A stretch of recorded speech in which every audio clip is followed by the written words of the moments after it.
Okay. We're back. Okay. Want to introduce yourself, man? Sure. My name is Charles Jackson, and I am an aspiring entrepreneur working on MIDI guitars. Okay. How'd you get into that? How'd you get into that? So maybe, well, let's say for the last 20, 15, 20 years or so, I've been playing guitar. Some time ago, I started working on music on my computer, and I always wanted to be able to, you know, use my guitar to record MIDI sounds for the longest time. Um, there's some technology that can do it, but it just doesn't really work that well, or it's just super expensive. And so one of these days, I was thinking, I wish somebody would just make, a MIDI guitar that was affordable and had all these features. And I was like, wait a minute, I'm somebody, I can do it. And so, I set out on this journey about a year and a half ago, trying to make a MIDI guitar effectively.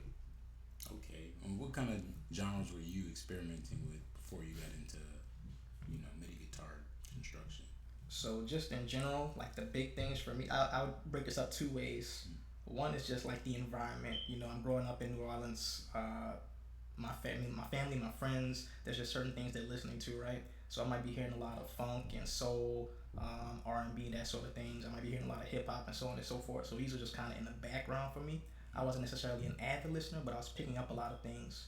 But when I was younger, what I used to focus on was like, I know it's nerdy, but you see I have my Castlevania shirt right here. Video game music, video Okay. game soundtracks, jazz, classical music, and blues. Like those were the genres that I kind of listened to quite a bit when I was younger. Okay. Did you grow up playing keyboard or guitar? I guess guitar, right? But Yeah, I played a little bit of harmonica. I played the mandolin for a minute before I picked up the guitar. I was like a weird kid where I was like, everybody plays guitar. I need a unique instrument, right? So I'm sitting here playing this mandolin. I know nothing about mandolin, nothing about bluegrass. I actually listened to that for a little while because of the mandolin influence. But eventually I picked up my dad's guitar, and when I played it like one time, I was like, this is why everybody plays the guitar. This is amazing. This is my instrument right here, and it's just kind of I've been with it ever since. what do you think it was about that that experience? What was so different about the guitar? It's kind of hard to describe. There's a bit of I don't know if this is an actual word, but I'm gonna say illogic to the guitar, right? Okay. So if you don't play the guitar, it might not make a lot of sense. But if you play the guitar, everybody knows about this major third. So this change in one of the strings, instead of it being uniform across the fretboard, there's just like this little shift in the patterns that form on the fretboard, and a lot of interesting sounds come from that. There's a lot of beauty in that.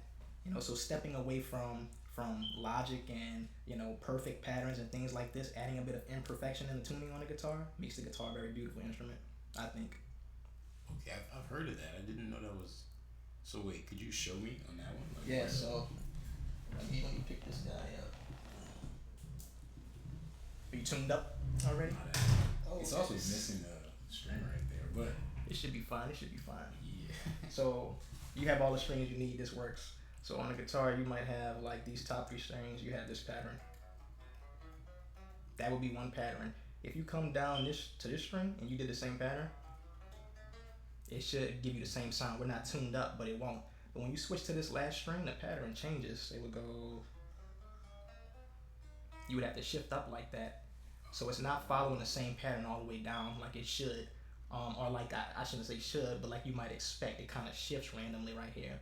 But the shift turns out to be not so random. It's very intelligent, and it gives you like some abilities that are useful. So when people talk about bar chords on the guitar, cowboy chords, and all that sort of stuff, that's possible because of that shift on the B string. Oh, Yeah. okay. So did the creators of the guitar kind of design it with that intention, or did it? That's a good question. Huh, Like if you look at an instrument like say a violin or something like that, they are tuned in what's called fifths. So it's like right. perfect fifths, and the violin only has four strings, and it's not really a chordal instrument. It's not really like about harmony necessarily. It's about melody, so it works out perfectly. But instruments that seem to come from like the guitar side of the world, I guess you can say, like lutes and you know anything that's very banjos, things like that are more about chords. There's always some sort of I don't know shift within the fretboard, you can say. So you'll find that on other instruments as Oh, well. okay. Okay, because I come from like I got one Yeah. in played it. I took like 2 lessons. I was like, this is tough. And also the calcium thing, I didn't know about that. Yeah.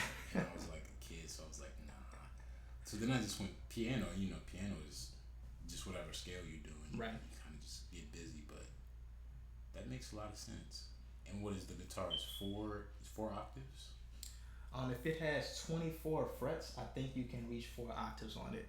And if it's like less than 24 frets, it's like you're getting 3 and a bit or something like that. Okay. Yeah. Man. So were you also before you started the MIDI thing? Mm-hmm. Were you trying to make like professional music at home? Is that one of your aspirations? I have never aspired to be a professional musician. It's just one of those things where it's like it's just fun, really. I mean, we can go into all these sort of philosophical.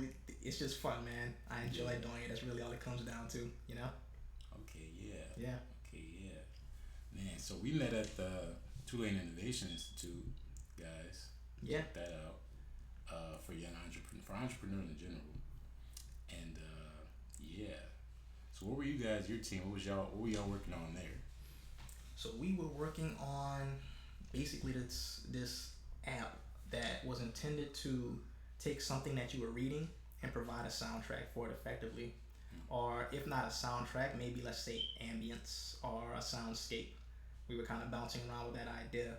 The difference being, do you have like this melody or harmony, or is it musical, or is it just like a gentle breeze in the background? That's the distinction we're kind of wondering about, or that we were wondering about as a team. Okay. Yeah. Right, okay. And so at the Innovation Institute, we all pitched an idea. 8 ideas got selected. Then we had to compete for 1,000. Whichever 3 teams had the best ideas got paid. Did you guys win? No, we did not win. Yeah, we didn't either. We did not. We did not win. We all lost to a 16-year-old. Yes. You know. It's hard to beat that spirit and courage. She had a cookie. You have to beat that cookie, man. I mean, if she made that store, I would go. I was like trying to figure it out, you know? Tough, man. It was so tough. Also, it did hurt my pride a little bit. It did? A little bit. Oh, man. I don't know. Like, I went in there, honestly, kind of just interested in the business side of business. Because like I mentioned earlier, I've been thinking about technical stuff, right? And I know that there is going to be some point where I have to learn more than just the technical stuff. I can't focus on that only. So I was satisfied with what I learned. I lost, but I'll take the punches, man. Yeah. Take the bruises. Was that your first foray into entrepreneurship formally? Yes. Okay. And this would be your first business, the MIDI thing? Yep. You started? Okay. And what were you doing before that? So before that, I was a data engineer, just doing these standard corporate grind, moving virtual boxes from point A to point B, and then from point B to point A. That was the life. Pays well, but it's not really fulfilling, Okay. Yeah, and are you from down here, New Orleans? Yeah, I grew up here. I moved to Michigan for a little while, and that's kind of how I got into the data engineering side of things. I was there for from 2016 to 2020-ish, so right before COVID happened. I came back down here for COVID. Okay. And eventually I got back with the same company I had left in Michigan, remotely. Okay. Yeah. Let me check on Sparky real fast. Yep. Oh, Sparky. A brief intermission.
pineapples. Oh, he has good taste. So look, Patrick, I tuned you up so I can give you another demonstration that might be a little bit more sensible. Okay, word. Can I get this second shot? Yeah, let me see. Let me see it. So dude, I put this on like in front of the camera. I can't. I'm like, do I even know how to play this instrument? I'm suddenly nervous. So what I was saying before was, there are certain patterns that come up on the guitar, and if it was tuned, like let's say consistently, the same patterns would repeat over and over again. Kind of like the piano has the white keys and then 2 black keys and then white and then 3 black keys and so on and so forth, right? So you have this pattern. Do, re, mi, fa, sol, la, ti, do, that sort of thing. Do, re, mi, fa, sol, la, ti, do. Do, re, mi, fa, sol, la, ti, do. You see I had to shift up twice? So instead of going just one, I had to go right that bigger shift. That actually makes a big difference on how like the chords get laid out on the guitars and things like that. And if you tuned it consistently, it would be much harder to play chords on the guitar. So just these little minor things make a huge difference. Are there any like guitars that will tune it consistently on purpose to like get a different sound? Or I actually did that for a couple of years. I actually alternated, so I might have done it for like a year here and then went back to normal, and then a year here, went back to normal. And what it does is it makes it a lot faster to learn, because the way that it's tuned there, adding that little shaping puts a lot of shifts all over the place and gives you a lot more chords to work with. But that's also a problem. If you make it consistent, you have a lot fewer shapes and a lot fewer chords to work with. It makes it easier to memorize everything. Okay. Yeah. And so you look forward in your life. You never want to go back to the data engineering thing? Do I want to? No, I would if I have to, but do I want to? Not exactly. None of that stuff is terrible exactly, but when you look at software development, I think really almost any type of engineering in a corporate environment, it just becomes this sort of standardized thing. All of the aspects of engineering that might draw you to that field, you lose that in a corporate environment. They don't care about necessarily you making the newest things. You're just doing what needs to get done, which could be very boring depending on the environment. Yeah, I've always wondered, because like I was good at math. My grandma was always like, engineer, but for one, you don't see any in the media like, look at this great engineer. So right. I'm like, okay, so it's not a sexy profession. Yes. Two, I'm like, we're in the background. We're in the background. That's yeah. You're not at the forefront for sure. But I mean, I don't know, software engineering, like I think people know now that that's the thing, especially in Silicon Valley. These guys are, demanding these $100,000, more than $100,000 salaries over there, straight out of college. It might not be sexy, but see that was different. I don't know. One is because you can like people understand like if you build something for the computer, you can make a lot of money. But right. like Traditional other types of engineering, yeah. civil, chemical, all that, I was like, what do you actually do every day? I know it's related to math, but I still don't really have a good idea. So like if I take some of the things that I'm doing with my MIDI guitar, right? This is kind of software, I guess, more than say mechanical or electrical or anything like that. But there were certain problems I needed to solve where I had to use like linear algebra, maybe even calculus. And I remember when I was in college taking those classes, like, will I ever use this? Or somebody might think that maybe even you're in high school, like, will I ever need math? Yes, you need math. But that's only if you're solving novel problems, if you're doing something new. If you are doing something that is standardized, you're probably just plugging a value into a computer that somebody already did all the hard, interesting work, right? And that's kind of the distinction. Like in the industry, you're doing things that have been repeated 1,000 times. Whereas if you're doing something like research and development, yeah, you might see something that's very fun, let's say intellectually, if you're into that sort of thing. Okay. Yeah. That makes sense. Okay. Yeah. You think it's the same for software engineering too? Like, if you have a job, most of it is kind of rote work. Without a doubt. I mean, like, so I, as a data engineer, really, they're kind of specialized software engineers. Like, they break out into 2 branches. One is the guys who deal with like traditional style databases. I'm not going to bore you with the details if you don't know about SQL, but let's just say that's not so much software development. Then there's another set of guys that really are doing like software, a special subset of software development, and it's just rote repetition. You find your design pattern and just repeat it over and over. Every now and then you might run into something new, but for the most part you won't. Man. Yeah. I want to learn how to code more one day, but I mean, if you said you were good at math, you probably like have the, let's say the mindset for it. It's just a matter of getting into it and finding a project that's really interesting. Like that's actually how I learned how to program. I had one class in college in mechanical engineering for C++, and after I graduated, I couldn't find any work, so I was like, let me learn how to, I don't know, build a video game, and that's what taught me how to code. That's how I learned about like different aspects of programming, video game development. Yeah. So most careers, I guess, if you're a software engineer, what do people, for people who don't know, like what do these companies need individuals with that knowledge to solve usually? Like you talked about data engineering, but like software engineers, like for a typical company, what are they asking people to come in here and do for them? Man, the software engineering world in terms of what you'll see as like requirements for submitting your resume is absolutely absurd. Yeah, what you need is everything. You need to know every single thing that could possibly be known in software development. That's what they expect of you. What you actually need on a job, that's going to vary. And I'm talking as if like I didn't work for Fame, like I didn't work for Google or something like that, right? I was working for Stellantis, automotive company, and they have software developers over there that are actually doing legitimate software development, but it's not necessarily like that. You know what I mean? Right. But yeah, it's all going to come down to your standards. So if you're comfortable with code, if you don't have to think too hard about the basics, you know how to do like all the foundations of loops and conditionals and objects, and I'm getting maybe too technical, but all of this sort of stuff, you'll be fine from the technical standpoint. Believe it or not, I think it becomes more of an issue of human skills. Because if you think about what an engineer does, right? You're not building something for the sake of building something. You're building something for people. So if you can't understand the problem they have, then how can you build something for them? Whether it's an app or some hardware, right? You end up building garbage, something that looks like a good idea, but that has a terrible user interface or user experience. Are those two things pretty linked up these days? Like, cause the way I used to think about it is like you get an entirely different person, a UX designer, to do the interface, and then you get somebody else. I use those terms maybe slightly incorrectly. I mean, there are teams that focus on that sort of stuff specifically, but I'm thinking about product overall. If I come to you and tell you I want you to build me an app that does A, B, C, and D, as a non-technical person, I might have some expectations that don't match up with your capabilities. So you need to not only be able to understand what I'm asking, convey it to me in a way that I can understand what you're saying about the limitations, and then deliver me something that can get my overall requests completed, right? That's what I mean. That's what I'm really talking about with, you build something, if it doesn't feel good, that's a bad user interface. That's a bad user experience. You might not necessarily be focusing on that as a software developer specifically, but your product will be bad if you can't understand what someone's asking you to build, right? Right, I see what you're saying. Because you're always dealing with people who don't know. Yeah. That's why they come to you. Yeah, that would be the hard part. Okay.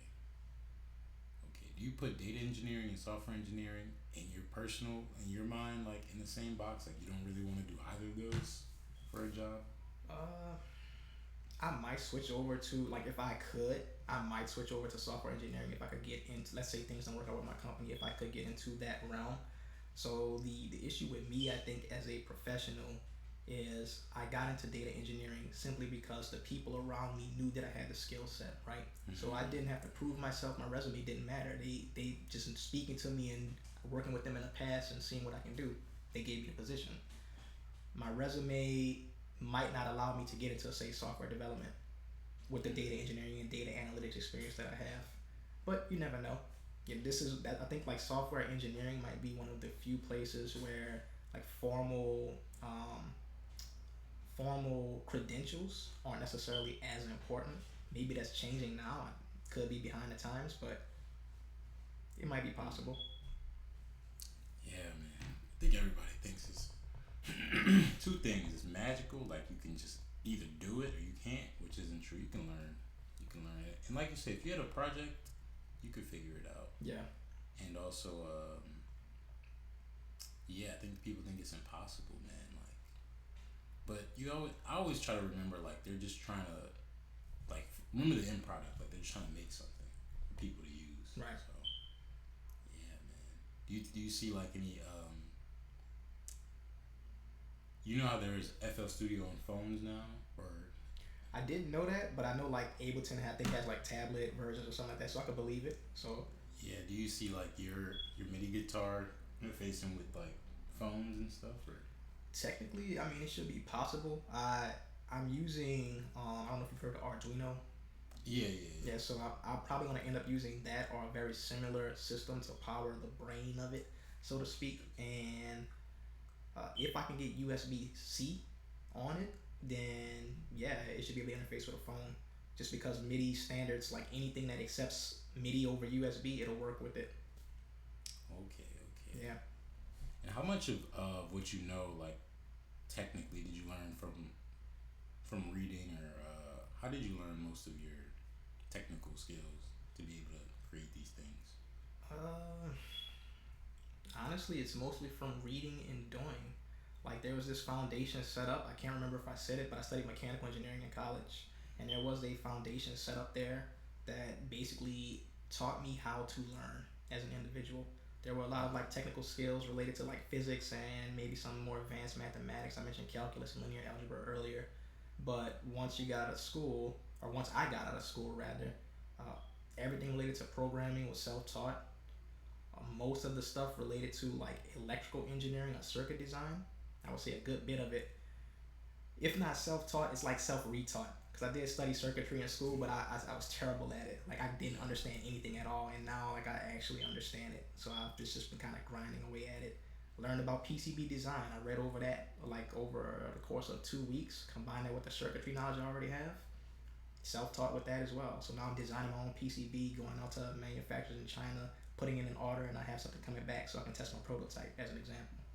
So it's all self-taught, Okay. or 50% self-taught maybe. I don't know how you want to do the math on that. Yeah, because I read a lot, but I always wondered. I mean, I feel like if you're programming, a lot of it would just come from being in there trying to solve a problem. Right. And when you were designing the video game, like, was there any specific path you were trying to take, or what was the game? What was the game? I believe the first game that I was trying to complete was like based on Advance Wars. I don't know if you ever heard of that. You ever played the Game Boy Advance? Oh yeah, yeah. Okay, so you ever? I mean, you know chess, right? Yeah, yeah, yeah. So this was kind of like a game that's, let's say, it's somewhat similar to chess. Not quite, but it's like in that realm of a board game that's set up on a grid. Okay. And instead of chess pieces, you have all of these soldiers and tanks and all that stuff. And your objective is maybe to capture an enemy base or defeat everybody. So it's a strategy game. And that's basically what I was trying to do. I never did it. Never made the game. But I picked up a lot of skills, so I think it was worthwhile, you know? Okay. Did you just kind of stop in the middle? It was too complex, or? I think I got an actual job. And I think like there might have been someone else coming up with something similar, and it's just like, do I want to keep this up while working? Like that's a whole nother thing right there, man. Like let's say passion projects and the work you do and how they intersect, it's an interesting dynamic, because once I'm starting to do like anything related to the computer professionally, and I'm at the computer all day, well, I don't want to go home and be on the computer all day as well, you know, especially not doing the exact same thing as something like, you know, programming, right? So it was worth it though. Okay.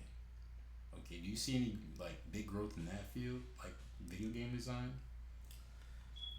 I'm going to just go with the honest and humble. I don't know on that one. I mean, I would imagine like there's always something there. Of course, just being interested in programming in general, I'm always reading up on like, you know, different forums and stuff like that. And it seems like the video game space has its own little culture going on, where like as a programmer and dealing with video games, you don't quite have the same level of respect or the same pay that you would get as a software developer, because the demand is so high. I think video games inspire a lot of people to get involved with computers and learn about computers, and so there's a lot of demand, and I don't know. And then there's also just like the grinding aspect of, hey, you have to have this by this deadline. I forgot what they call it. It's like this situation where basically you're being burnt out effectively, but almost intentionally, to get the product out on time. And this is in software or video games? In video game development. Oh. Yeah. That sounds bad. Yeah. It's a thing. I wish I could think of the term, but it does seem to be a thing in that industry. Hmm. Yeah. Do you have any thoughts on what are they trying to do now? Like the headsets and all that to make games? Conceptually, I like it. I don't know if I'll ever get involved with it. I just find myself as I get older, like the more immersive the game is, the less interested I am. Like if the game is trying to give you like an escape from reality, something you can just put hours and hours into it, I Yeah. just kind of like I don't have that interest anymore. And I was that guy like at a point, so I'm not like knocking anybody or anything like that. It's not about productivity or anything silly like that. It's just I like my games to be short. Give me a few minutes of reprieve or whatever, respite. I think is what I'm looking for there, just to relax and wind down. But other than that, I'd rather be out learning something new or experiencing something, doing stuff like this, meeting cool people. Right. Yeah. Damn, man, that's interesting. Cause I feel like that too, but there was I think I was 14 or 15 when I was like, you know what, real world more interesting than and of course we all use technology, Of course. but I think we have to be careful to use it, not let it use us. Without a doubt. But I always think about that, and also I used to think video games were like they had this causal power over us, but a lot of science has disproved that the idea that video games lead to shootings. They've done a lot of studies, and they're like that's not true. And also that people even get addicted to video games. A scientist was talking about how like people play games until they're bored with them, Mm-hmm. and then they just move on to something else. So like, yeah, a lot of the hate that I used to hear when I was like growing up about video games just wasn't true. Right. So, but yeah, I do find that with me too. Like, whenever whenever technology seems like it's too immersive, I'm like, I don't know. I just don't think it'll ever catch on like that. Yeah. Like, what do you think about the chip in the head? Not a fan, dude. Not a fan. Yeah. Like even if I could accept that from just like let's ignore like morality, let's ignore like any biological concerns. Do you really want Facebook and Twitter and all of these companies in your head, man? They'll be beaming ads into your brain directly. They'll be like, oh yeah, no, you don't have to worry about ads. The next day they switch their contract, Yeah. sign the T's and C's, you click it accidentally, not even reading it, of course, and now you have ads in your head. You gonna sleep in your dreams or ads now, dude. That's pass. Yeah, I don't know about that one, man. That's like my whole, AI is the big buzzword right now, right? And some people take issue with that term, but it's not really a big deal for me. But just like the concept in general, like I'm working on a song about this concept. It's like the same companies that have developed Instagram and Facebook and all of this sort of stuff. If I remember correctly, maybe you have to fact check me on this one, but I vaguely remember reading that like I think Facebook with Instagram knows that Instagram causes issues with like let's say teenage girls, maybe more depression, and it's socially isolating people and so on and so forth. Just things like this, right? But they don't care because they have to make money. So if they make anything related to AI or machine learning, do you think it's more likely to help you, or if is it going to be focused on making money, right? Yeah. Like the dream is, what's a Rosie the robot from the Jetsons taking care of everything and cleaning your house and all of that? It's like, yeah, I doubt it. Yeah.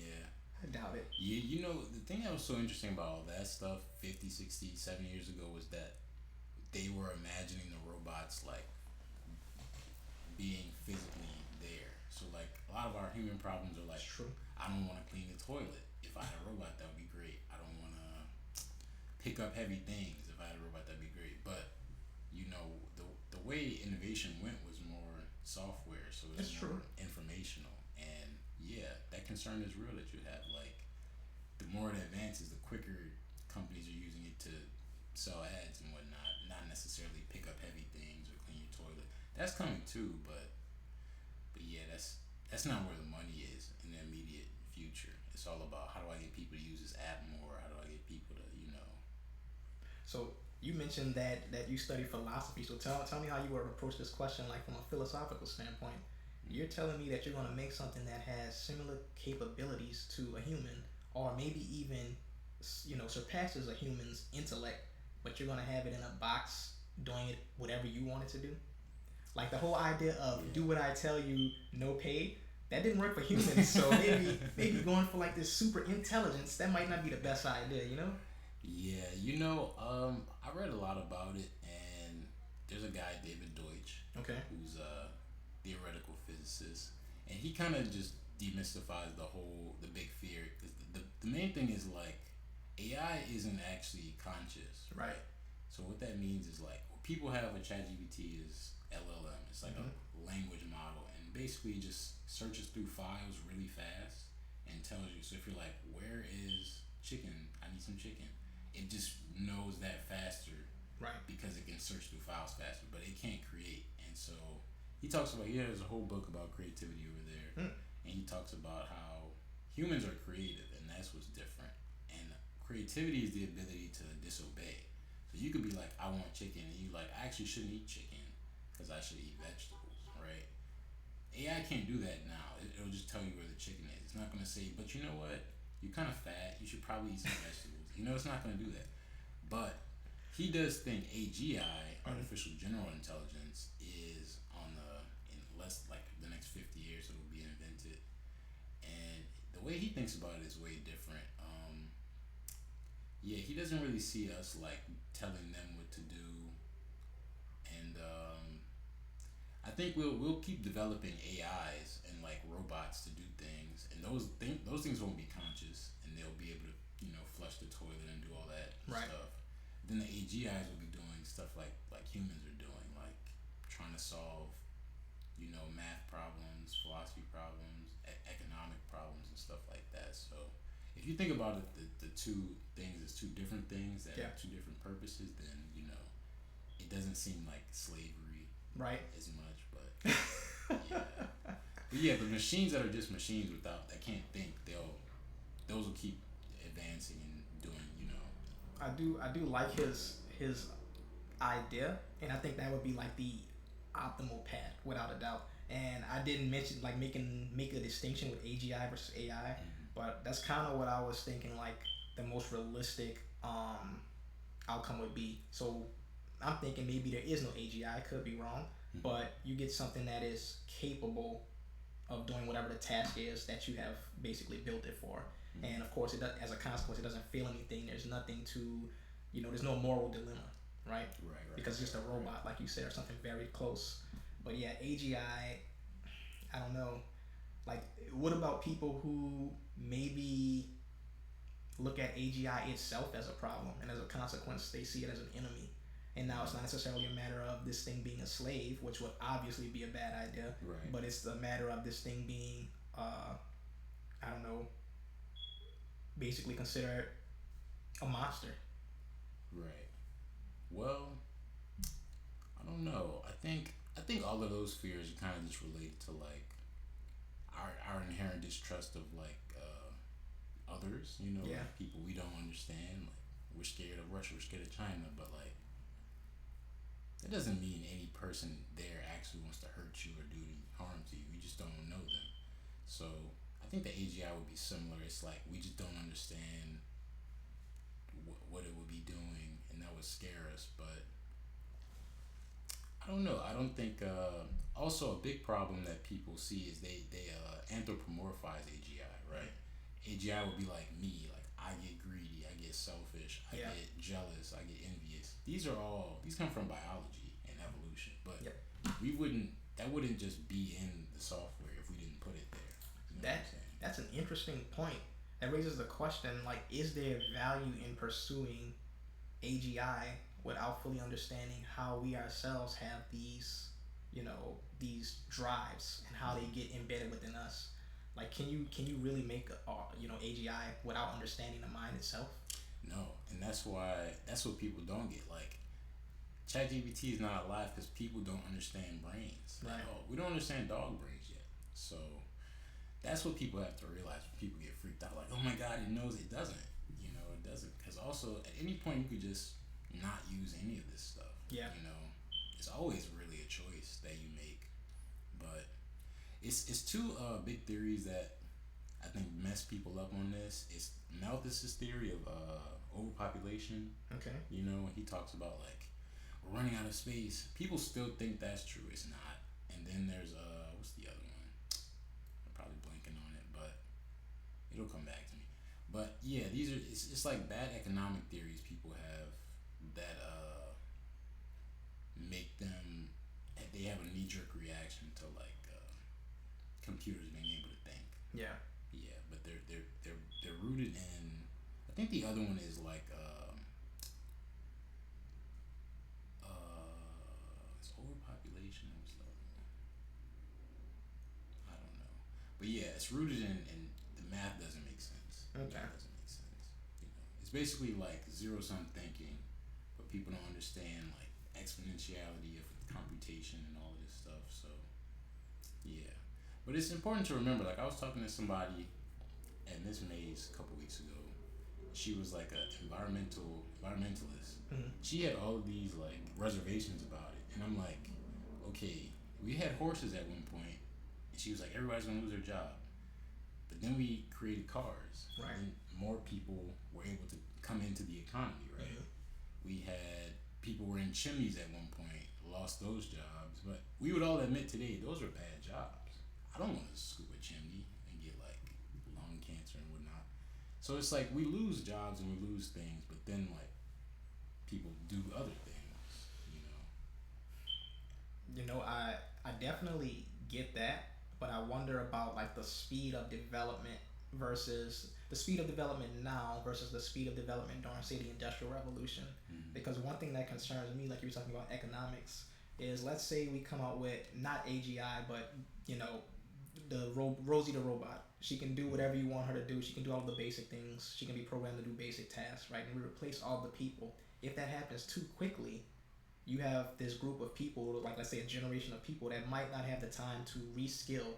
And so what's the implications like economically? You always have these ideas of like communism versus capitalism and yada yada yada, but at some point if you have a large chunk of the population that you say suddenly none of you all have any jobs to do, but you also don't have the education to go into these new roles, it's going to take time to do that. You're forced to, like as a government, you would be forced to do something about that, right? Yeah, I think so. That is the one drawback is we've never progressed this fast. Right. You know, like in a year, things are all different. Even like with you, like with coding and stuff, like how quickly is your knowledge like outdated when you it's every year something new comes out, man. That's another thing I don't like about the field actually. And not only does something new come out, it's like it's almost the exact same, it's the same purpose but a new way of doing it. So you're almost learning for learning's sake. It's not like, you know, classical mechanics. I learned how a cannonball shoots a cannon. That never changes once I learned that, right, in physics. Right. But programming, you learn all this new stuff and it's just you're doing the same thing over and over again. Yeah, I guess that might have been the second one I was thinking about. It's it's the Newtonian mechanics model. Where Right. It's like, yeah. Yeah, it's not true, Right. but it's so close to reality that that's all you really need. Damn, man. But yeah, that is an argument she brought up. We were talking about, you know, we're moving fast. Yeah. And I don't know. I don't know how. Like if the question is like, how do we reskill the economy and do all that? That's a lot of knowledge that you would need to answer that, man.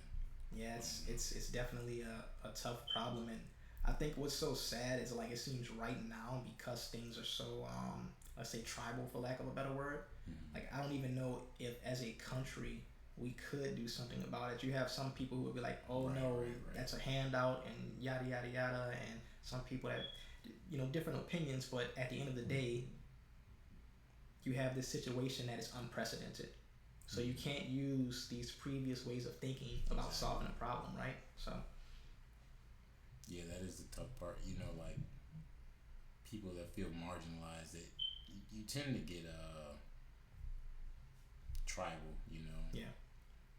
But it's an objective problem, which is what, because the argument always goes to like who's bad, and it's like, well, this just exists. Technology just exists. Right. So like, you could focus on that, or you could try to answer the question of like, what do we do? How do we bring people into? And also, all these people always use it. Like, it's never people who don't use iPhones. And it's always like, I'm like, what kind of phone do you have?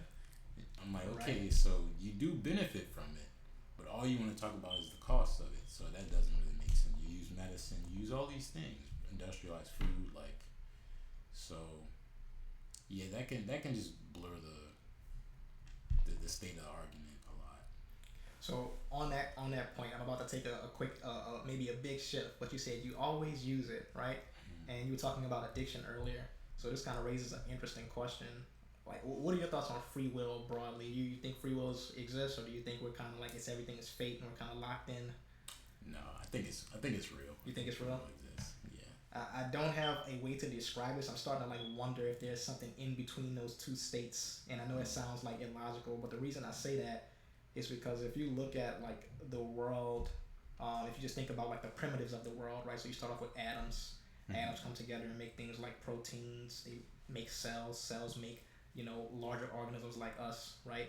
And then the question becomes, what do we make? Well, we make tribes, villages, cities, states. We make corporations. And the question in my mind is, do those things have something that is very similar to maybe not conscious, but let's say will almost, if those can be separated? Because the decisions we make, I start to wonder like how much control do you really have over the decisions you make, and how much of it is based on your environment.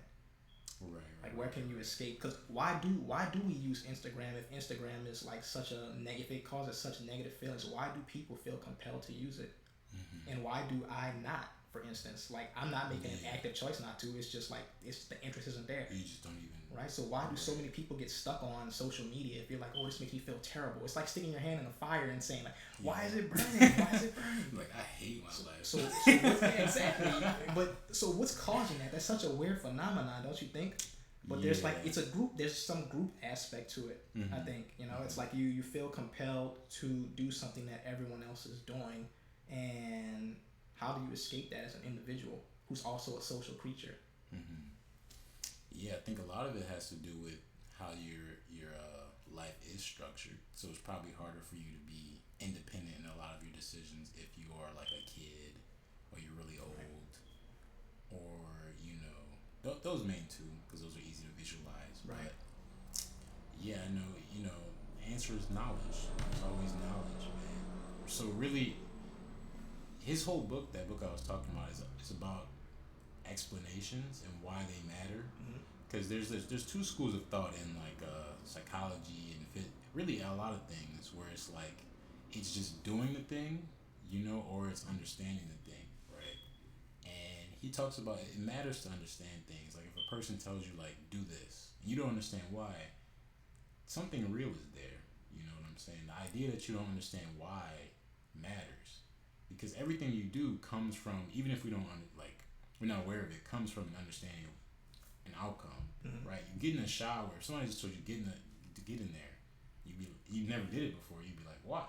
Right. You'd be confused, but because you know what a shower is supposed to accomplish, you don't think about it. Right. Right. So it's like it does matter. It does matter, and I think people have bad explanations, and our culture kind of promotes those as far as to like what is good and bad, because the drive to use social media is because you want to be connected to people, right? Okay, yeah. That's how we survive as humans. We got to be connected to people, like language and all of that's built in us.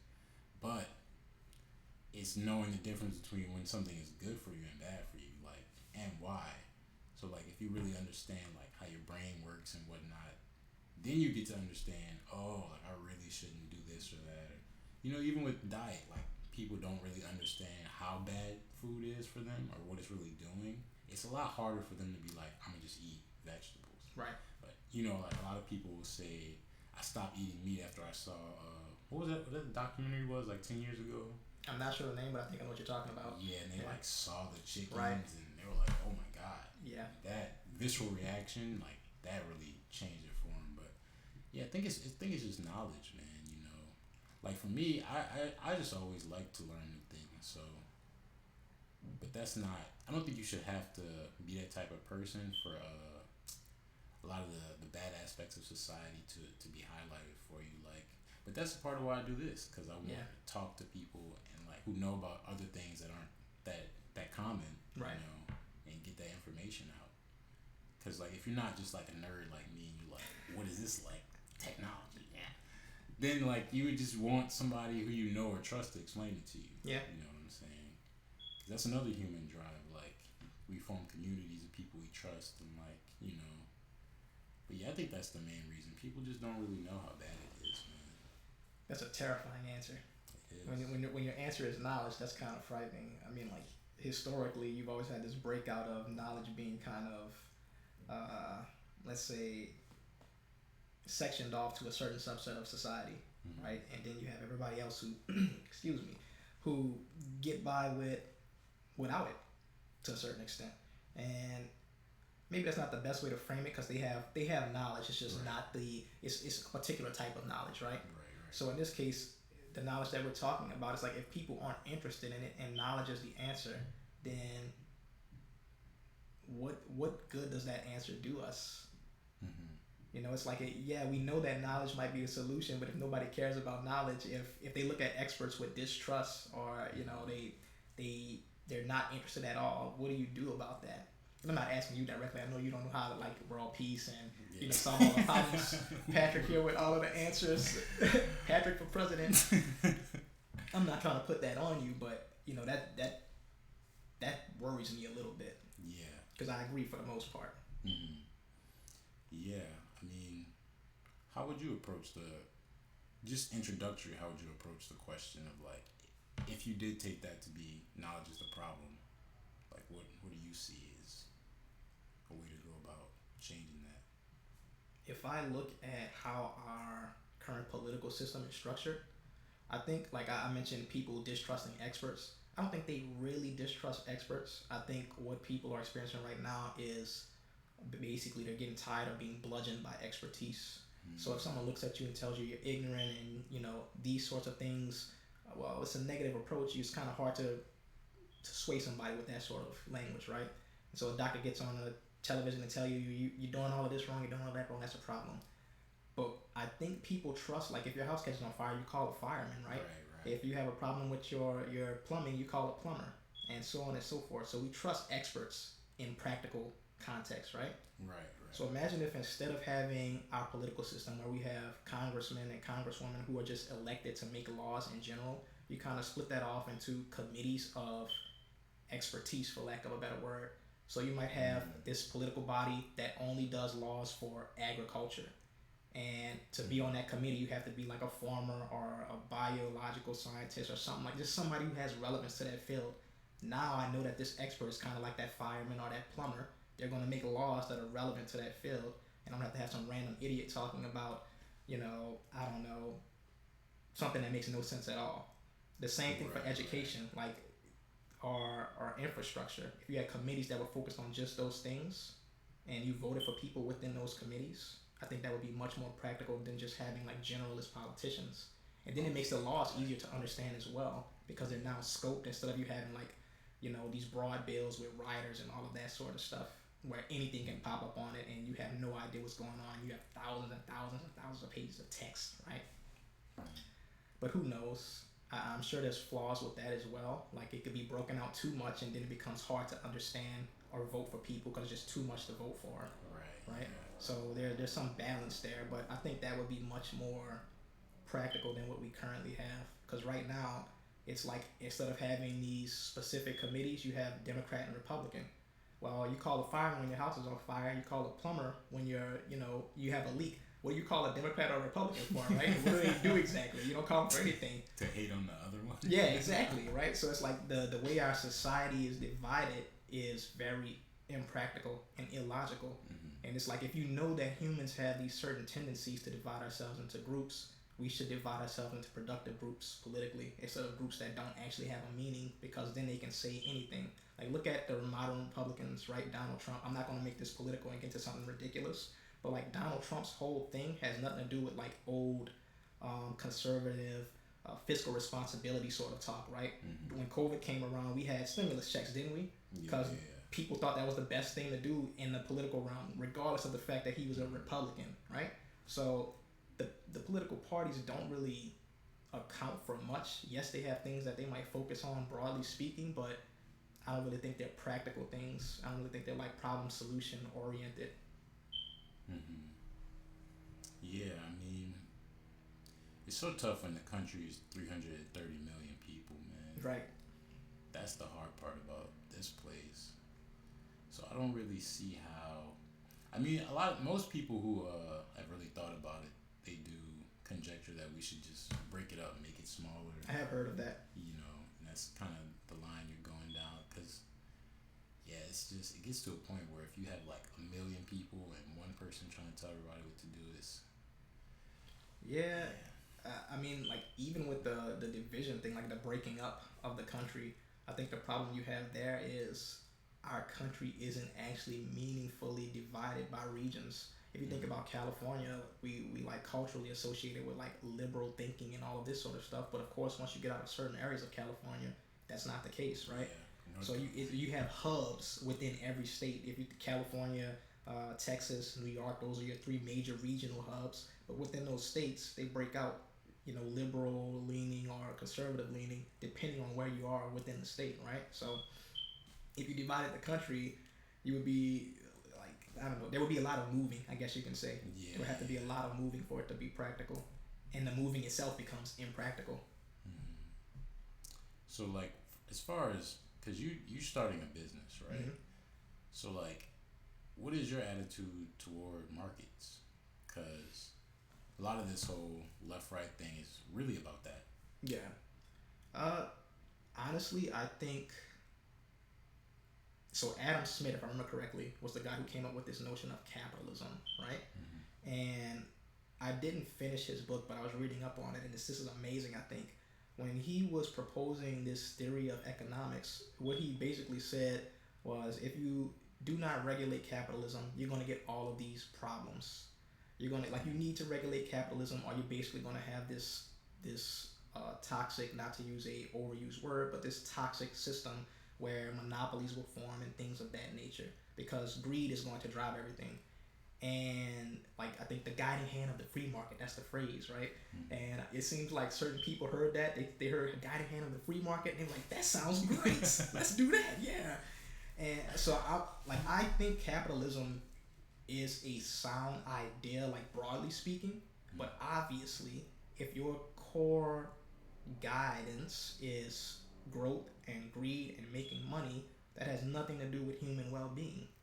Right, So right. so it does need regulations. And similarly, like if you look at communism or socialism or things like that, I think the issue is, in theory they sound good, but if you do not factor in the more negative aspects of human desire, of human greed, you easily overlook where those systems will be weak. So like communism, this whole Right. idea that we're going to have, you know, everybody doing whatever they need to do perfectly and just being satisfied with what they have or whatever they're given at a certain level, that's never going to work out to be that way. Like you can never look at a doctor, and I have a friend who's engaged to she was a medical student at the time she became a doctor. You can never look at a doctor and say that they should deserve having X, Y, and Z, because if you have not experienced the work environment they're exposed to, you're not in a position to really say anything, because they work them a crazy amount as they get into that field. Like it's almost inhuman. Like you do this to them and then have them perform a surgery on me, Yeah. they might chop my leg off. Man, you're driving them like they're animals or something. So regulation is important. I think Mm-hmm. greed is a real thing, and it's something that I'm watching myself, because I don't know what sort of man I'm going to become as I start the business, right? And I'm just kind of curious, who will I become? Like, will I become driven by greed? Will I be thinking like, you know, will the nature of my thinking shift in a significant way as I start a business? I'm interested in seeing that myself. I'm hoping not, but we shall see.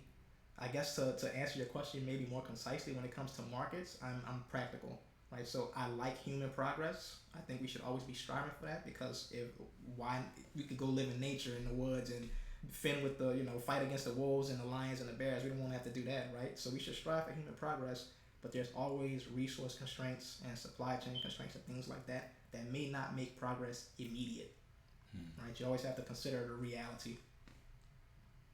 Right. Supply chain constraints. It's real. Hmm.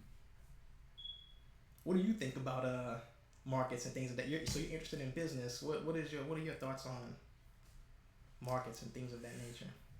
You know, it's definitely the best system we have now, because it's like you said, like the doctor, like how could you make them like there's only so much redistribution you can do, Right. you know, because that like it's like you said, what happens is we have these ideas, but then when there's a problem, you're gonna call the plumber. Right. When there's a you need a surgery, you're gonna call the surgeon. Right. And so there's just naturally more, we call it demand, but like people really need them. Yep. So we have to incentivize them in some way. You know, people think so much about numbers and money, but like if you just think about it like that, it's like, man, everybody does need the surgeon and the dentist and stuff like that. It's just, I don't know. Yeah, like I think about it like this: like, what incentivizes someone to go through something very difficult, like becoming a doctor, like to want to go through the schooling, and then you get into the medical industry, and I think their title would be a resident at that point, and you're now working like, I don't know, I think she said something like 80 hours a week. I never checked the math. I don't even know if that's possible, but I was like, okay, whatever. Like, that's ridiculous.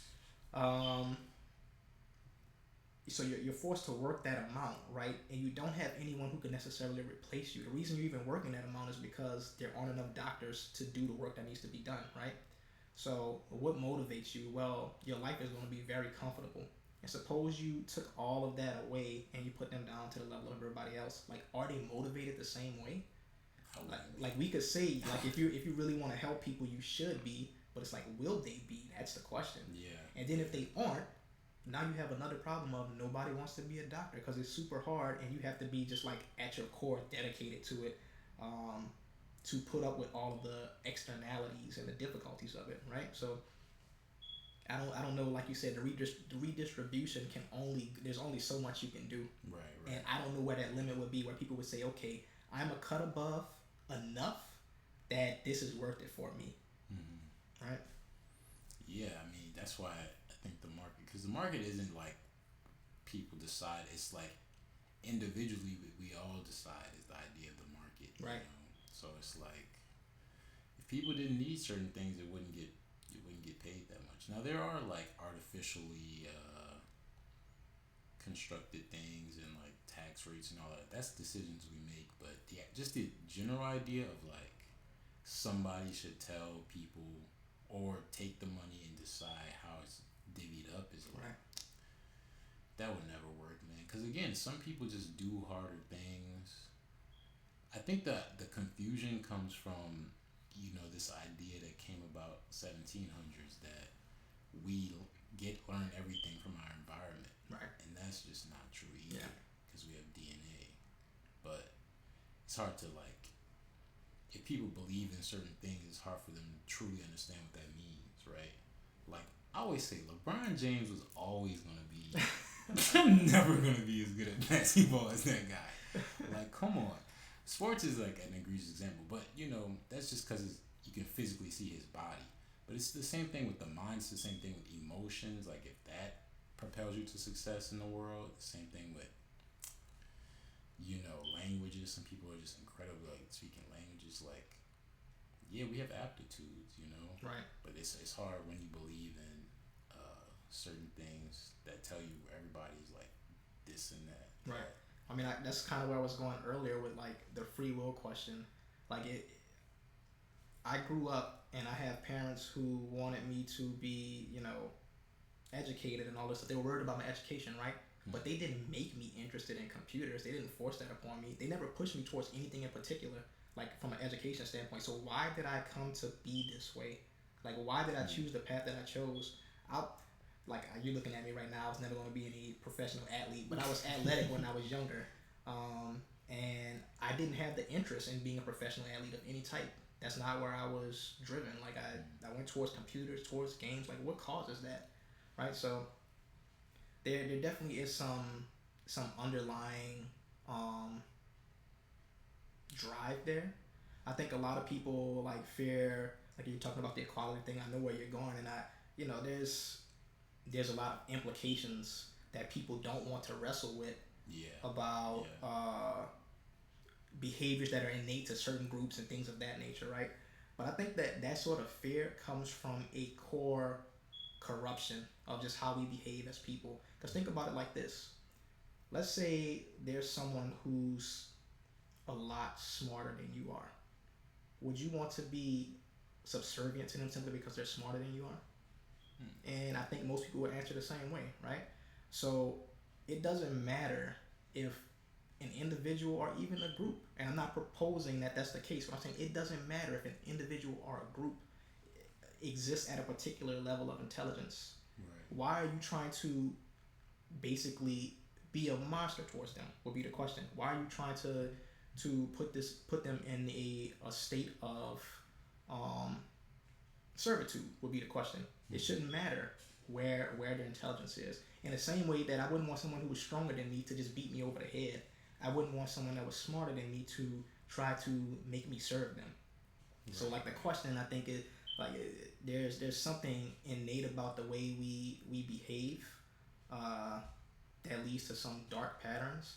And I think from like a more progressive side, the conclusion that they come to is, well, everybody's just equal. That's what we're just going to say. Right. And don't question that. That's just how it is. We're equal in all things. But, the flip side of that is I think there's a lot of variance within the groups that we have. So whether that be African, Asian, European, whatever the case may be, within those groups themselves, I'm saying there's a great deal of variance. So it's never a question of one group versus another. It's always what is that individual capable of in a given thing. Maybe it's something athletic, maybe it's something academic, which is always what is the individual his or herself capable of. And if you can't ask that question, then why are you posturing about your group being better than another? You're hiding behind your own group, basically, when you start to do things like that. No, I agree with that. Yeah, a lot of people are scared of the question of like individual because, again, we come from like groups and that's how we survive. But like increasingly with technology, one person can do things that used to take like nations to do. Yeah. Like one hacker could take down a whole government. One person with a YouTube can, Mr. Beast. Like you can just do so much now. So people, it's exacerbated the difference in outcomes that people have. Yeah. So I get why people feel that way. The answer is not again to just be like whoever comes way above everybody else, just put them all the way down. Because again, we all use the stuff that they make, right? And want it. Nobody's ever like, he's too good at that, so we're not gonna watch him play basketball. We're like, yeah, we want to pay for that. So right.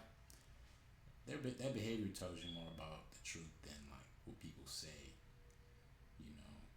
So that's kind of how I think about it. It's more just a confusion as to why. And again, it's explanations, And it's when you don't understand it, you kind of create all these stories that are maybe, bad. So like if you don't understand why somebody excels at a certain thing, it can kind of throw you in a direction of conspiracies or like. Yeah, there's definitely it's weird no matter how you look at humans. We can take something that should be positive and make it negative. We can take something that should be negative and make it positive. We can do basically whatever we want. If it's not hard, baked into reality itself, like gravity or something, it's whatever you want it to be, right? Yeah, it's tough, man. Do you think a lot about like philosophical questions?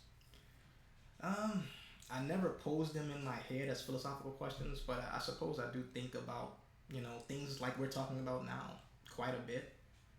I took like one philosophy class in college, and the only thing I remember like of real significance is just Socrates as a person.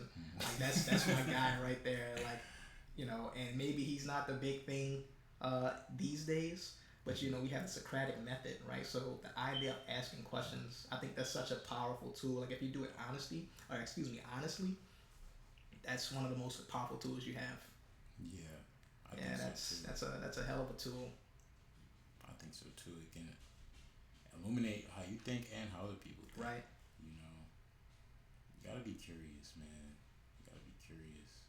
I just wonder because like talk to so many different kinds of people, and like people who aren't curious, I don't want to like typify them and say they usually fall into a certain box or the other box, but like it usually it kind of usually sees similar results. Like people who are curious are always doing new things, and Yeah. you know, behavior patterns, and people who aren't kind of have the same problems, and they never really get past those. Right. I've always been like curious, and that's another thing when we talk about the brain and science and the future and technology. It's like the question isn't like, can people get the new reskill themselves, the word you use. It's like even schools don't know, like, how do we make people want to learn, Yeah. or like how do we create an environment that engenders learning. Like growing up, for me, when you're at a bad school, everybody's like nerd. That's not a good way to approach life. Yeah.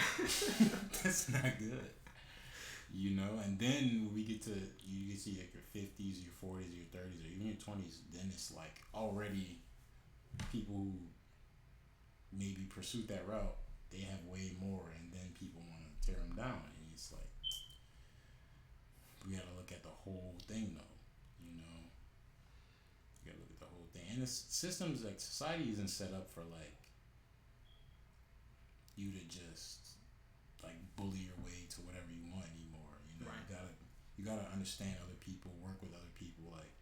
So also the idea that people have that like people who do create anything are like eat like these like villains and stuff is like, if you ever try to make anything, man, you realize how much you don't know, how many people are involved. Like I'm sure in your business you're working with China, like you're like there's so much information to know, bro.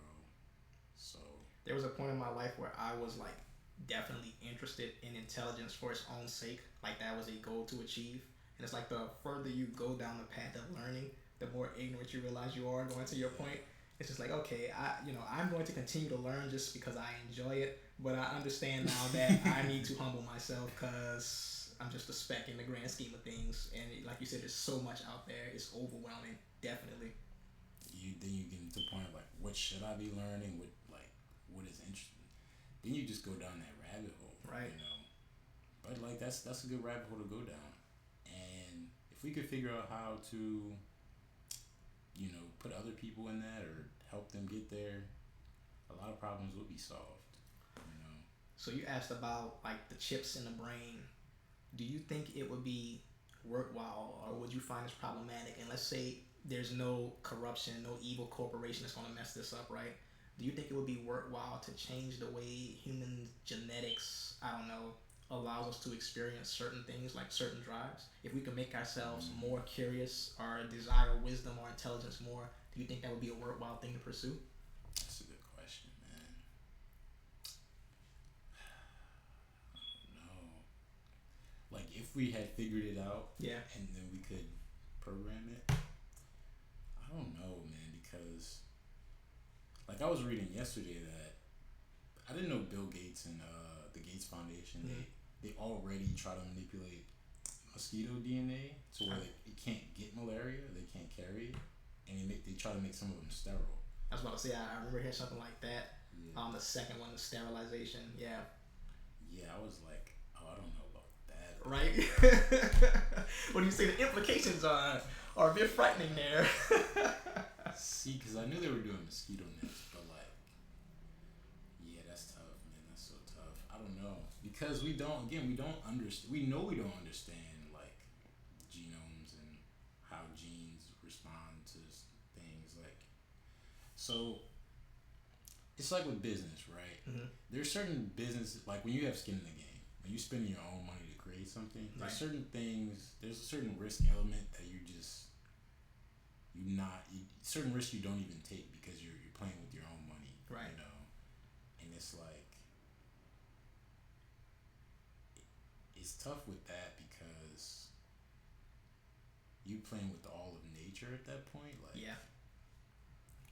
So I saw, I think his name was, I hope I'm getting it right, maybe Michael Levine. Mm-hmm. So he was a biologist and I think neuroscientist, and he was studying like how genetics basically how genetics control how an organism develop.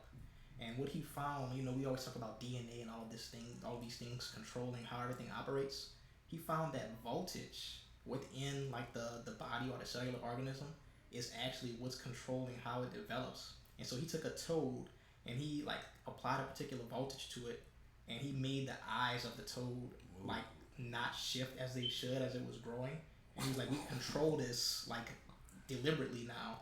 And so when you look at like a organism, if you were to say look at like a heat map of the voltage within it, you can see like these voltages populating and kind of forcing things to happen on like a biological level. So it's not just even really genetics. There's more going on than that, and it's very interesting. You look intrigued. I think you should check it out. Like after this. Book? No, this was like he had a YouTube video. Yeah, I think it's Michael Levine. If it's not, I'm gonna look into it to see if I got the right guy and text you after. Cause yeah, when I saw it, I was like, that's mind blowing. Yeah. It's mind blowing. Because there's genetics and then there's epigenetics. Like that's how the genes interact with the environment. Okay. Because it's like all the change comes from in us, but I'm still like not clear, and I don't know if science even understands this fully. But then there's like when you're in certain environments, genes upregulate or downregulate. Okay. So it's like maybe there's like if it's really hot, then you're like heat genes kick in. I don't know. It's so complicated. Genetics is crazy, but yeah, we don't understand any of that. So to try and manipulate humans, it's like Yeah, it's right. Well, okay, but okay, let's say that's a solved problem though. Let's say we understand fully what we're going to do, and we can control exactly what we want to control. mm-hmm. And now we say we want to make humans like smarter and less aggressive. How would you approach that? Do you think that's like ethical? Do you think that's a good idea, a bad idea? I guess if we had fully figured it out, I would consider it because that would mean we already understand the implications, right? But yeah, I would consider that. What about you? Have you heard of the ship of Theseus, the paradox?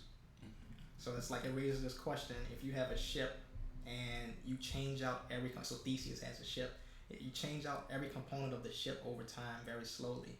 Is the ship the same ship that it started as? That's kind of like the overall idea. And so when you start saying I'm going to force people to change I'm going to force people to change genetically, the question is, are they still human at that point when you force them into this sort of same place in one instant?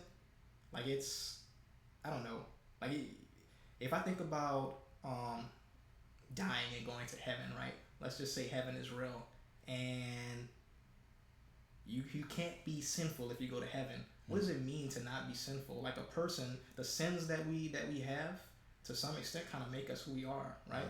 So if I clear all of that out, are you the same person? Yeah, probably not. So if you clear out all of these like traits of humanity and just isolate us to a single like smaller subset, what have you created? Are we still humans, or are we going more towards robots? Like, is there any real value in that? I don't know myself, but that's kind of what I think about that. I don't have an actual answer for that. But this idea of perfection in humanity or like idealized traits seems somewhat questionable. Let's say. Okay. Questionable. Yeah, I think it sounds better than it could be because there's always going to be things we don't know. Right. Even if we make our drives and all that perfect, the environment will still throw curveballs, and then we don't know how to react to that. And there's still variance, you're saying? Yeah. There's still going to be like randomness and uncertainty. So yeah, I don't know that even solves the problem that maybe those people would be trying to solve. Like, because what is their goal? What would be their goal? Like, they want to end suffering. Maybe there's other ways to do that we don't. Yeah, that probably wouldn't help for ending suffering. Yeah, see what I'm saying? Everybody's smarter and now they're more depressed because they're like, what's my purpose in life? They're just sitting around thinking all day, not doing anything useful. It's like Yes. Whenever I think about like the future of us, like I find it hard, even like the whole incentive conversation, like because again we also have to be different. Like otherwise we don't. Evolution doesn't work if there's no variation. That's true too. And then our drives are so complex and necessary too. Like even the ones we don't understand, kind of make it all work. But I use like Karl Popper's theory. He's a philosopher. He kind of just says like the goal of our system should be to like remove things that don't work rather than always trying to put in this is utopia or like Okay. this is the next thing. It's more of like figuring out errors and correcting those. Sounds reasonable. Yeah, Yeah. that's a way better system. Like, and he says that's what nature does. Like, it eliminates the variations that don't work, and that's evolution, like natural selection. So I kind of think like that. Yeah, I think I like the sound of that. Like I heard survival of the fittest is not the reality. It's just survival of whatever survives. It's not necessarily the most fit trait. It's just the trait doesn't harm you or stop you from surviving, right? So I can kind of see that. Yeah, that's a good way to put it. So like the thing in the chip in the brain, it's tough when you think about that because it's like if some people do get it, kind of like you're saying, like forced evolution, like that's a greater problem for society right there too.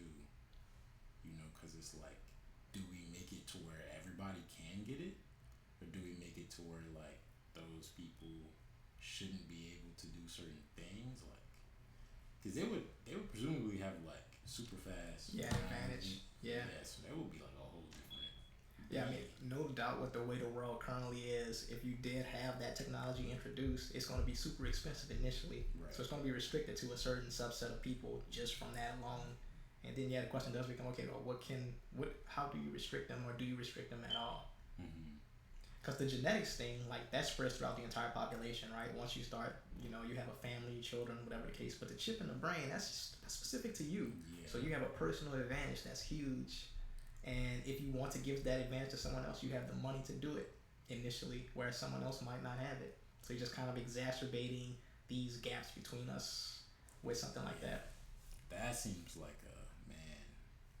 tough to argue there that things wouldn't be fair. That person will be able to like probably like talk to machines and Right. stuff. That would be crazy. That would be I mean, he's really making that. He's really making that, man. Who, Musk? Yeah. Oh yeah. It's a real thing. What was it called? Neuralink? That's what he's on. Okay, yeah.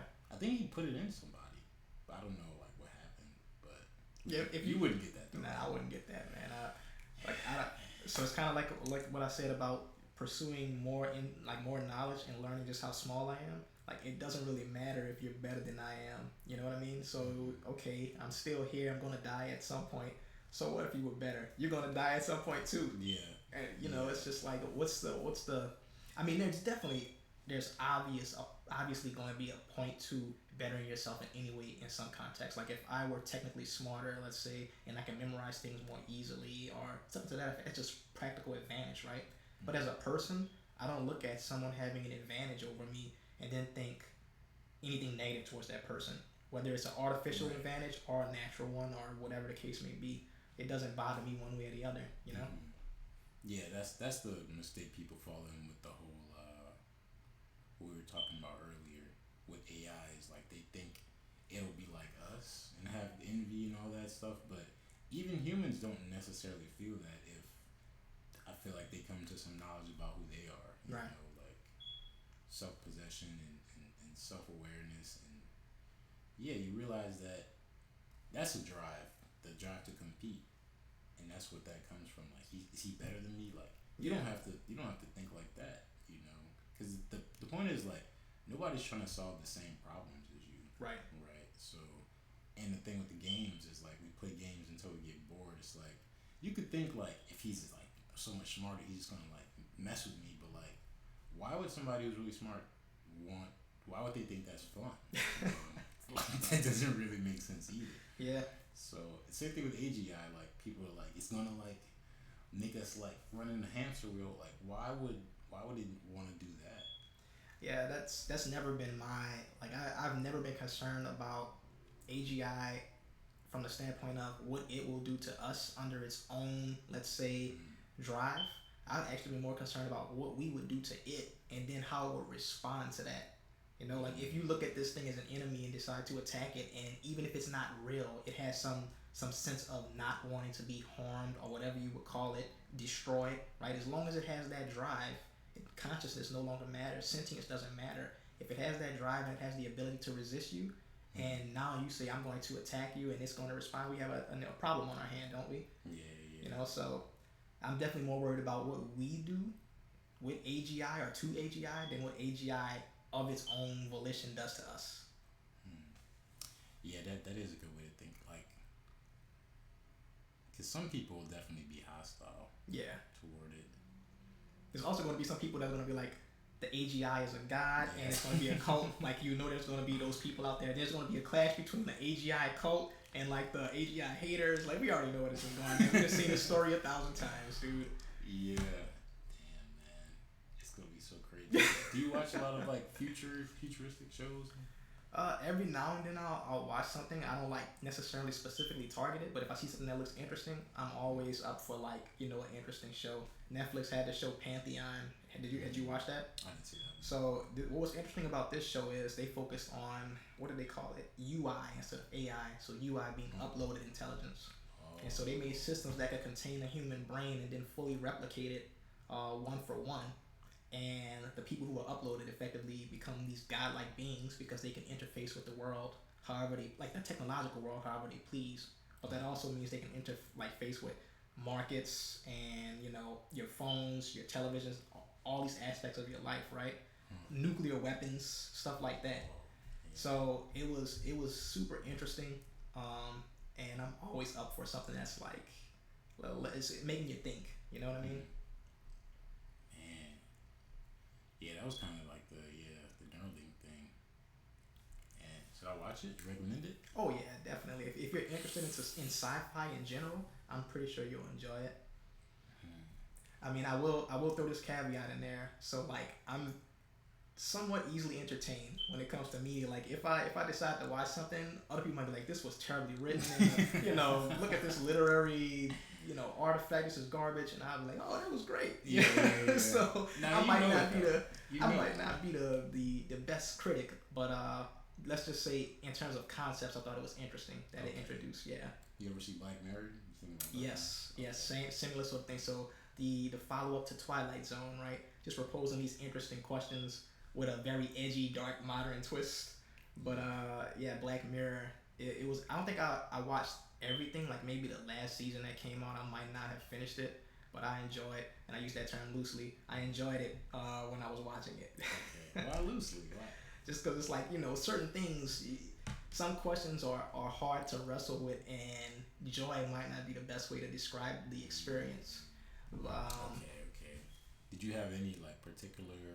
Because every episode kind of poses a question, like you're saying. Yeah. Was one of them like too pertinent or? Too pertinent? I don't think that comes to mind. I think there was this interesting one, like so I want to say there was an episode where basically people could upload their memories, right? Okay. And they can like store their memories however they pleased. And there was this one guy who was going around and he would basically have sex with all these women and upload the memories. Oh. And there was this couple, so a husband and wife couple, that were going through some things, and or maybe I'm thinking of another movie, but I'll just finish my thought. That were going through some things. I hope I'm talking about Black Mirror. And this guy came back and basically started some drama because he, you know, had the memory of screwing this guy's wife, right? And so now that in the past, now that jealousy comes up and the guy's like about to beat his ass, or maybe he does beat him, and you're like, you must delete that memory, right? That sort of thing. And so it's kind of interesting, like this question of augmenting yourself with technology. So we're talking about chips in the brain. Right. How does that impact you? Because we forget things all the time, right? And sometimes it's good things, sometimes it's traumatic things. But what if you can decide to remember whatever you want at will? Like, what are the implications of that? So I think that was a Black Mirror episode. Somebody's going to be on it like, no, kid, you're talking about something entirely wrong. If it wasn't Black Mirror, it's certainly an interesting concept. At the very least, it could fit Black Mirror for sure. But I'm gonna have to look that up and see if I'm thinking of the right thing. Man, that is a tough. So much of the interesting technology stuff is like thinking about how like we could do all this crazy things, but like it always comes back to something like that. Like, right? Did you hook up with my wife? Yeah.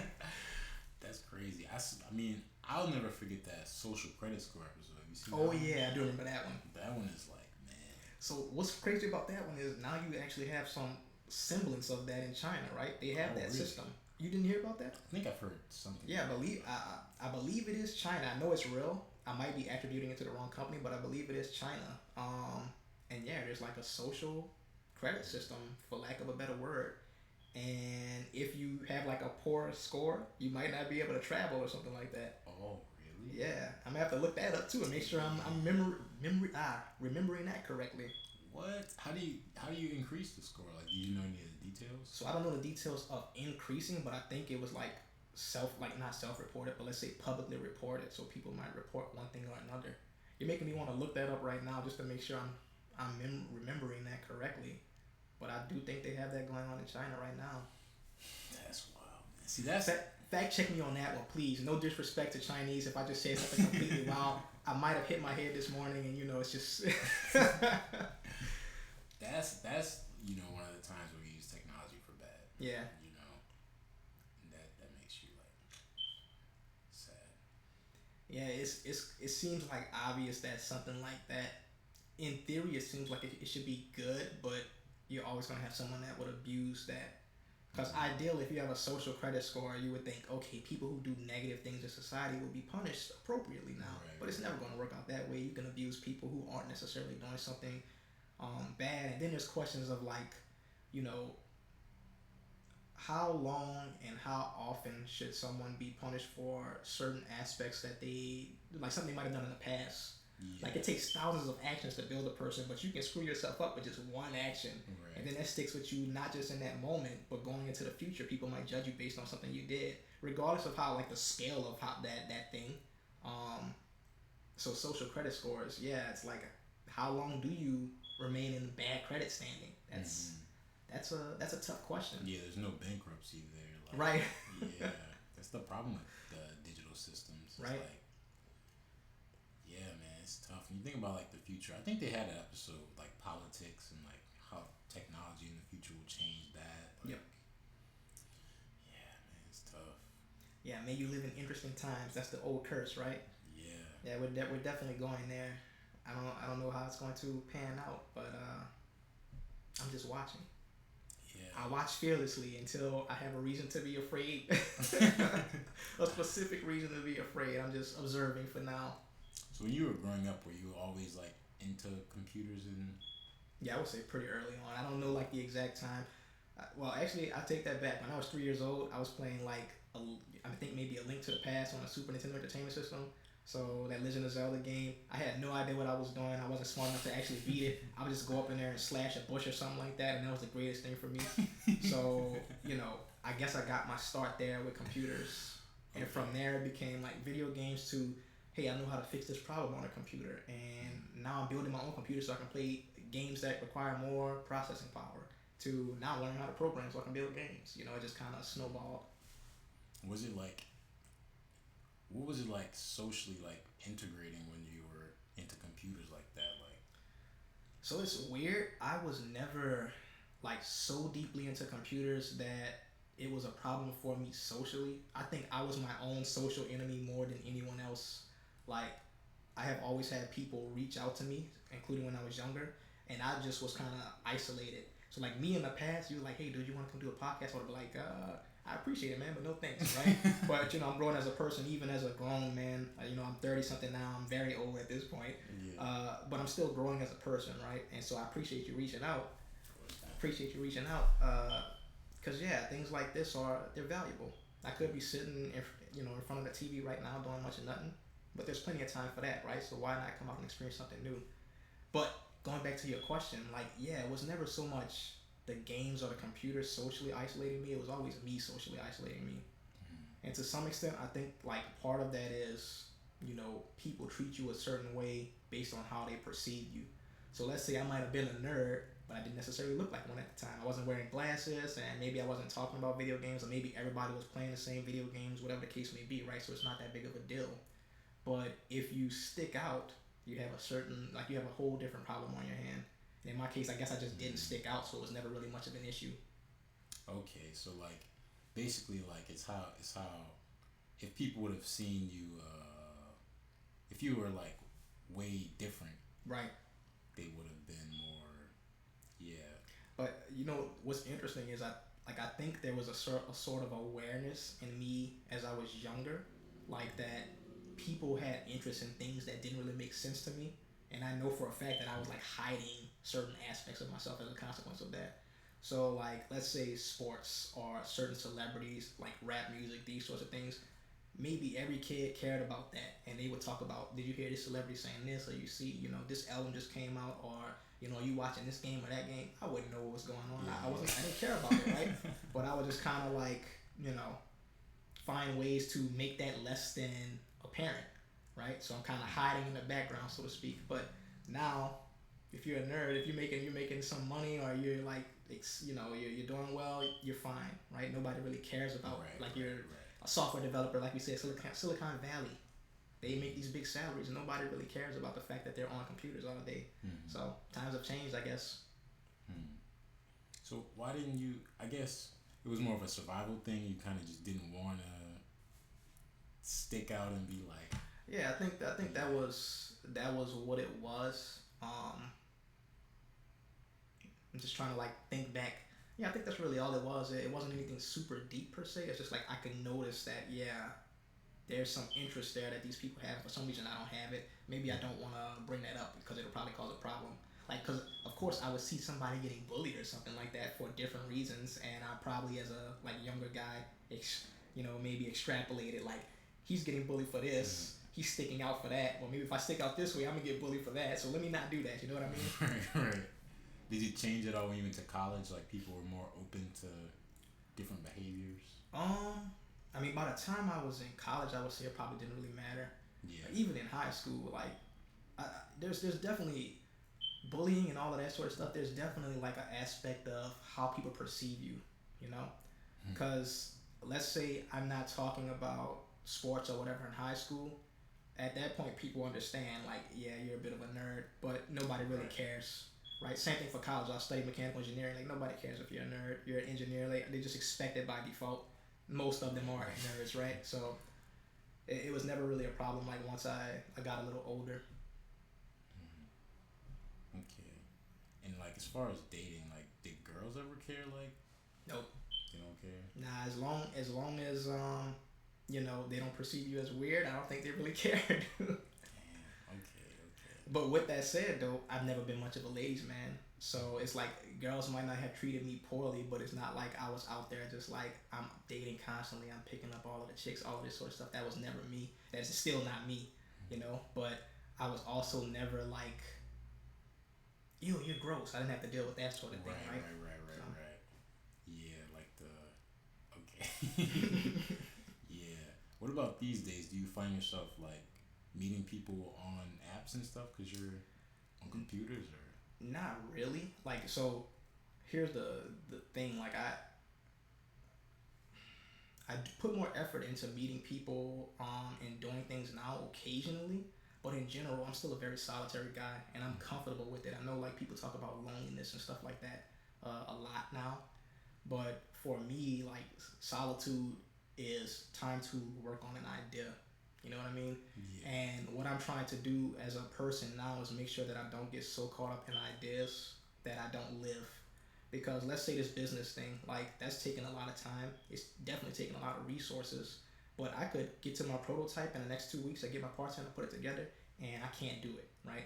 So now I've put all of this time in. Have I been getting out and interacting with people? Like, that becomes a question for me as a person. Like, this could definitely fail. Do I want to make this my entire life? No, right? So that's kind of what I'm trying to do now. I don't always succeed. Sometimes I do hunker down and just lock up inside the house. I'm just working away, but that's the goal for me. Yeah. Okay. Yeah, it is tough when you're working on anything, even not technology. Yeah, man. art as well. Yeah. Maybe even more so. Yeah, because it's so. They're really, the external part is one thing, but it's really like an internal thing. You're like going through. It could be hard. It could be hard, man. Yeah. Yeah. It's like these days. I don't know. I think the what is it? The novelty of the internet experience is kind of worn off. So like people use it and they're to meet new people and they're aware of it, but I feel like the cachet is kind of declined. Like maybe it's like people don't expect much out of it anymore. I don't know, but You're saying they don't expect anything out of the internet in terms of. it's like meeting new people. Oh yeah, yeah, Yeah, yeah. That's just my like cultural analysis, but I know people who still use it all the time, and but yeah, I don't know, like, cause I always think about like how people meet, just anybody in general these right, days, cause so many people work remote, so many people do tech jobs, yeah, people travel. Like, think a lot about that, man. yeah. I think like for me, it's kind of like I don't really have much of a choice because I have kind of inadvertently not kept up with how things have progressed socially online, right? So if I'm trying to communicate with you remotely or via technology, maybe I don't express myself as well as I could in person. Like I think I'm much more comfortable to be around in person than to like try to deal with me in text. Yeah, In which case I yeah, might be like, oh, what's this guy? He said this, or maybe he, why is he silent, or whatever the case may be, right? But here we can just relax and chill, and it's like if we mesh, and if we don't, we understand it immediately, and we go on about our business, right? yeah. That is the. I was watching a dude talk about. What was he was just talking about like men and being like in your 20s and stuff. Mm-hmm. And he had some good points, some salient points, but I thought a lot about that, what you just said. Because he's like 60, like married, older dude, wealthy. Right. And he had some good points, but a lot of what he didn't get was like, yeah, like that experience isn't.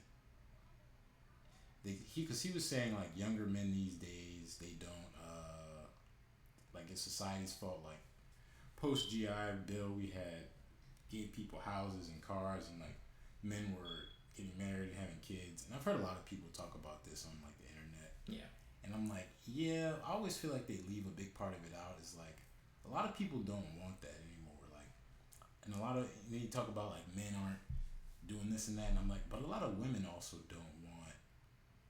don't find those things like validating or attractive anymore. Like he was Right. saying, like you get a house and now men can't buy a house, and like you get this job now, like women are doing better than men. And I'm like, but I think a lot of that is just a natural consequence of what he was saying. Is that like we did better at not making women like oppressed and Yeah. stuff.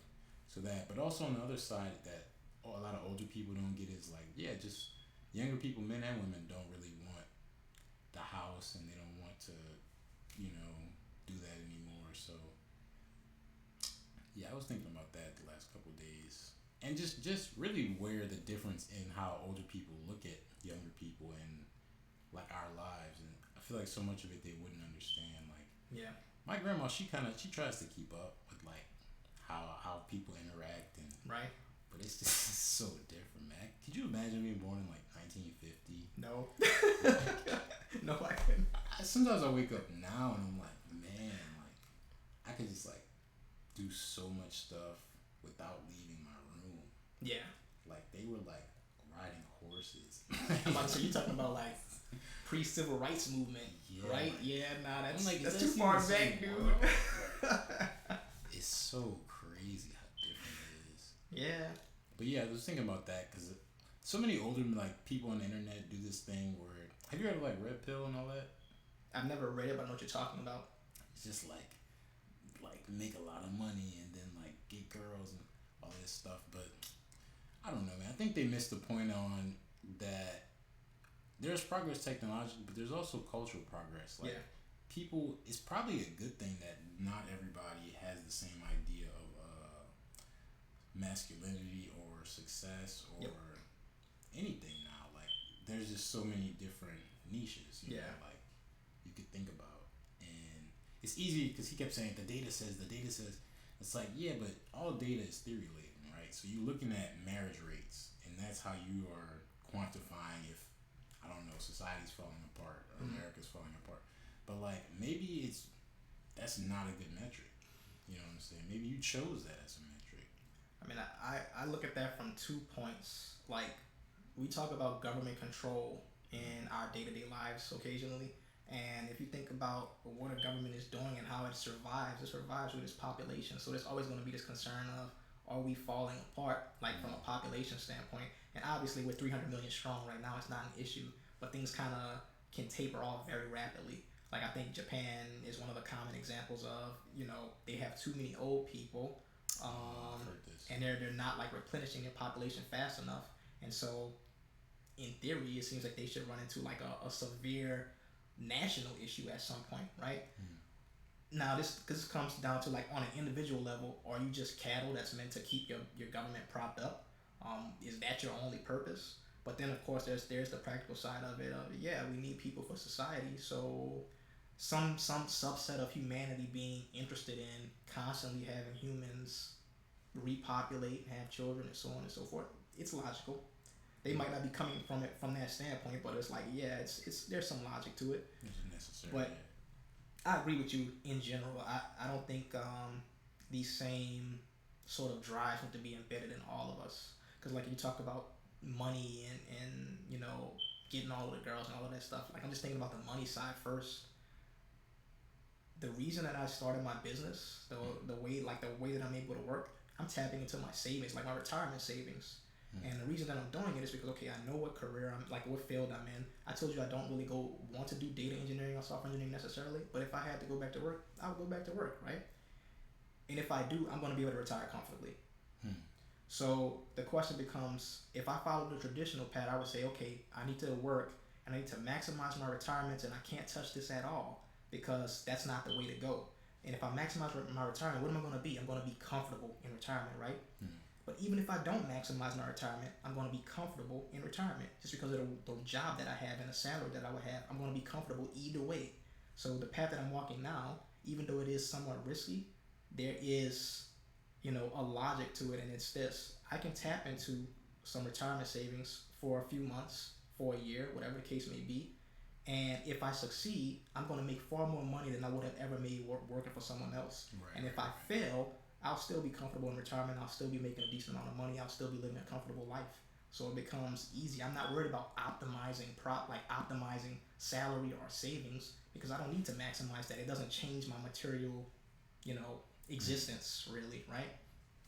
Same thing for women. It's like I told you, I'm not like the most romantic guy. I'm not big on dating, all this sort of stuff. Like companionship is beautiful. So even though I might not be dating anyone right now, that doesn't mean I'm going to always pursue being alone, but I'm okay being alone, and I'd rather be alone than just have somebody just for the sake of saying I'm in a relationship. You know what I mean? It doesn't make any sense to me.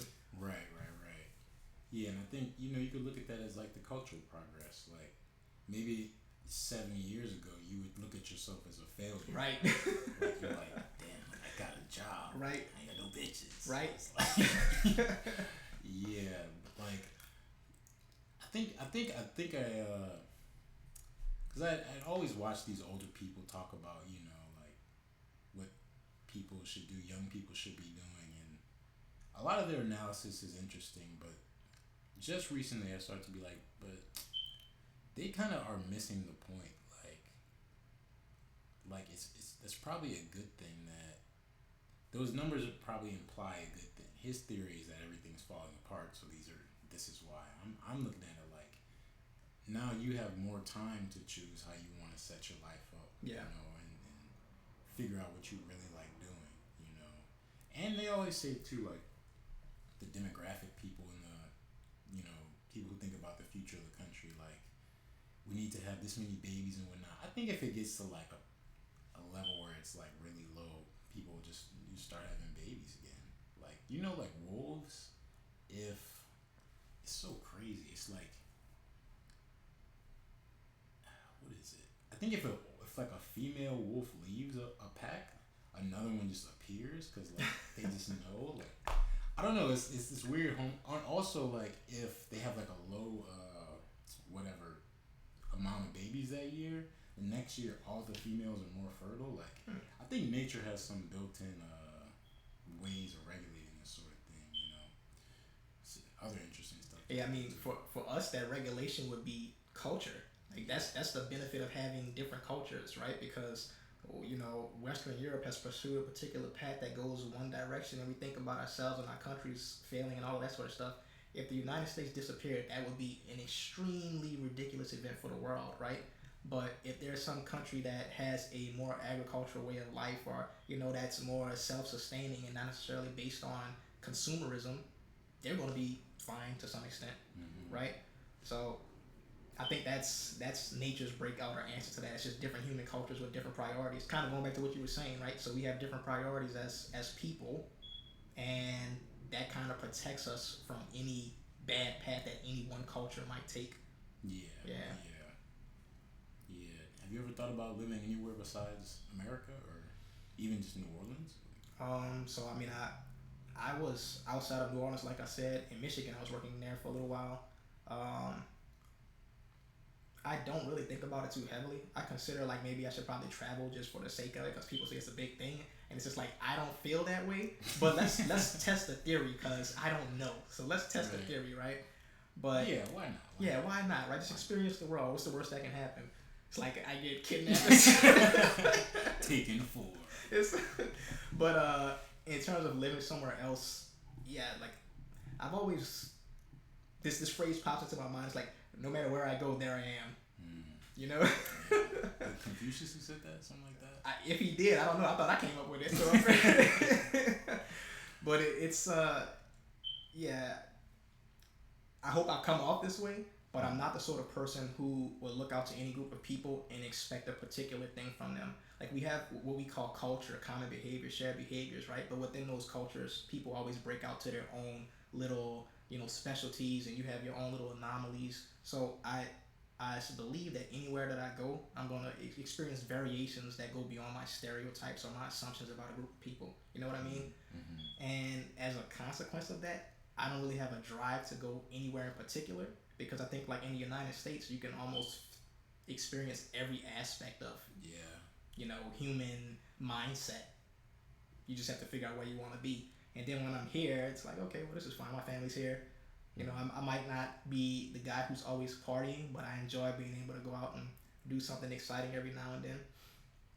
We have like technological access, so I have access to whatever I would need from like a material standpoint, and so there's no real incentive to go anywhere else.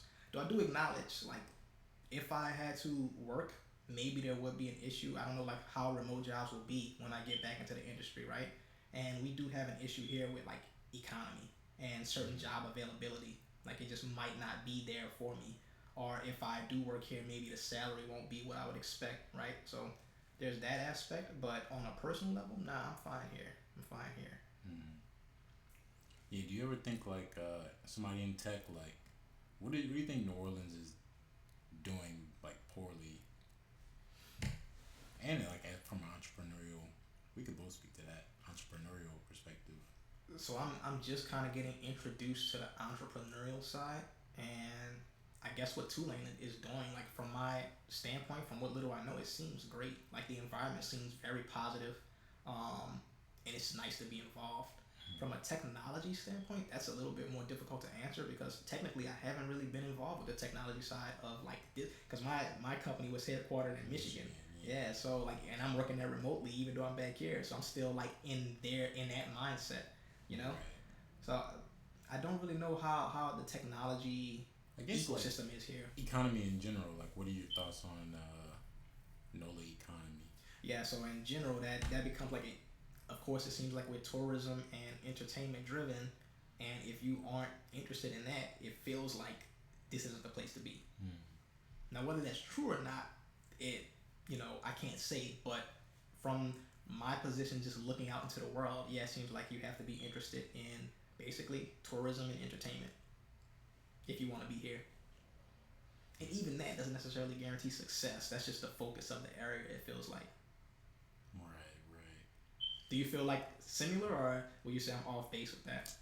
Yeah, no, I always say it's just like, I always say it's four things. Like it's,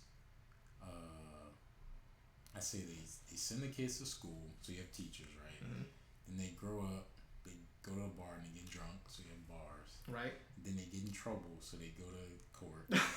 So you need a lawyer. And then, before they go to court, they get hurt at the bar, so they need a nurse. So it's like Ochsner, it's teachers, it's bars, and it's like whatever the fourth thing is I just said. But yeah, lawyers. Yeah, lawyers. A lot of lawyers and nurses and teachers. That's what my mom does. That's actually a good way to look at it. Yeah, that's the whole city. It's kind of service. Everything is service based. Right. Right. And coming from an entrepreneurial perspective, I'm trying to figure out how to make the money without selling my time. Yeah.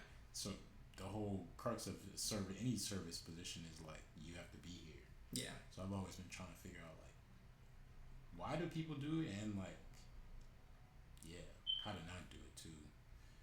Because I worked in the bars a lot, still do sometimes, but I don't like it, man. I don't like drunk people. Really? Oh, well, okay, that's not actually that surprising. Hate That doesn't seem like your sort of environment. Like you seem like you're interested in a more heady crowd, maybe. It's weird because I do make rap music and like I'm such a strange person. I like dancing and stuff, but like I just feel like so much. Like I was in New York. I was living in New York, and like they have so much fun.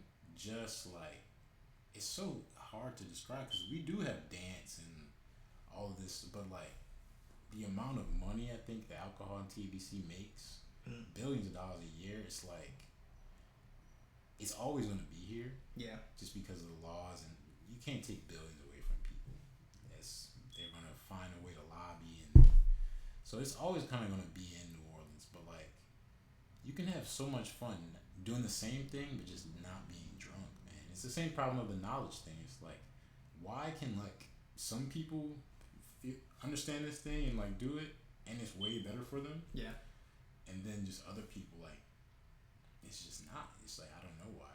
It's a huge like problem, but yeah, that's an interesting point. It kind of like we were talking about the social media thing. Like, why are people addicted to it, or why people get drawn to it? Like, I think back to myself. Like, I never actually had any desire, like any strong pull towards alcohol. But at some point, maybe when I was like 22, maybe I decided to drink wine, and of course I got drunk because I had no tolerance. But it didn't really change my behavior much in a moment, except that I was like, I'm either a happy drunk or a sleepy drunk. So that day I was a happy drunk. I remember that, and I went to bed that night.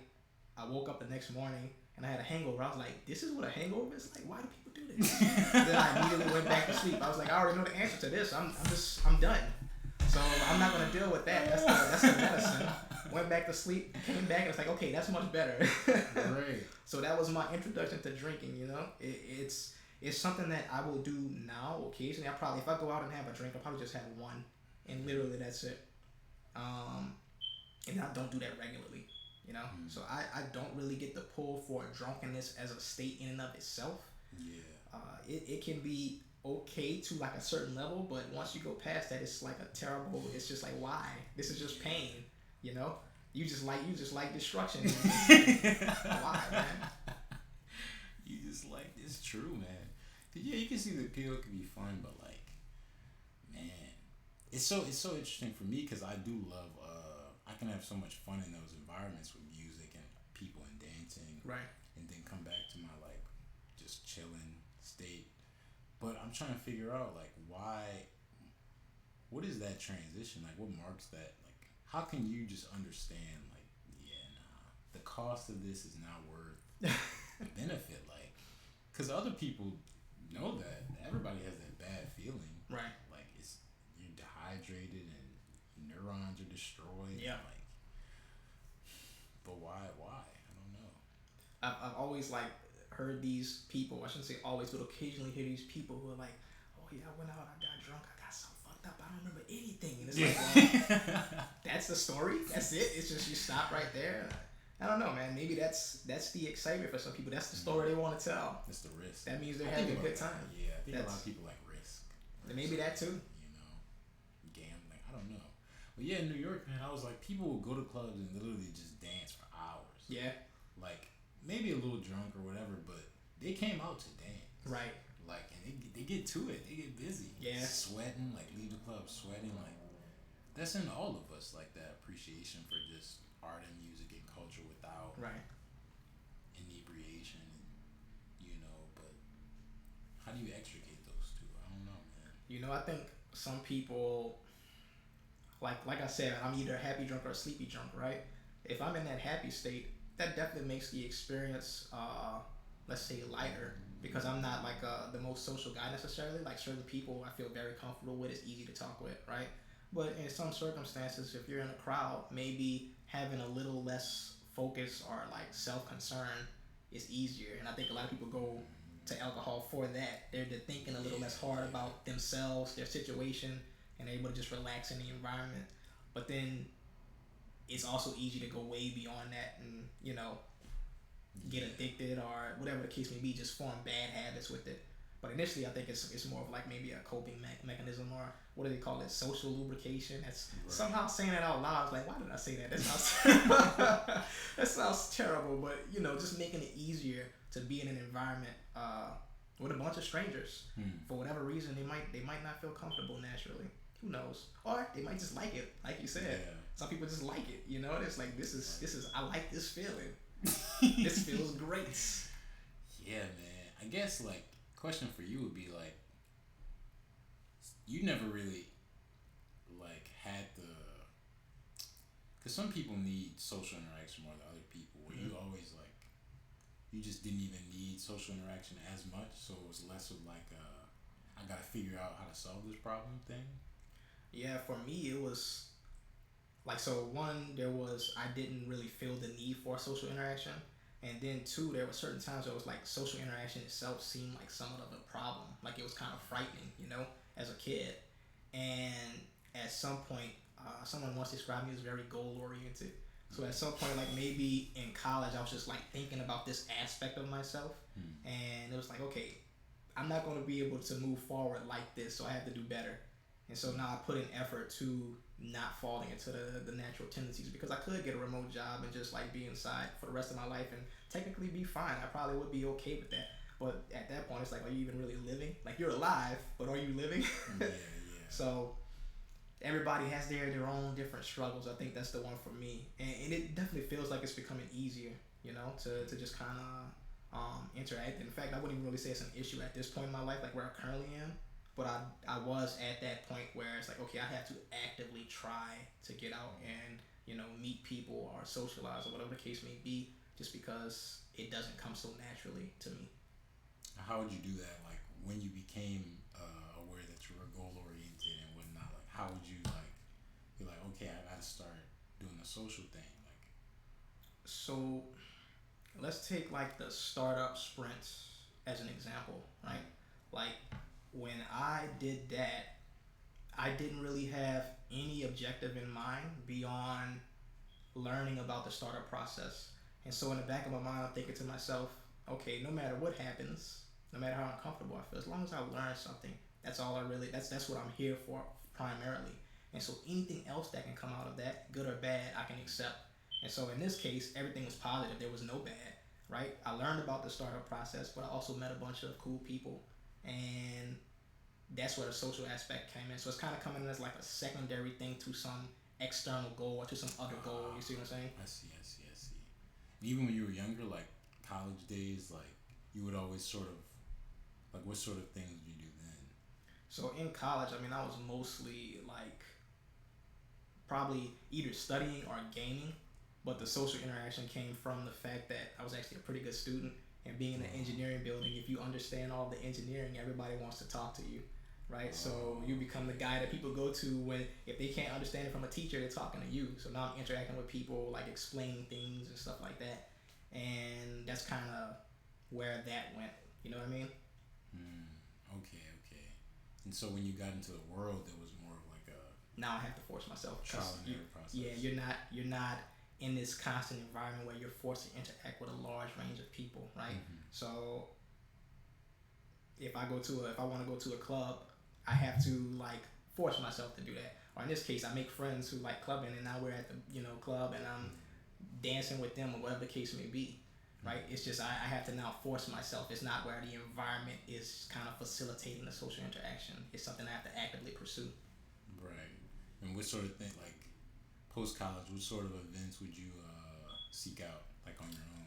So let's say when I graduated, I went to Michigan for a little while. I had some friends out there, and their big thing was like going to clubs. So we would just be in the clubs. You might have a drink every now and then. We would be dancing, chatting, whatever the case may be. And I'm probably either hanging out with them at their place, or we're going to like a bar or a club or something like that. But I guess you could say, like, personality wise, the people that I was hanging with, I just meshed well with. So by being with them, they kind of exposed me to something that I would not have pursued myself. You know, Were y'all in Detroit? we were like right outside of Detroit. So Okay. there's like from Detroit, there's like up to Auburn Hills, Michigan. That was kind of the area. That might be like maybe 45 miles of like things that we would be kind of interacting with. Woodward, um, Okay. Okay. where they have like all of the cars and all of that stuff. Like I think it was like Woodward Boulevard or something like that. Like there's this long street running up and down from Detroit up to like Auburn Hills, Michigan. We were in that area. Oh, okay. Yeah. Just like a lot of college kids out there. Uh, I would say it's a decent mix. I wouldn't say there's necessarily a lot of college kids. There are college kids, but you know it's a big area, and you're basically getting everything. It's a decent mix. Michigan club scene. Okay. Yeah. Never heard of it. Never heard of it. I mean, now like the other side of that is since that was like my main introduction to the club scene. I don't know how it compares to other club scenes. Maybe it's not that significant, but Yeah. but for me it was cool. You know. Any like crazy, any unexpected nights y'all have out there? Nothing comes to mind. Yeah, I don't think anything like stands out worth talking about. Certainly not at least like with me. Nothing serious, Yeah. silly happened. Trying to think if anybody had any like good stories or something like that. Yeah, 'cause I've never heard about Michigan scene, man. Going out there. Yeah. I don't know really anybody. Well, my man in New York, he was from there. I think he went to Michigan State for college Okay. or Florida. I think he went to Michigan State for grad school. But I never really talked to him about what it was like hanging out there. Right. But I know is it University? Maybe it's Michigan. One of those schools they party, Michigan or Michigan State. I'm sure all of those schools they fight. They're big, they're good at sports, so Right. they get to it. But yeah, man, it's an interesting like talking about alcohol and whatnot, like how different people in different places like hang out. Cause like down here, alcohol is so cheap. That's the other Yeah. thing, that it's like it's always around, and it's definitely like we definitely live in a place that is great. I mean, we have the Super Bowl, Yeah. Mardi Gras. You can like meet so many people. It's just it does get the older you get, it gets more difficult. I find to like meet people who aren't just drunk, Right. because that's not a good foray into the future either. Like Yeah. always being drunk, it creates so many problems, man. Like Yeah, I think that's like why that's so I didn't really think about this initially, but that's kind of a good aspect to the whole startup sprint thing, or just like the Tulane environment in general, because you're getting a lot of people who aren't necessarily college students, so they might be working on their own business or whatever, and they're focused on more than just entertainment. You know what I mean? And it makes it easier to meet people who aren't just drunk. I'll just put it to you like that. yeah. It's such a people who like never been down here, they might get it if you like compare it to college, because there are very few cities that like I feel like people get to it as far as drinking like New Orleans, like, Right.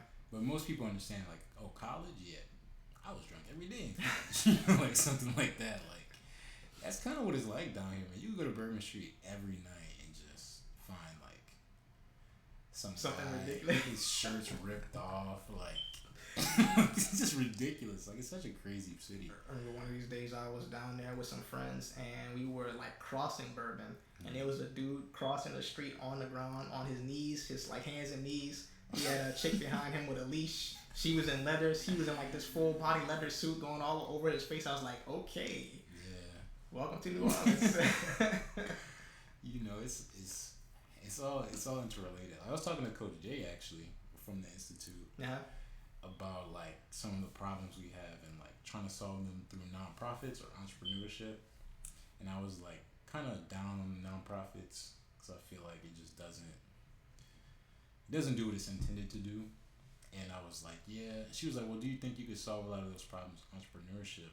And I said, like, I don't know, honestly, probably not. Like a lot of it is like education, a lot of it is like the history of like segregation, a lot of it, all this deeply historical like issues we have. And I was just saying it's global, like a lot of cities have the problems we have, and a lot of the challenges we have for people drinking and all that, not as bad as us because of bourbon and all of that. But Right. yeah, we have a lot of just problems, and I think it goes back to a global the economy, which isn't just no economy is isolated from others anymore. I think it's part of that, but I don't know. I used to think a lot about how to like improve it, New Orleans. I don't think it's much about that now because I think I started to think more like people are making their own decisions. So like if you always think you have the right answers, like you probably don't.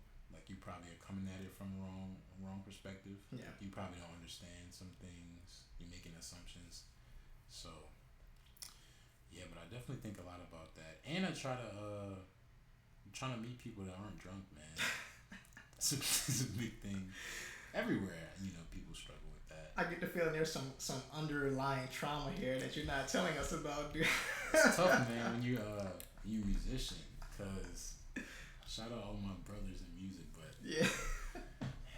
so that's a tough one. I mean, it's the whole history of rock and roll. All of that is like all of these people OD, and it's easy because a lot of them perform at night. Right. A lot of them perform in bars and those Yep. environments. Sometimes, a lot of times, like in New York, my friends would get paid in tequila shots. Oh, So really? they would get, they would play for like 5 tequila shots. It's like, this is cool, but like, Questionable economic model there, my friends. yeah, I don't know how much longer you can sustain this. Yeah. It's tough, man. It's tough. Because you want people to like go up, but also have fun. Because you're an artist. You want to create. You want to, it's not just like a regular job. So. Right. But yeah, man. And just down here, I told you like bartending, it's like, I don't want to do that forever, so. Right. But I do think people should be allowed to drink, and I never be like a person that's like, like bash people for doing it or anything. But yeah, like since you've been down here, have you like found a community of people to hang out with and whatnot?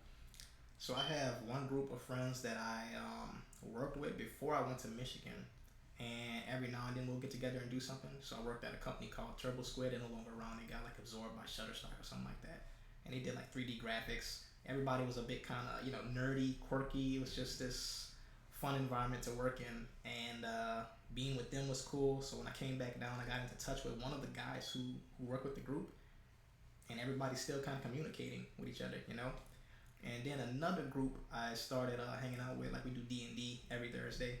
So we'll do something like that. That's like my main two groups. And every now and then I'll go do something random and just enjoy, whatever comes out from it. Like, have you heard of this app called Time Left? No. So there's this app called Time Left that does dinner with strangers. And they'll set up like 6 people to go to a random restaurant in the area, and you guys just have a conversation. So I did that, and it was pretty cool. Like, I enjoyed it. My particular group wasn't full, so we had like the initial 6, but like 3 dropped out. So when I went there, it was just 3 of us, but it was still fun. It was nice to like just meet somebody different and just chat for a bit, kind of like this, but with more people. Wow, it's kind of like the side tour thing. I think I've heard that name, but I never looked into it. Is that like they're doing something similar? I take it. That was the business that the dude Aaron had founded. Yeah.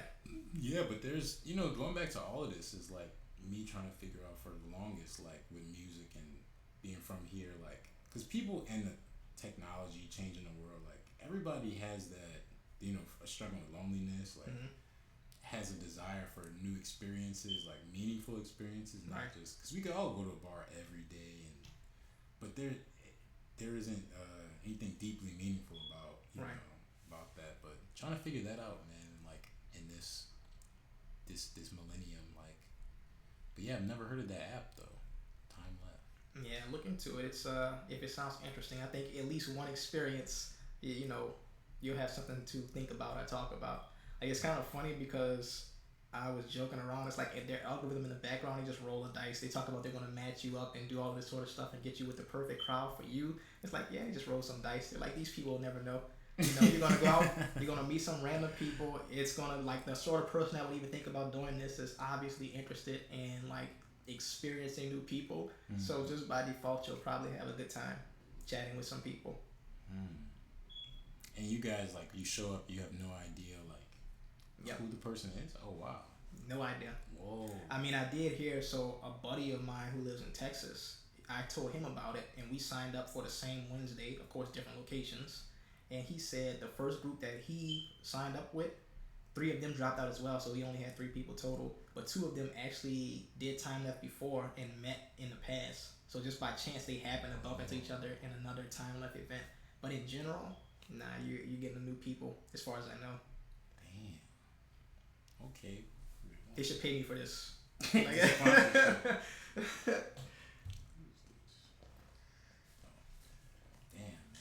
So you would do it again though? Definitely. The only reason I mean, honestly, it's not that expensive. I could probably do it without much issue. Oh, you pay for it? Yeah, you pay like, I want to say it's like $15 or something like that. Okay. So I'm kind of laughing because, time left dinner with strangers. This is just going to a place with like a bar in a restaurant and just having dinner at the bar. That's in the past. You just have dinner at the bar and talk to a stranger, right? But now they're extracting like $10 or $15 for you to basically have the same experience at the table. How do you know when you walk up like? Oh, so whatever place they go to is going to accept reservations, and the table will have a like time left group 2, something like that. And then they'll seat you at the table and tell you, your group isn't here. Would you like to wait, or do you want to be seated now? So, it's simple process. In general, I hear that normally it does get filled out. So ideally, you won't be like, I showed up and nobody else was there, or everybody dropped out. Man. I don't know. I mean, you know what? I think like being here, like you will probably get like a decent group. If you say people are going to be there, there's probably going to be people here because we have so many restaurants, right? We just have a lot of infrastructure for that. But it most likely varies place to place. Damn. Yeah, I've never heard of this, but I did see like yesterday I was looking at networking events on Eventbrite, and there was a speed dating thing. Oh yeah. I was like, what if I did that? Never done it before. I was about to say I've never done speed dating, but I was actually thinking that might not be a bad idea for me. It's a numbers game, right? It's always like, so just getting more getting more activity. I want to see like, cause I've seen it on TV, but I'm like, it can't be like on TV they make it like a joke. Like you sit down and then you talk really fast, and then I just want to see what it. Cause even the innovation thing, it was like so much different than I thought it would be. Cause there's downtime. You know, then you just hang out. Right. So I was like, I wonder if there's just like what would be going on there. Yeah, I almost think with something like that, like just the fact that it is different is worth the experience, even if it turns out bad. So like, say you get there and you're talking like you're at an auction trying to sell something, you're speeding through, zipping through. Now this was terrible. You can warn everybody else, You can't breathe. Right, you can't breathe. You're turning blue trying to explain yourself. That's the thing. I feel like I wouldn't like if I sat down. I probably just wouldn't even like. I don't know. I wouldn't say much. Like, here's my resume. I would probably just be like, damn, like, I'm speeding. But yeah, I don't know. It's like you said though. I just always like doing like random things. Yeah. You just never know what's gonna happen. Like that's so interesting. How did you find out about the Innovation Institute? So that's a good question. How did I find out about the Innovation Institute? I might have been. So my business. I was looking for just getting information about businesses in general, and I think through one contact I learned about Tulane Innovation Institute, and I just happened to go to like one of their open. What is it called? It's not open mic, but it's kind of like that event. Just one of their general networking events, let's say. And so I went there, chatted with some people, and then I was on their email list after I signed up for that. And so after that, I got the Startup Sprint email, right? So I'm just hearing about things in the background, kind of similar to what you were just saying, just because I'm on their list now. Man, okay. Yeah, my grandma found it in the Gambit newspaper. Oh, really? So she was like, "Look at this," and she always shows me stuff, and a lot of times I'm like, I don't know, like what is this? Okay, but it was like you got to. I think the part that I saw was that you like participate or something, and I was like, that could be interesting. It wasn't just like a conference where people talk, right? Because I'm like, there's always somebody talking somewhere, but yeah, it was like stuff going on, so I was like, let me see what that's about. I question these sorts of conferences where people are just kind of spouting off one thing or another. I feel like every time I go to those, I don't really feel like I take away too much. So something that's a little bit more interactive is better, I think. At least for me, you know. Have you done like entrepreneurship like conferences, meetings, or something? Not entrepreneurship specifically, but just like being in the tech industry, I might have gone to one conference or another. And it's just like, oh yeah, we're all sitting here. Look at us, we're so smart. We're listening to the smart people talk to all the other smart people. Look at us. And then you go home and forget all that stuff. None of it was really significant. Unless you actually made a meaningful connection for what you're doing specifically, it was just kind of like, okay, I went to this event, now I'm going. Yeah, yeah. Cause yeah, we don't really learn anything like that. Like let me sit down in this room and like then leave. Right. Yeah, nothing happened. So I was always skeptical of that stuff, but yeah, this one was interesting. There was a great range of like older, younger. Oh yeah, that was. I didn't think there'd be so many older people there. Right. That was cool though to see like. Right. There's people in the city that are doing things that are older. That was cool, man. It was cool. Like my whole team was all older. Besides one person, they're all like 50s or 60s. I was like, dang. Yeah. I was actually let down that there were not that many young people. Right. I was like, where are you guys at? Like, what did your team do again? we did like a travel app. Again, kind of similar to Time Left, but like, it's like if you came here and you wanted a tour guide. Oh yeah, okay, I remember that one. Yeah. It was kind of like 2 or 3 different ideas in one, and that was I think the weak point of it. It wasn't very clear what we were trying to accomplish, but I don't know. It could potentially have some legs. Yeah. Yeah. So the guy, for like the CEO of my group, he's interested in pursuing his idea further, and I think it's a cool idea. Like I went to like an open mic once, and just like listening to people doing like poetry and things like that, and those people who are doing it, with just their voice versus those who have like a backing or something like it makes a huge difference having the right sounds going behind, say, not necessarily vocals but words. It makes a huge difference. Now I don't know if the act of reading will have a problem for a lot of people or will cause a problem for a lot of people because it takes a lot of concentration to read text, right? So the sound, depending on the person, could be a distraction. Like that's what we learned. Some people said, "Oh, I can't listen to sound at all. I have ADHD." Then we had another person said, "I can't listen to stuff that helps you focus because I have ADHD. It has to be exciting." I was like, "Well, apparently ADHD just puts you all over the place." But I think the main takeaway is like the human mind just has so much variance regardless of why, and so some people might not be able to deal with the sound. And then the question from a business standpoint becomes, do you have enough people to sustain your business? Right. I think he'll have it, just like dealing with music production and stuff like that. There are certain sounds that are very distracting and certain like rhythms of sounds being introduced to things that can be very distracting, and there's certain sounds that are not. So if he can figure that out, he might have something on his hands. Why do you think you guys didn't place at all? That's honestly kind of hard to say. I mean, so if we look at who win, we had like the 16-year-old girl with the cookie idea. It was an interesting idea, and then the fact that she was like able to get up on stage at such a young age and like put herself out there like that. I'm sure she got a lot of brownie points there. No disrespect, not taking away from her, because like I said, I don't know if I would go there all the time, but I would definitely try it out, like customized cookies. Why not? You had like the group from Tulane doing Tulane related business. It's just like they fit in. I think the guy, like all of the guys were at Tulane, and one of the guys, he already had a business on the Tulane campus or something like that. Yeah, interesting. And their presentation was pretty good. They had humor in it. It wasn't necessarily like the most professional, confident pitch. They were reading off the notes, but it was just funny, and they did a good job of what they were working with. And the idea itself is not a bad idea. Like I don't know the full depths of what marketing tools are out there, but saying, okay, I'm going to go on a college campus and pay a kid, like on a college kid, this much, and then charge the business, it seems like a reasonable idea. So I guess you could say we had good competition. That's where I'm getting at. Like we had good competition with plausible ideas. Our idea is more theoretical. Yeah.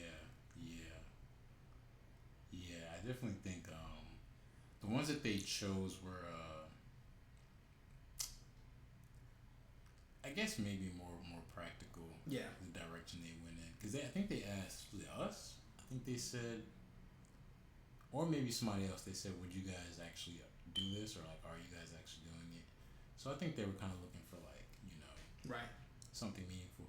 It was also tough, like, because there were so many different ways you could have interpreted what we were there to do, like Yeah. the whole weekend. You could have been like, oh, this is just a game. Oh, I'm trying to do this for real. Like, oh, I'm just trying to earn money. I'm just trying to meet people, whatever. Right. But yeah, I think also I did not understand the one who won second place. The The app or something. yeah, product. Yeah. Did you understand it? I didn't understand it. I Like, thought it was just me. I think like, what is this app? so. I might be wrong. I think the guy who initially proposed the idea, who was no longer there, that's what they said. So the original guy wasn't there. I want to say he started off with something like, you use some sort of AI agent to filter your emails into categories or something like that. And so you would know, like, as a business person, this email is important, this is high priority, this is what it's talking about. You have summaries, you have meeting minutes, whatever the case may be, coming from your email stripped out by this AI tool. And it seems like they pivoted to a general productivity tool. So I didn't really catch the drift of that transition, but I guess productivity is a area that people are interested in, and the judges understood what they were saying better than I did. So, Or they didn't. or they didn't. This Yeah. is my theory. It's like this is very impressive They didn't know productivity. what was going on. I didn't get it at all. I was like waiting for I think I was waiting for the presentation. Yeah, it was like, over before you thank you. even. I was like, what? Yeah, now so we're on the same page there. Yeah, I did not get it. There might have been, and we might have to talk to the gang over there. Like, what's going on with this guy? So I wanted to know, but like then I was like, yeah, I don't think I don't know. yeah, no point in It was very businessy though. Like it was Yeah. for businesses or just people who do that sort of thing. So I was like, Right. nah. I think the Cookie Girl had a very strong, because everybody likes sweets. Yeah. So I was like, yeah. And I mean, like, so what's interesting about that is, like, there's already precedent for that sort of business. So she's taking something that she knows works. Like someone mentioned Blaze Pizza. I think there's like a yogurt place that does something similar, and she's doing the same thing specifically for cookies. Right. It's a great idea to pitch for like a thing like that, But yeah, I did not. That was bothering me. I was like, I cannot have been the only one not to understand Right. what was going on there. You have to check yourself. Is something wrong with me? Nah, it's not you. And the judges asked questions, but I think they didn't know what was going on. Yeah. I think they're like, these guys look like they know how to code. That's the CEO magic and the executive style magic. It's like they ask a question that seems highly intelligent or something like that. It's like, Yeah, they don't really yeah, need yeah. anything. And you're like, maybe I'm just dumb. I think they know what they're talking about. It must be me. I was so confused. Wait, hold on. I'm gonna use the bathroom real quick. All right.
your idea, you said it was the travel app, right? Yeah, So remind me again. It's like you are trying to remind me like the. it was kind of like we kind of said like Tinder for tour guides kind of idea, or like you use an app, you kind of swipe to find a tour guide. So honestly, I've never actually dealt with a tour guide before. You're now This is making me think like maybe I should try that. Maybe I should find like a local tour guide or something, just see what that experience is like. Um, oh no, I take it back. I take it back. I did, what was it? Like haunted, some sort of like haunted tour down here. It was pretty cool. okay. And of course, I was with a bunch of tourists who were from like out of town. I didn't say anything. I didn't say where I was from. I was just kind of chilling, pretending that I'm blending in with the crowd, sort of Yeah, deal. yeah. But it was a cool experience, and I think maybe there could be something for it. I don't know how big like the tour guide industry is, but of course, having someone who knows the area, if you're trying to have a good time, not having to figure everything out yourself, there's some benefit to that. Hmm. Um, so there could be something to it. Yeah, I think cause I feel like the guy who kind of came up with the tour guide thing, his idea was more targeting that market of Mm-hmm. people who like want that they want to know about a museum or specific thing. I was kind of coming at it from the perspective of like, what did Uber do to taxis? They made it to where you don't need it. I'm about to say they almost eliminated them Yeah. essentially. So I was like, the way I thought about it was like, we would make everybody a tour guide, right? Mm. So we didn't really pursue that. I kind of pitched it when our first thing didn't work, and everybody was like, "Oh yeah, I'm down." But then we also had a guy on our team who was a tour guide, and Right. he was kind of like emotionally invested in the idea of like, Yeah. I don't want to lose my job. So I was like, okay, interesting problem here, Patrick.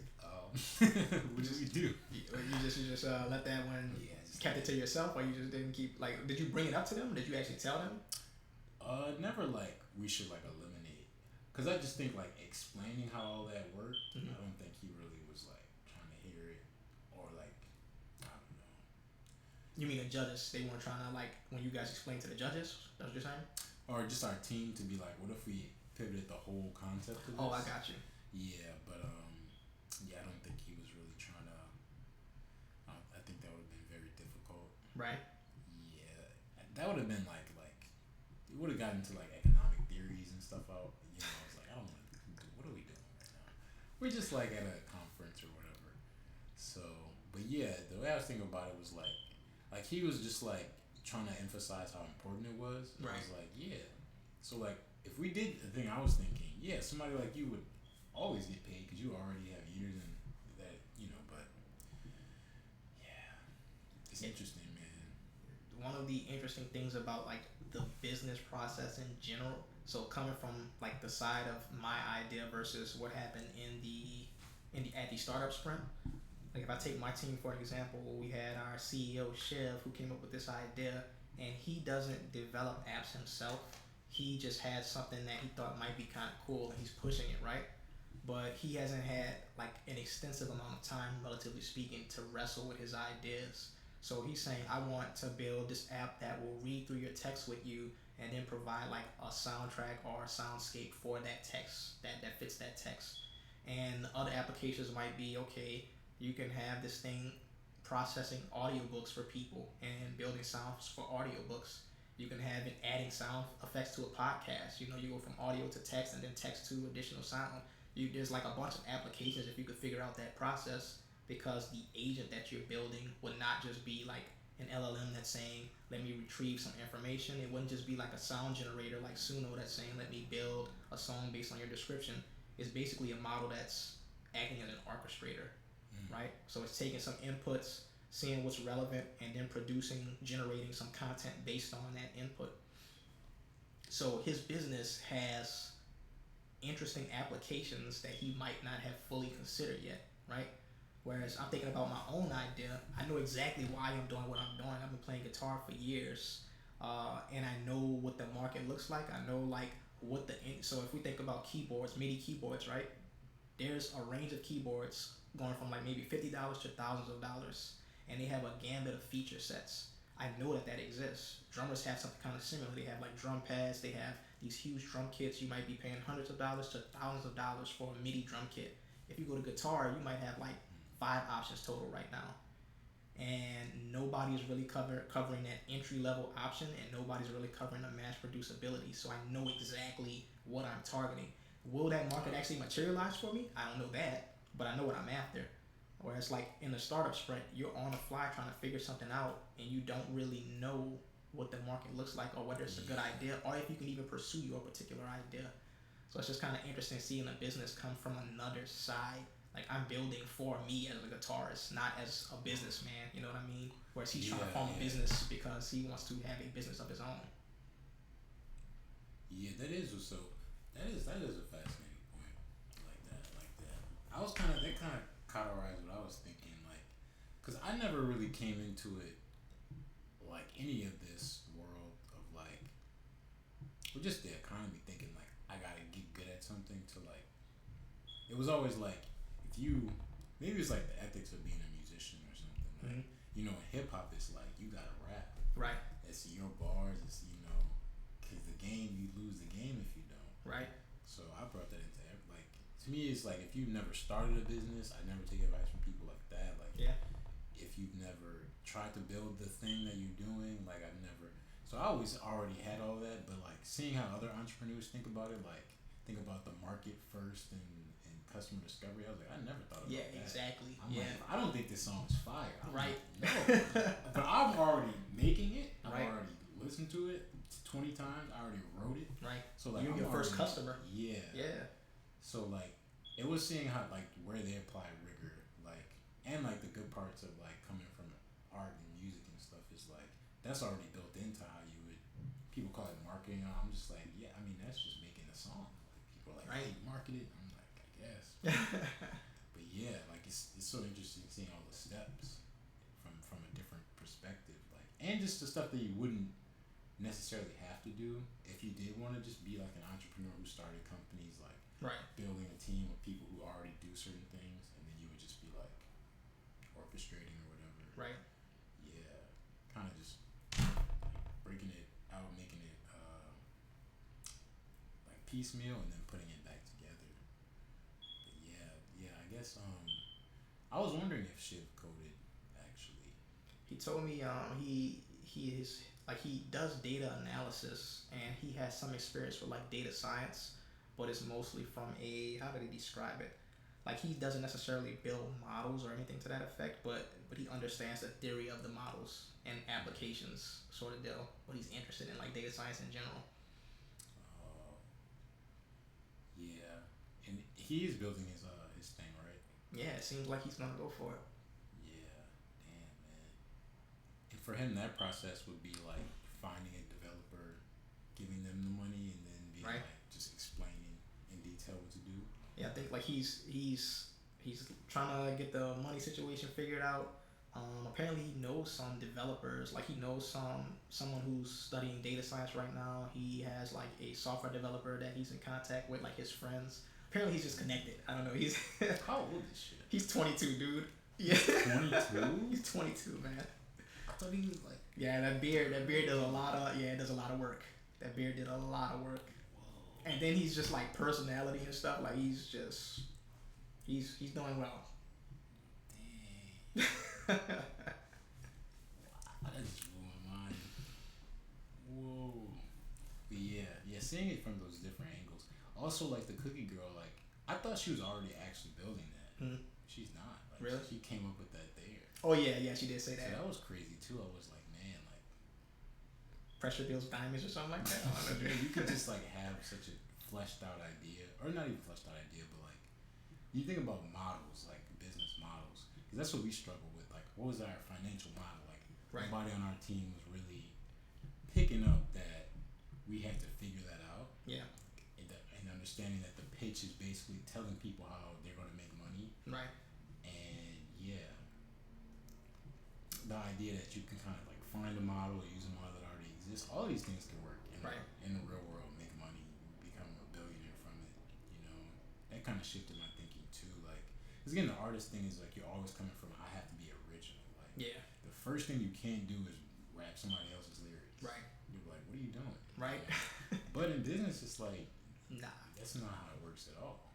You know, So I'm like, oh, kind of relaxing my sensibilities on that because it saves you time and effort. You could put that creativity into something else. Right. So I needed to see that. I need to see that. Yeah, I mean, like, do you feel like you've changed any of your thinking towards your own entrepreneurial goals based on what you learned from there? It's another good question, man. Yeah, definitely more open to like just learning more models. Okay. Cause that's basically what it all is. It's just all different ways of like, if this happened and then these people gave the money, then how would you make? That's all business is Right. to me. Like figuring that process out. And the Right. rest is just storytelling. So, but yeah, just open to learning new models. I got a book coming today. A guy on my team was telling me about this lady named Cody Sanchez. Have you ever Okay. heard of her? Mm-hmm. She's like 30, like early 30s, but she like owns a bunch of little businesses like laundromats and stuff. Yeah. And her book is called Main Street Millionaire, Okay. and it's like how you buy regular businesses and become rich from that. Yeah. So the idea is there's all these businesses that people just like get old and they don't want them anymore, and their kids don't want them. So you can buy them, and they're called owner finance. So like you get it for free also, and what you do is you pay them like every year out of the profits if you buy it Mm-hmm. over 5-10 years, and then you own it outright after Wow. so long. So the dude I work with in my group, he's gonna take me on Saturday. You should come if you want to the library and show me the step by step. Okay. I also bought the book. It should be coming today. So what time are you doing that? 10. I'm going to Jefferson Parish Library at 10. So Shiv actually asked me to meet with him because he wanted to talk about like some theory of his business and stuff like that. I was like, yeah, dude, let's hang out. But I'll shoot that towards him and see if he wants to hang out because he's Yeah, I was interested gonna in tell like. Shiv to come too. Yeah. So Yeah, we should all do that, man. yeah. But yeah, it seems I didn't read the. To me, if I need the book and I need to read it, not all of it, but I need to like figure out where they're coming from. Right. You know what I'm saying? Before I would be like, this is how this works. So I'm gonna like parse through that a little bit. I saw some of her videos, but on the internet it's basic like, you want to get rich, like. Right. You know what I'm saying? Every guru is the same, but people have real information sometimes. So I never be like, if I really think there might be something interesting, I'll buy their book and check it out Yeah. and see what she was talking about. But I do understand that there's like the main idea I think with people, and like we were at the conference, right? Mm-hmm. We understand like entrepreneurship is a different concept than like being a business person. Like entrepreneurship means like they kept being like, tell the story and whatnot, because the point is like other people are basically paying for it. Right. And I feel like the way we grow up and raise and socialize is to think like you have to be rich to be rich, but nobody who starts a business is already. Why would you start a business if you already had $1 billion? You wouldn't. It's only people who are trying to create abundance in the world, increase. So I think shifting your thinking to always being like making this abstract, so I could show somebody else you would make money if you invested in this. Right. So. Yeah, capturing the heart. That's the word that was used over there by one of the mentors. Okay. And I do feel like that is a critical component because it's very easy to get like overwhelmed by technical minutia and just bore people to death with stuff that nobody actually cares about except for you or some other like nerdy sort of person, right? Mm-hmm. But if you can quickly tell them what you're about and why they should care in like a very let's say accessible manner, you're off to a good start, assuming you have a strong idea. Yeah. Right. That's the other part. Because I also highlighted like we're making so many assumptions when we go into a business, and philosophy is like they uncover assumptions that we make in our regular life. Right. That's basically what philosophy is. So I was like so interested in that, but like yeah, man, because you're like, if the market share is this, what if there's a global pandemic? Yeah. There's no market. Right. You gotta think about it. It's like, damn, people take real risks. I mean, we all do all the time, but like explicitly taking it with other people's money is like, yeah, that's more where pressure. the rigor comes in. Yep. So yeah, man. So back to your question. Just wanna learn more models, definitely, and being aware that there's always like businesses that already exist that you could buy or take out loans to buy a house, and there's so much stuff you could do if you would like want to learn about or become more financially secure. Yeah. That's not just like go sell your time.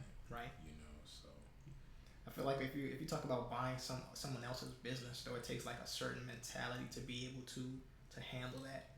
Because like I was saying about myself, like yes, I want to start a business because business is more like a means to an end for me. It puts me a little closer to freedom than say working for a corporation.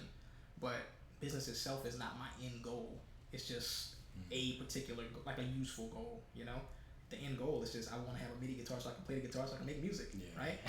So like if you say I'm going to own a business and you know you have a business where yeah I own a laundromat but you don't care about laundry or anything like that, it's like what sort of implications does that have? Or you know, I feel like there might be more risk for that approach because it's going to be easier for you to miss things that might be critical to that particular business because you don't really care about the business. You just this is a means of income, not a passion or something like that, or like it has some family value or family connection or whatever the case may be. You know. Yeah, and I was talking to Aaron, the dude who gave the pitch thing, Mm-hmm. because he was saying his first business, Side Tour, like he didn't like it. And I was like, oh, you know, again coming from the music, Right. not dropping, Right. This shit is trash. So it's like, wow, just seeing how like you know, I don't know, just seeing what that world is. Right. But like, yeah, that's why I'm interested in this too, because I'm like, I've always been like, well, why would I buy? I don't want to get into real estate. I don't care about houses. I don't want to, but you know, if the model makes sense to me, then I like learning. Right. So it would be, I think, interesting in that case if I think the model is interesting and I'm learning, like, I mean, that does raise an interesting question. So, like, every now and then I'll see somebody, like, let's say I'm on a music forum or something like that, some youngster coming in saying, you know, I want to pursue music. Should I do it? And everybody says, don't do it. Go study something else that's more practical, and then you can do music on the side. And so the question becomes, like, if you have something that's a high probability of success, but it's not necessarily your passion, you know, is it worthwhile to pursue it if you know you can be successful financially? Because the alternative is you can follow your passion, fail miserably, and now you're doing some job that you would have hated anyway, right? So either way, you don't necessarily like your job, but can you tolerate that job? You know, does it keep you like intellectually engaged or stimulated? That sort of thing. Like there's a lot that goes into it, and I guess everybody's gonna have a different answer, I suppose. You know. Yeah. What would you say to that? I'm definitely on the more pragmatic side, right? So I have this artistic aspect to me, but I know that there's just too many people out there who are extremely talented. There's so many talented people out there, like musically, in the visual arts, painting, and all this sort of stuff. So much talent out there, man, and attention is limited. The attention economy, as they call it, is limited. So my thing is always going to be, okay, if I want to do something, does it make sense for me to do it? Like, where am I getting off? For me, this is my last step of the journey. If this fail is I succeeded in making a guitar, I can release this out to people and show people how to make it, even if I can't do it as a business, right? So one of my things is, it's still meaningful. Yeah. But if you don't have this sort of off ramp, or if there's not some sort of underlying like passion, then the question becomes why. Like money alone, I take the safer route. I'm not going to do anything different with $1 billion than I would with $1 million, you know? So I'm not trying to pursue like absolute wealth or even just riches. I just need to be able to do what I want to do. It doesn't require extreme wealth for me, so. Yeah, and I was trying to see, like, talking to the older entrepreneurs, like, did they have that same, because you know you hear all of these people who denigrate like entrepreneurship and capitalism from the same arguments. Again, they've never done it, never tried. So it's already not interesting to talk to them about that. Like, you tell me you hate Miami, you've never been to Miami. Right. I hate that conversation. But yeah, it's just seeing that they come into it from a I'm so greedy, the love of money perspective. And it was like, I talked to the dude Brent. He was a taller dude, curly hair. A mentor, yeah. Yeah, it seemed like there's like a great balance that you try to strike in life when you go that route, you know. And that was like what stuck out to me, like, because even talking about like the people meeting people in the city, everybody's drunk. It's like so many people lack balance in their life, right? And that's really what it's about. Like, they're like trying to feel socially integrated, but then they go way too many shots, and then it's you messed up your body, right? Your finances, you know, there's no balance. But yeah, it was like seeing that because they're aware, like the entrepreneurs are aware that you can always be more obsessed, you can always stress over more technical details. But Right. like, what is the goal? And keep that in mind. What's the problem we're trying to Yep. solve? What's the problem? What's the problem? It's like trying to strike that balance of it works, and then like move on. And we're not like we didn't evolve for that. That's why it's such a hard thing to do to create things because it's like you start to care about it, but then you gotta be like, this is a bad idea, move on. Right. Or you like, I gotta work more on this, but you might not want to. And it's Yeah. like that balance is internal first, you know. Not to say that they've like struck it perfectly, you know, because people are always striving. But yeah, it was interesting from a philosophical standpoint of like, oh, I mean, you mentioned the word balance. That's like an excellent word. How many times have you heard somebody or like seen somebody like maybe they pick up a new diet or something or like this new workout routine and it suddenly becomes their entire life? yeah, You know, it becomes integrated with their sense of self, so to speak. I think there's a lot of that. You know, it's easy to get attached to something and then say, okay, this is me, this is part of my identity, and I'm taking it to the most extreme level, right? And that it's kind of you lack balance, and so you run into issues with it, or you get into a situation where, like you said, the alcoholics who they only talk about drinking, but then we run the risk as like people who are entrepreneurial of only talking about entrepreneurship and not, yeah, you know, you've heard about that sort of person, I'm sure as well, and so all of us, I think, are exposed to that risk of a lack of balance. It's something to always be mindful of. yeah. It's that runaway process. Yeah. You know, being aware of it, man. But that is like within like you see that that's the goal, like separating those two. Because also with just work in general, it's like people start to identify with their job. Yeah. And it's not great. I was gonna say that's great, but it's not great because again, means to an end. You're working so that you get the money, Right. you know, and then like you live and create a meaningful life and Yep. have experiences. But people get attached to it, and for all these reasons, and then again they like balance in their life. So seeing through like the entrepreneurs, like you're doing it right if you can strike that, and then just yeah, maybe if you do it right, you get freedom, like it's a sense of freedom. You know, not just yeah, trapped in like a cycle. Yeah. You know? Freedom is a tricky beast, man. It's once you talk about like once you like ignore physical bondage, this question of freedom becomes a little tough Yeah. because like you become a business person and now you are subject to your customer to some extent. It's never like true. You can't do whatever you want. You have to do something that's your customer is interested in. You know, I mean, you don't have to, but it's in your best interest, right? Mm-hmm. Just like if you were at a company and you have to, your best interest is what your manager wants and stuff like that. There's always something you have to answer to. Yeah. It seems anyway. Yeah, it's a great balance, man. A great balance. Do you have any thoughts on freedom? Any thoughts on freedom? I mean, outside of that point, not really. You know, we talk about it a lot. It does seem kind of illusory to some extent. Like, you know, suppose you said whatever came to your mind whenever you wanted, right? And you were at your job and your boss was like just chewing you out, and you said, "Shut the fuck up, you want this piece of shit," and you got fired.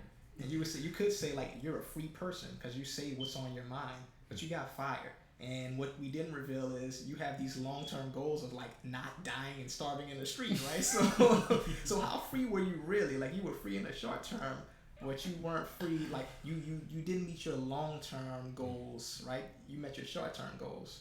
So it seems like as long as you have some sort of complexity as a person, freedom becomes a matter of compromise, not like absolute existence. You know what I'm saying? Interesting. Okay. You think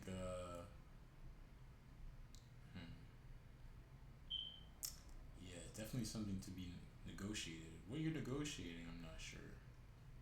But All of your goals, I think.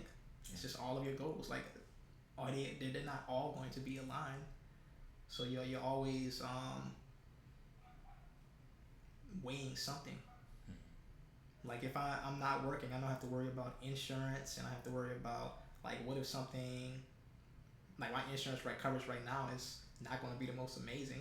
Like I'm doing something super cheap. I have to worry about what if I get into an accident or something like that. You know, like, but I'm risking that because I have some ulterior goal that's greater than, let's say, safety or like traditional notions of comfort with that come with a normal job, right? Yeah, what would be like? What would you envision to be a successful outcome for your mini business, say in 5 years from now? If I could even like support myself to the point where I was like making a salary close to what I was making before, so like just living comfortably, that would be fine for me. Like I would try to pursue more than that, because I think there's other ideas that can be pursued. I think this one is the easiest one to get in for me. I think like the market is strongest for it. There's like the easiest demand to meet, and it's also the one that I want the most. But if I could just support myself and be comfortable living same to how I was when I was working in the industry, that's a win for me. Easy win. Okay, so no, no, like I have to hit $1 billion by this day. No, Okay. not even close, man. Not even thinking about it. There's like I don't know. There may be some aspects that I'm not thinking about like right now in the present. Like I just haven't sat down and thought about it enough. That comes with like making more money or like maybe like I said before, maybe I'll change in ways that I'm not anticipating, right? Um, but as I currently am, nah, it doesn't really take much for me to succeed. If I can survive, that's a success. Hmm. Okay. Yeah, for music, man, I don't know, cause I always go back and forth. Like, you never really know why you do anything. I think so. I'm like, I don't really know why I make music. I think about that a lot. But yeah, the idea that everybody wants to be the most popular artist in the world, again, that I don't think that's how it goes. Yeah. So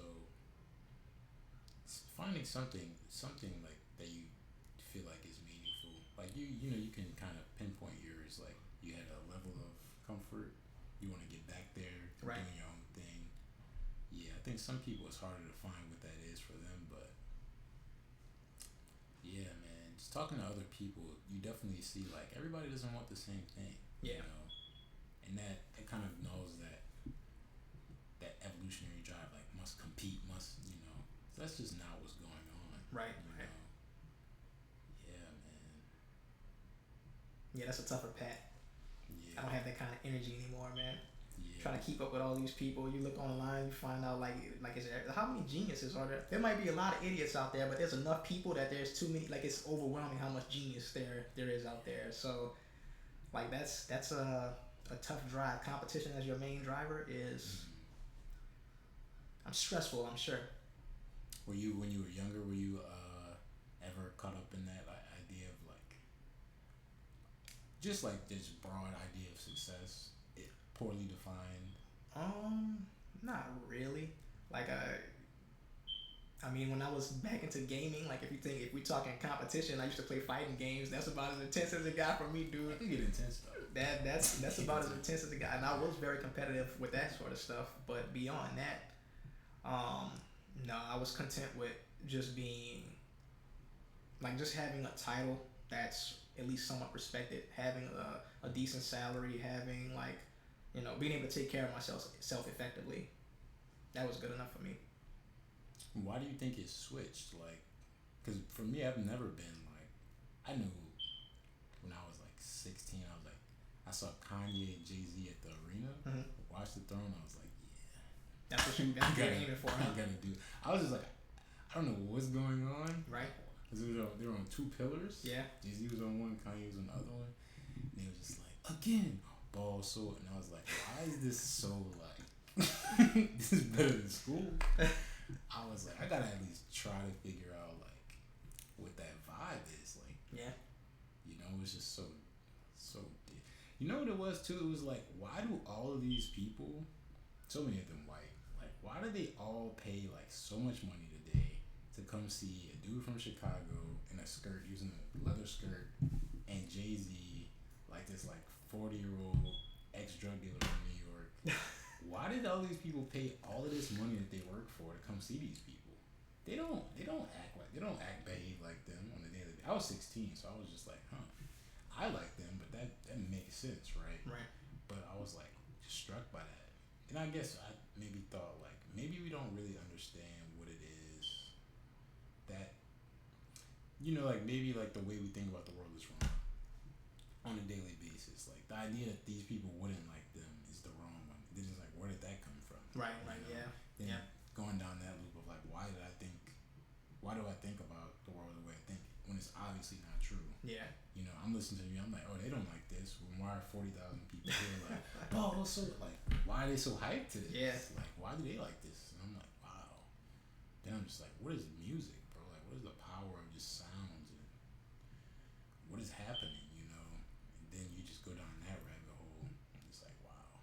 Yeah, there seems to be something encoded within us when it comes to music and So things much like deeper that, than- rhythms and all of this sort of stuff. So who knows why that's there? Yeah. It doesn't make any sense. So for me, I said all that to say like, I was always like, I'm trying to go that route. Never thought I'd do corporate route. Why did you switch from like, at least thinking it was a good idea in theory, to do the corporate route and then being like, I gotta do this? Yeah, so for me, like, I had a very people pleasing personality when I worked, and I was a very good worker. Like, I was very competent, and as a consequence, I got a lot of respect.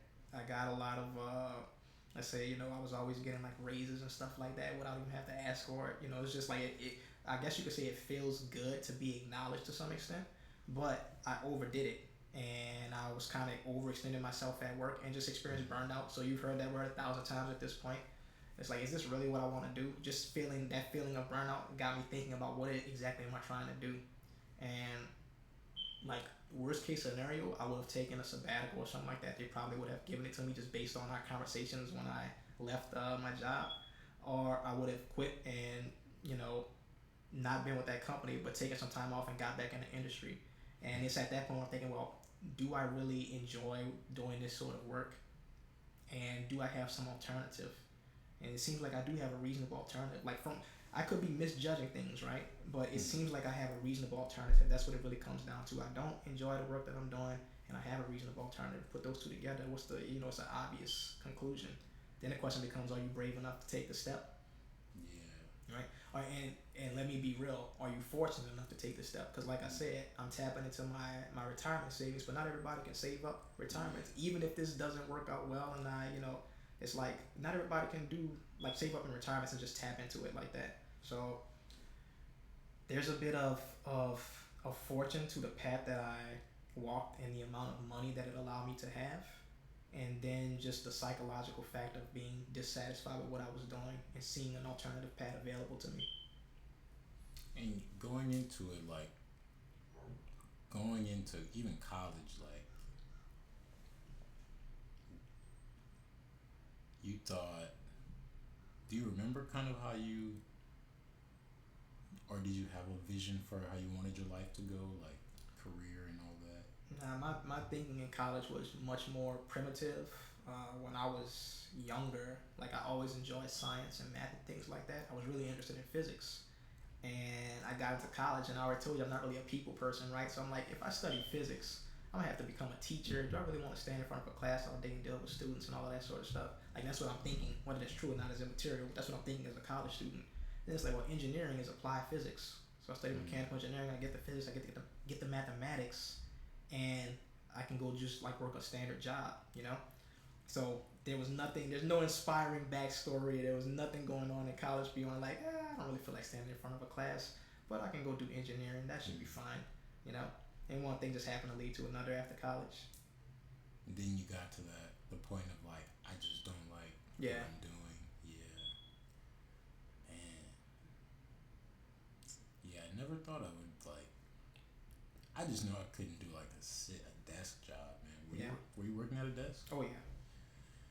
I was like, I just can't do that. Yeah, whether it's remote or in the office, you're just sitting there in like your cubicle space or something equivalent, your room, whatever it is, and you're just grinding away all day. You get up for like a few minutes stretch, and then you're back at the game, doing your thing.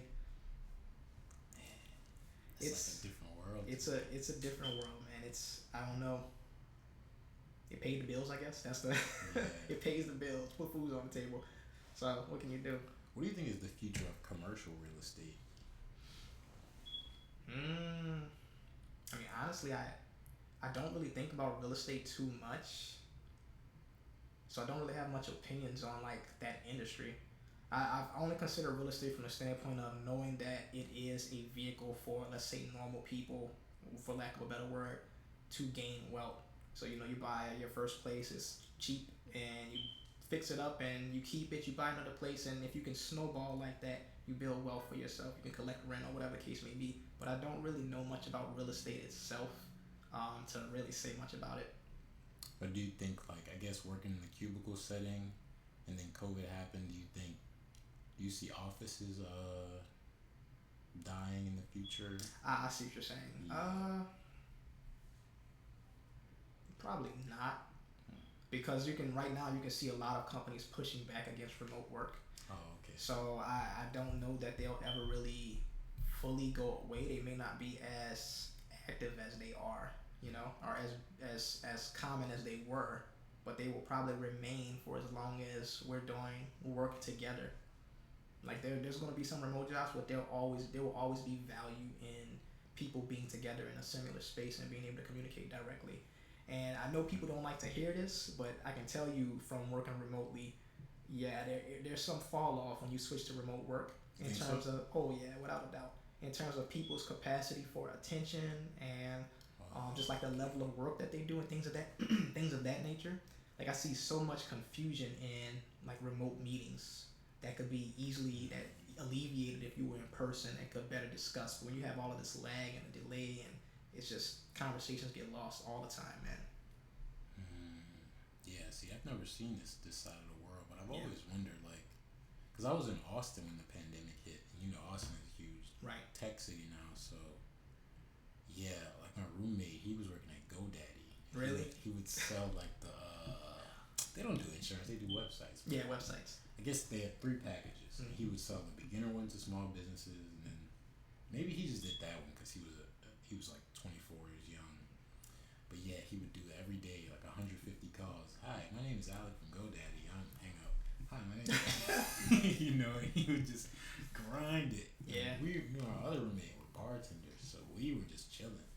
Like we were just at home for when it first hit. Listening to that over and over all day, huh? Like, oh my god, I'm just like thinking in my mind, like this is what most people do. Yeah. Like bars are so interesting because it's only really a job when a lot of people is there, but like you're only seeing but like the most people aren't. How am I trying to say this? Like you just always see a lot of people, so you assume like you're doing the normal thing, but like what 80% of people are doing those jobs, like working Right. in businesses like that. So it's like we were in the minority. So when that started happening, I was like listening, and his managers would call him and be like, like your progress is slipping and all this, and they would like replay his voice. I guess they recorded him, so they'd be like, listen to this, and I'm like, man, like, what is this world? Yeah. Just trying to understand because I didn't understand what he did in the office.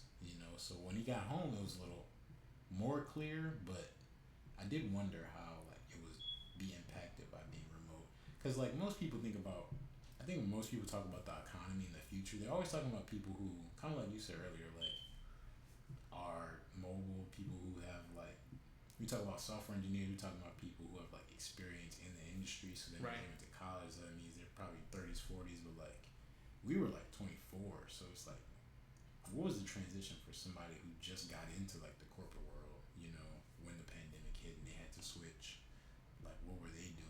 And it did seem like harder Yeah, I was gonna say it seems like it would be terrible. for them and for the management to transition to that, because he doesn't even really understand what the business is trying to do. He's kind of just, he wants the job, Right. he wants money, but they're coming from it from like trying to teach him stuff. He's coming from it trying to understand. The customers are like, okay, like what is this new model I'm experiencing? Like So yeah, but as somebody on the inside, you said it. It's a lot harder remote. I thought it would be too. I thought it would be too. I think if you have like again like really experienced programmers who are 40 and they built things before, yeah, you could give them a project Yeah. and they could go do it and they don't, but I just feel like most people aren't doing, most people's tasks aren't that defined. Right. Like create this app or something. I don't know. Programmers do, but I think you have a lot of the Pareto principle at work with remote work. So like 80% or 20% of the people do 80% of the work, that sort of deal. So you start working remotely, it's easier to slip off, and you might have your high strong go getters that are doing their thing like normal, but then the people who are like more, this is just a job, I just work here. It's easier for them to kind of taper off. I'm just in the background. I'm just in this meeting, just sitting around. I'm not really paying attention, that sort of thing, right? So it has its pros and cons. I mean, if the work is getting done, they say productivity after like remote work started, productivity supposedly increased everywhere, and so why should we have to go back to the office and so on and so forth? But I think it really just depends on the job you're doing and the team that you're working with more than anything else. Some places are going to suffer. Some places will be perfectly fine with it. mm, yeah, yeah. Do you look forward to a day when there's more? I don't know when there's. Or I guess I should ask like, how did you feel when you guys had to go remote? So I quit like right as COVID was starting, and I actually came back into the company remote. And for me, it didn't really matter because I'd already worked at the company. I was familiar with everything and even knew some of the people there. So it's just like, okay, whatever, no big deal. Um, yeah, I mean, really, there was for me personally, there wasn't really much significance in going remote. Right, right. You were already kind of doing the same thing. Yeah. Yeah, I just wonder like, I don't know, man, because there are most people aren't doing things that are like highly technical Right. that get relegated to remote. Like they're doing things like Alec was just calling people so I think even for him that would be harder to do if he had to just do it at home. Yeah. Because he's like, where's my motivation? I was about to say, like, if You know? are you self motivated? That becomes a question for remote work. Like, without somebody being there to tell you to do it, can you do this thing, whatever it is? Yeah, it's all in your mind at that point. Right. You know. Yeah, that was a crazy time, man. Did you when you quit right before COVID, were you just not doing anything or were you doing something different?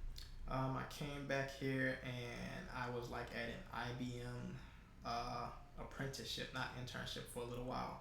So I did this with the reasoning, like, I already know how to program, but technically I don't have like software engineer credentials, right? So if I go through this apprenticeship, I'll have all of these like badges, for lack of a better word. Dude, that apprenticeship was so ridiculous, and then COVID made it even worse. Like the apprenticeship by itself probably wouldn't have been that great.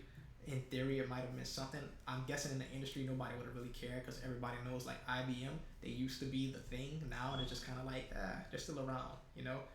But what ended up happening was they took all of the apprentices and pushed them off to their systems, like all of their the mainframe systems. I don't know if you're familiar with like mainframe at all.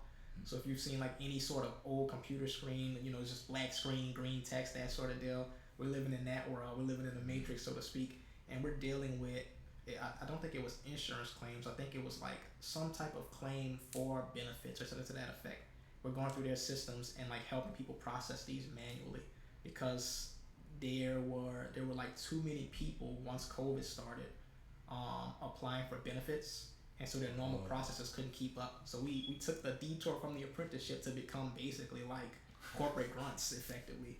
And like, y'all are cold for this. And I did my thing for a little while, then I just left. And after I left, my previous manager happened to call me, and he said, "Hey, a new team is being formed. Are you looking for work?" And I was like, "Hey, look at that, perfect timing." It just so happens that I am looking for work.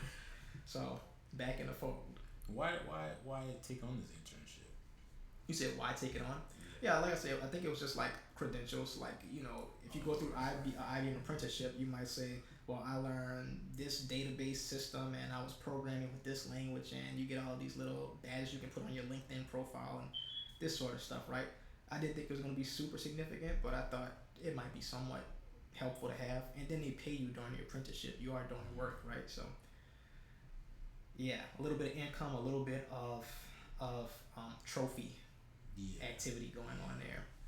And you guys are looking at green. Yeah, we were sitting there in text, you know, doing absolute nonsense, man. They were like, "Oh, you have to think of the people. This is like these people need this money. Like, you know, they're trying to tug on your heartstrings. It's like you don't understand how cold blooded I am. I might look nice, but don't." That's what I told myself. Of course, I ended up doing the work, and I was like, "All right." But once they started doing it, I was like, "Okay, there's a limit. I'm gonna do this for a little while, and get through the process with them, and then I'm just gonna drop out because I don't really need." Like the credentials that much. I could just go. I could stay the data analyst path. That's what I was doing before data engineering. Like I don't have to do software development. I'll just chill in my current lane. That's fine. Yeah, there's something similar in like service industries. You just go and you do they stage you, like you do a stage, spelled like stage. And I think about it basically as just companies looking for free labor. So like if they are trying, they might really be trying to hire somebody. But if you tried to convince me that there was never a company that just put out like a job application to get a couple of days of work from people, I'd be like, that's impossible. So like they'll like stage you and you work sometimes up to like a week, and I don't think it's. Sometimes it is for free. I've actually done some for free, like 6 hours of work just for free, so they can test you and see if. Right. Yeah. It's messed up.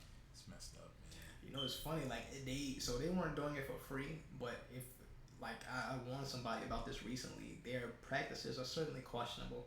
So IBM, they have their own infrastructure, let's say. So they have their own like things that you might program in that's different from what everybody else might be using in the industry. So you're learning their tools specifically, right? And their headquarters over in Baton Rouge, that's where I was at the time. You go in there and it's like women, minorities, and veterans. So they took all of the people that are like, you know, that are like not privileged at all, and they said we're going to give them jobs. That sounds great, right? They're giving them jobs, okay. But then you look at the rate they're being paid, and it's like, oh, y'all doing some work. Now they might not know this because they're like, you know, they're coming from different industries with this idea of we're going to teach you how to code and then you can be a software developer. But I'm outside the industry. I'm not doing this for paid necessarily. Like, you know, I want the money, but I'm not doing it for the salary primarily. Right. And it's like, yeah, you guys aren't paying these people industry norms, right? Yeah. And then you're targeting people who like wouldn't normally be in this area, and it looks good on paper, but in practice it's questionable for sure. And so what it before the COVID claims thing, what sort of stuff were they making the people do? Before the COVID claims, like it was essentially training to use their internal tools. Oh. Yeah, it was essentially training to use their internal tools. You think they were just trying to like create a new class of like? Oh yeah, without a doubt. Like so, within the software industry before COVID and even during COVID and after COVID, you know, there's always this idea of outsourcing work, and there's pros and cons to that. On a personal level, I think it's probably mostly cons. But what they effectively were doing was onshoring this outsourced sort of work, in the sense that they were paying people so far below like industry rates. They have their own little class of people. But now because they're teaching you their own special programming, you know, software, programming suite and all this sort of stuff, it's very difficult for you to take that and go get a job with that somewhere else because you don't necessarily know the industry tools. You only know the stuff that IBM is using. Right. And if you're diligent and if you're motivated, of course you can learn the other stuff, or you can like, you know, pivot in some way or another. But if you're just a person saying, I just want to have a job and be good at my job and I'm going to do my job every day, well, you're probably going to just sit there and be stuck where you are and be comfortable with that. But there's so much potential that's lost on that path. I mean, you know, I don't know what to say about that. Yeah. How transferable are those skills? Like the skills you do learn, are the principles there for you to go and pick up other coding languages? Programming is a really weird thing. It depends on the person. Cause for me, what I found is it seems I have a knack for programming languages. Like I can pick up a language trivially. It doesn't really matter what it is, assuming it's following like what I would call industry standard languages. There's programming languages that like they might all be different languages. There might be dozens of them, but they have a similar logic to them. Then there's programming languages that could be called toy languages or academic languages, and they follow this totally different paradigm that's exploring some kind of theoretical aspect of programming. On the industrial side, I can pick up any industrial language trivially, and so someone with that sort of mindset, yeah, you could go to IBM, learn their particular paradigm, and then go pick up another language.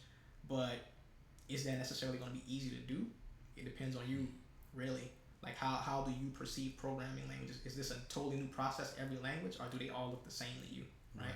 And as far as IBMs, how does it relate to those three categories: the industry language, toy language, and the IBM is closer to like industry language. okay, Yeah, their stuff is like it's kind of just mild minor deviations off the industry language, really, but there is minutia, I guess you can say, that makes it difficult if you aren't already integrated with like programming in general. So if you aren't already comfortable with it, or this is your first experience, I think it's more difficult to jump from this like one language to another than if you've already learned multiple languages. It won't really matter who you're starting with, you know? right, man. Why do you say you think it's usually negative? Usually cons to Oh, outsourcing. yeah.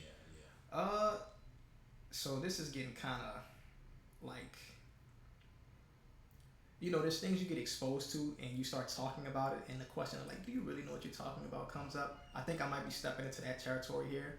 But I have heard people from, let's say, India, as an example, kind of reiterate this what I'm about to say, and it's effectively programming became very popular in India to such an extent that there are what you can call like code mills, for lack of a better word. So you have schools that just kind of churn out people that get these degrees, and they're not necessarily good developers, and they can get the job done, but will it be done well? That's another question.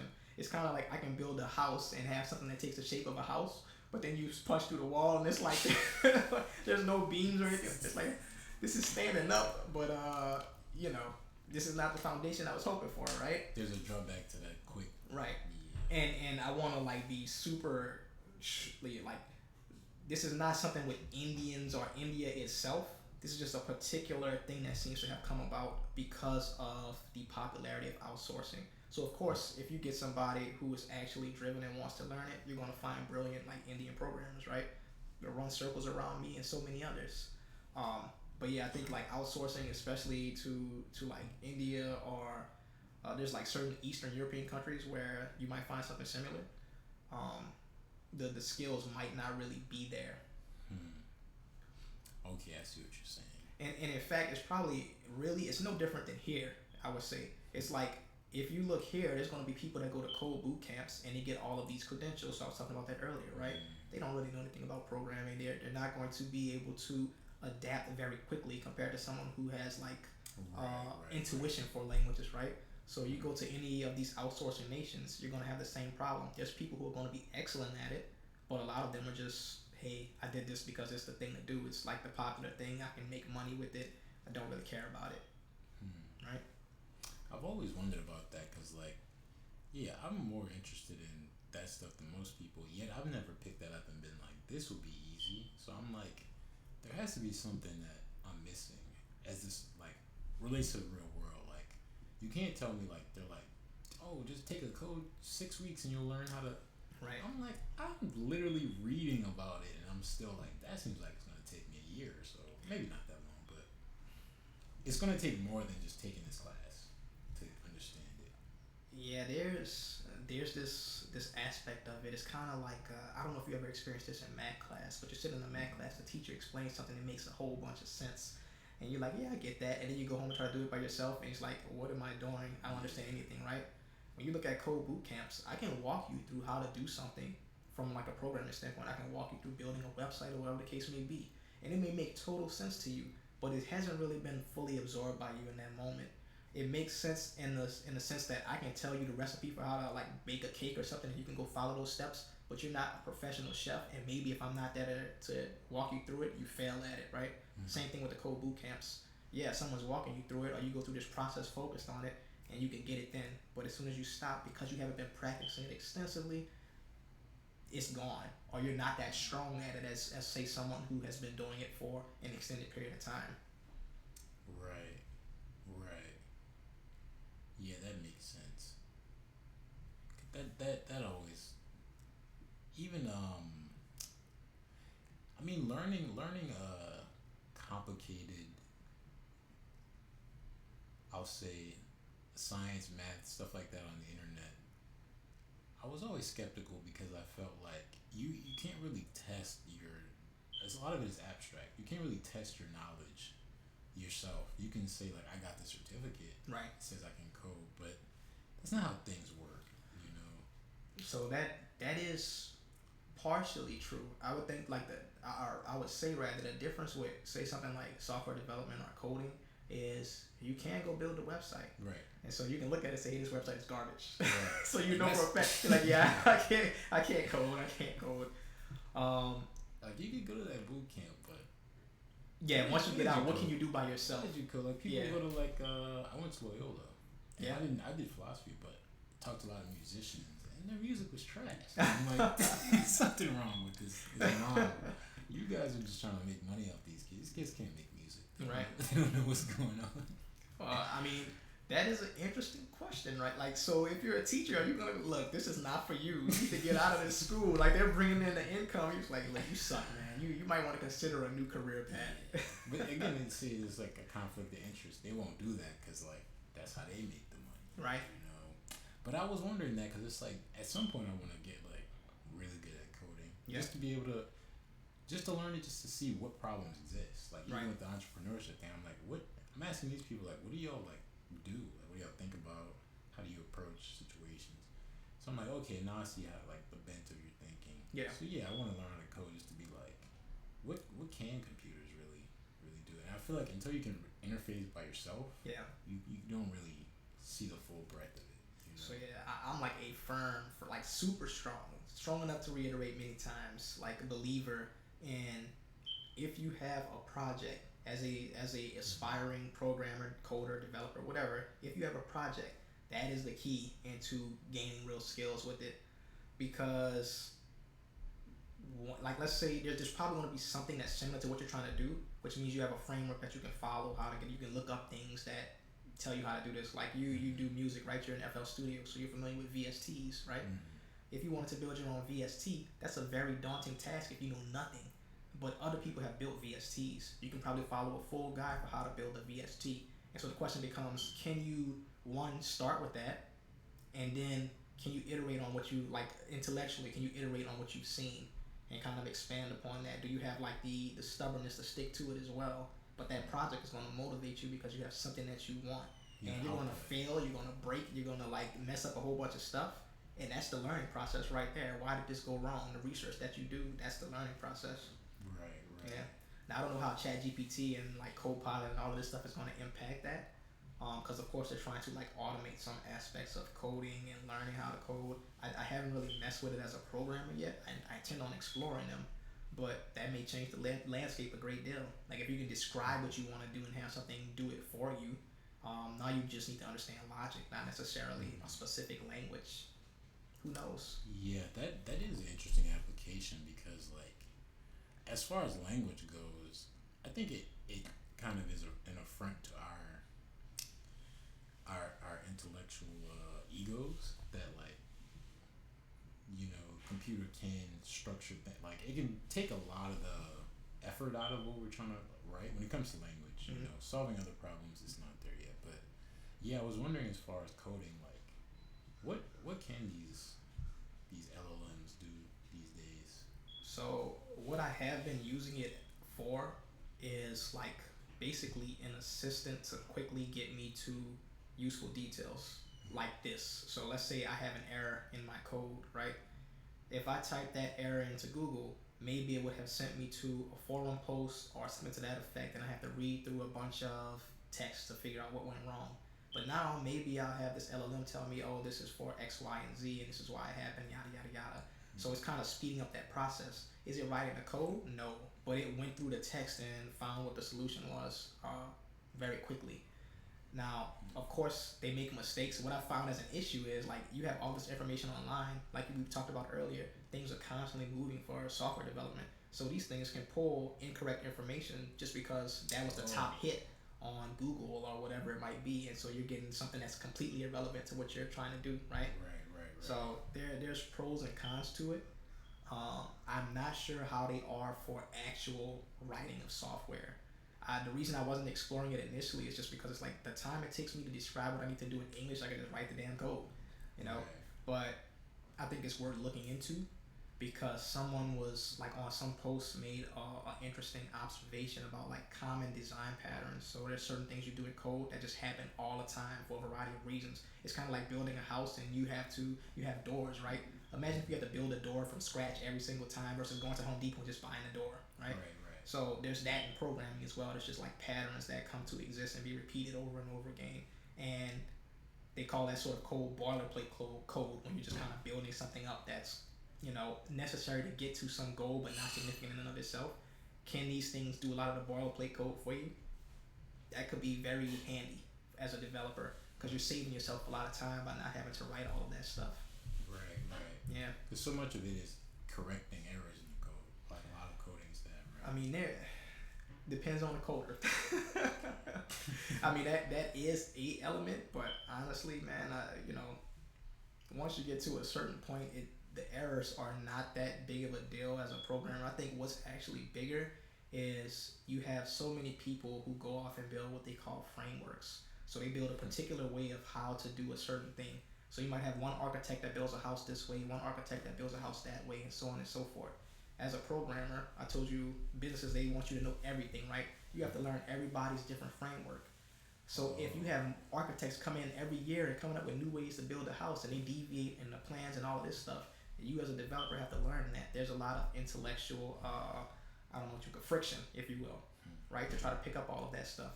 But again, you're still building a house at the end of the day, but you have to learn this particular framework to do it. And sometimes there might be some benefits to one, sometimes there might be a benefit to another, but it takes time to learn a new thing, right? I think that's the big thing as a developer, just kind of keeping up with all there is to know. Yeah. What do you think is the, like, as far as value in tech, like, besides having a lot of people buy your thing or use your thing, like, how should I frame this question? Like, what do you see, I guess, is the value in coding? Like, at its core, it is basically a problem-solving method, right? What coding does the most for me is automation of repetitive tasks. That's where its main value stems from, and it's kind of hard to describe it maybe elegantly, but when you abstract that, you get a lot of power. So like imagine if, you know, to have this video on the screen, you have to go in and manually type in each pixel, like what color you wanted it to be by hand, right? Coding abstracts all of that away. It gives you a general process of updating the screen and then saying, not only do I want to update the screen, I want to go to this next frame and then the next frame and the next frame, right? So it's automating repetitive tasks. That's like the strength of programming. Okay, that makes, yeah, I guess a better way to frame the question would have been, why should I learn this? And that's why. Yeah. I mean, people pay a lot of money for it too. Yeah. But I guess why would they pay for it? It's because you get to automate. Yeah, I mean, there's the automation aspect. So one, it's useful, so you can do a lot of things with it. And two, not everybody can do it. So when we go back to economics, supply and demand, right? If not everybody can do it and it has some sort of value that it needs to be done, there's a demand, there's a low supply, and so you get paid a lot for it. Even though you might be sitting at a desk all day. I think there's like a lot of people who might look at programming and think like, oh yeah, you're just sitting at a desk. But you have to keep in mind, as a developer, like I have done things where I have personally, in a few minutes, dealt with hundreds of thousands of dollars in just a couple of minutes. So like a runaway process on a back end system, I shut that down properly to make sure that's no longer happening. That's hundreds of thousands of dollars saved that you would have been spending. Or like if I make something more efficient, that's like I think probably more realistic and maybe what I've done actually in real life. Like let's say something is costing a lot of money, you're running some code that costs a lot of money. If I can speed up that process, I just saved you a lot of money. Oh, because the old code would have taken twice as long as If it's $10,000 a day and you made it $1,000 a day, you're touching a lot. You're touching a lot of money, right? And so now, even though my job might not seem significant from a business standpoint, that salary is now justified. You know, like I've heard people. It's kind of like people talk about football players. It's like, well, why do you pay football players so much instead of teachers? Teachers are super important. It's like, yes, that's absolutely true. But a football player has a particular skill set that allows them to generate so much revenue because they draw so many people to see them, right? And so same thing kind of with a developer. Even though it might not seem like much, I'm touching a lot of money when I write code because the business is making a whole bunch of money based on what I do. Yeah, I think that clarified it for me. Like, it's the fact that people are already using all of these, technologies. Yeah. But like, you guys are updating them and making them more efficient. Making them more efficient, making them to begin with. Yeah. Right? Software didn't exist, it developed, now you're selling it. Right. That's a lot of money there. Yeah, I think it's like the hidden cost that people see, like, because you just take for granted when you do business, like, oh, it's gonna cost me this amount of time to do this thing, but that's only if you think the machine runs this fast. If the machine runs 10 times as fast, right? Now you can do it in 10 to the speed. So if you think about it like that, you're like, okay, now I get it. Automation, man, automation. Hopefully we don't automate ourselves out of existence. Yeah, I was thinking like, so if you automate all these things, like, what do you spend like most of your time, like when you were a developer, creatively, like, where were you spending your time, like? Most of the time comes from the boilerplate, like I said. So just kind of setting up the infrastructure. It's kind of like how we were setting up this system for you to start the podcast, right? Your intention is to do the podcast, not to set up the mic and do yada yada yada. It's just a necessary means to the end, right? So coding has a lot of similar sort of activity. There's just a bunch of general things you have to do before you can even get to the code, and that takes a lot of time. Not only does it take a lot of time, it's actually somewhat difficult sometimes. Like there might be some complexity to setting up the system itself before you can even write code. So there's value in having people who understand those systems and who can interact with them, right? And those are baseline. Like those, every machine has a certain boilerplate that has to be right. Yep. Right. And they need you guys because you guys come in and say, okay, it's using this system. I gotta right. And I feel like I was about to say something else, but I kind of forgot where I was going with that. But the other side is like kind of whiplash. So I talked about user interface, user experience earlier. Let's say I built something based on what management asked me. They believe they have a particular need. I build some code or set up a database or a pipeline that solves that problem. They get their solution, they deal with it on a day-to-day basis, and if actually I need this, or like that, what you did before was actually not right, or I need something in addition to that. So now I'm kind of dealing with going back and forth, constantly updating things based on new customer feedback. Those are like the main two things I'm dealing with: the boilerplate, the initial setup, and constant updates, constant new requests. Okay. Did you work with apps mostly, or were you working just with like? So I work mostly on back-end stuff. Okay. It's basically like the system is already set up, kind of like Windows is already set up, and you can open up Notepad. Like I was working on a system that was already set up, and then I was building all of the infrastructure that allows data to be transferred from place to place. Okay. Interesting. Is that infrastructure like in each physical computer, or were you kind of creating like a protocol for it to transfer? Like, so we worked on what they mentioned it during the startup sprint. So SaaS, software as a service, or really I guess it would be a platform as a service is what we were really using. But if you've heard of, I'm sure you have like cloud computing and all this sort of stuff. So they have all these computers or servers already set up all over the world, and there's a company that has a platform that could work on technically any computer, but it's specifically now on these servers. And this platform allows you to do things like data science and data analysis. You can make like graphs, you can make Excel sheets, you can make all this sort of stuff. So when I say that's the infrastructure that was already set up, that's what I mean. Like we bought this platform that was already built, right? But now I can generate code within that platform that can do all sorts of things to the data. So my main job was not necessarily building that platform, but it was manipulating the data that that platform would consume. Okay. Okay. Okay. It's not. It was never an exciting job. Right. Right. Man. Okay. And mechanical engineering got you to be able to do all those things. Yeah, like I said, mechanical engineering. I think in any engineering discipline, the traditional ones especially, what you're gaining is a framework for tackling complicated problems. Right. Because if I have to learn how to do calculus and differential equations, and I have to learn how to do physics and understand all of these things, I'm learning how to learn. And I'm not just learning how to learn, but learning how to learn complicated things, right? Mm-hmm. And if you can keep that sort of mentality going forward, everything else is just kind of trivial after that. Maybe trivial is not the right word, but it's a matter of perseverance, Right. definitely. Right. Like I know that in my class, my engineering class, we had that one programming class for C++ that I mentioned. Like almost all of the mechanical engineers in there were struggling, Hmm. but there was like me and one other guy who like straight A's throughout the class, right? And I was like looking back and thinking like, how didn't I go into programming? Like I should have known then and there. Like I'm better at this than mechanical engineering. Why don't I do this?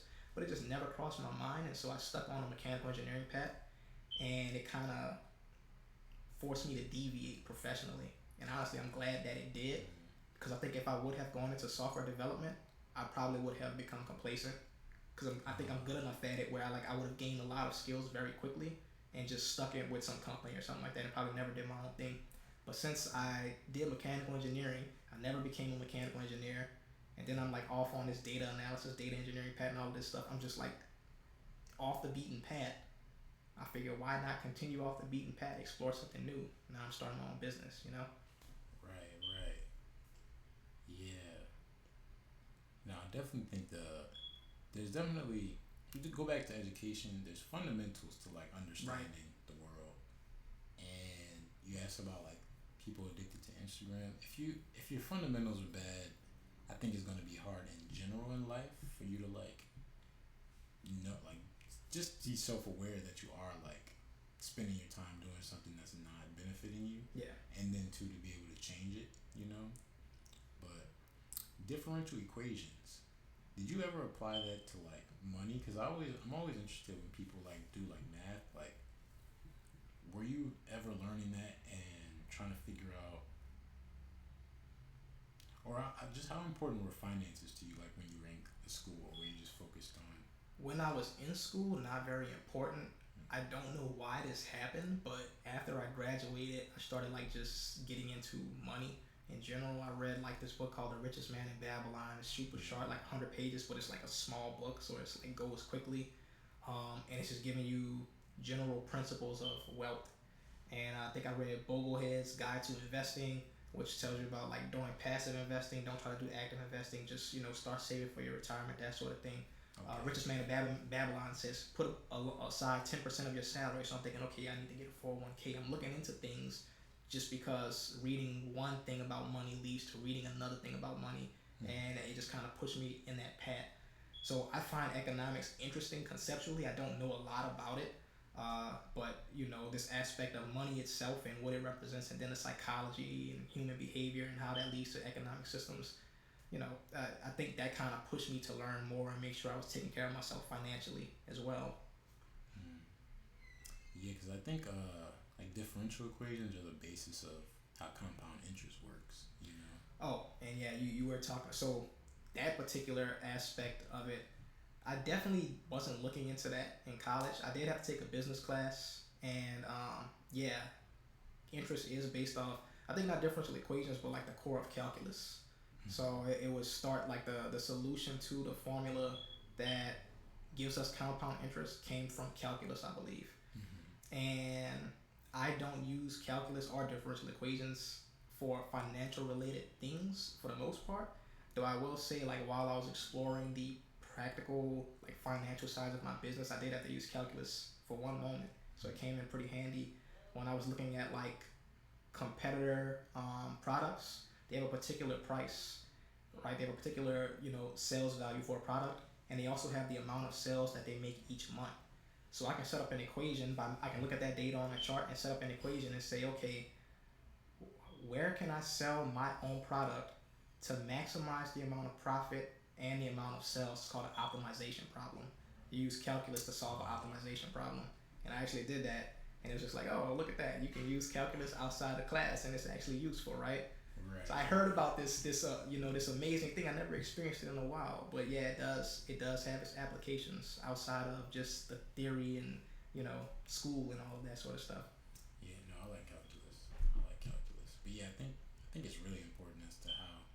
So it's so interesting how people can have one mind when it comes to understanding that stuff, and then a whole different one like psychology of money. Right. A whole different one when it comes to that, man. Yeah. A whole different one. Have you ever? Did you take any statistics? I took one intro to statistics class in college, and let's see, I read like a couple of statistics books after college. I'm not like super good at statistics, and in fact, I've probably forgotten quite a bit of it. But there's certain like core aspects of it that I kind of keep at the back of my mind because it's very useful. Like just the basics of statistics, averages, the standard distribution, that sort of stuff, standard deviation. Mm-hmm. It's very useful. Is it useful like in a data context? You guys kind of use it to. From what I've understood, I never took it, but I was like, what is this class? Like, Right. What are people doing when they? I used to just be like, how did they get the numbers that they came out with? Right. What are the inputs? But from what I understand, it's you're putting in certain values, right? Certain data points, pre-selected, and you're trying to figure out whether or not there's two hypotheses you have. It's like that the data is related to the hypothesis or it's not related, and then you're trying to figure out based on the data and how it relates to each other, Right. if it's valid data. Talking about like hypothesis testing, that sort of deal. Something like that. So interestingly enough, I have never really used that often, or I've never really used that at all in professional contexts. So I didn't have to do much hypothesis testing. Most of the stats that I would have used as like a data analyst would have been more, I think they call it descriptive statistics. Okay. So it's like your averages, your means, your mins, your maxes, that sort of thing. What you're talking about would probably be more relevant to like people doing A/B testing on, Okay. and data analysts do that sort of thing. I just never had to deal with it in like my particular area. And of course, scientists use that all the time with their papers to say, "Hey, is my theory or is my hypothesis rather accurate?" So yeah, that's one side of it. That is one side of it. Yeah, because I know there's descriptive and there's inferential statistics, but I don't know. I was always trying to find like what can I learn that could speed up whatever I'm doing, Right. So if I'm trying to understand money, like I know math is a part of it, but what sort of math should I really focus in on? If you're trying to understand money, oddly enough, like a lot of the concepts of money from economics, like it's kind of like physics in the sense that there's a lot of theory in physics, and you have these really smart folks who come up with all of these equations that describe it, right? And then they distill it down and give you this really simple solution that you can use without necessarily being a physicist. Like that's what engineers do, right? I mean, some of them anyway.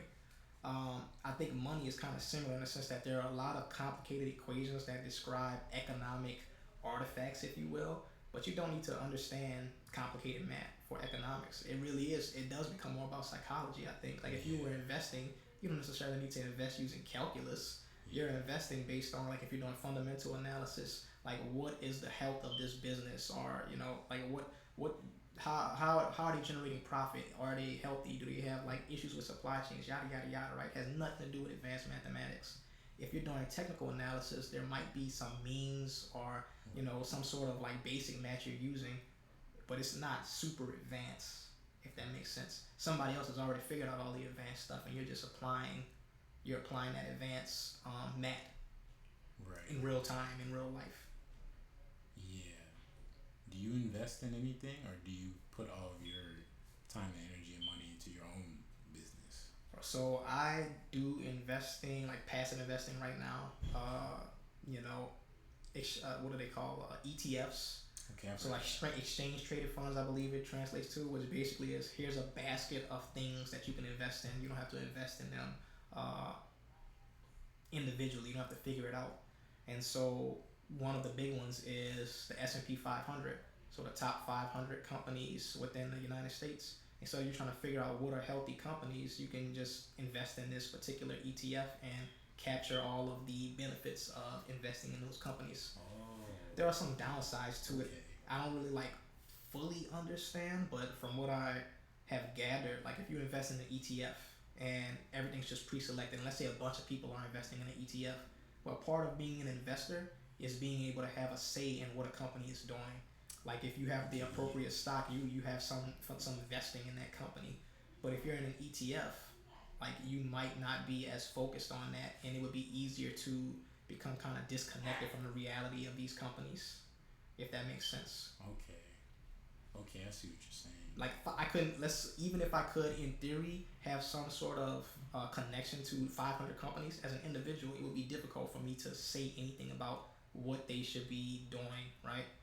But I have gotten emails from some, like in some of my investment like I forget the term right now, but let's say some of the platforms I'm investing on saying there's this vote coming up, what do you want company XYZ to do, right?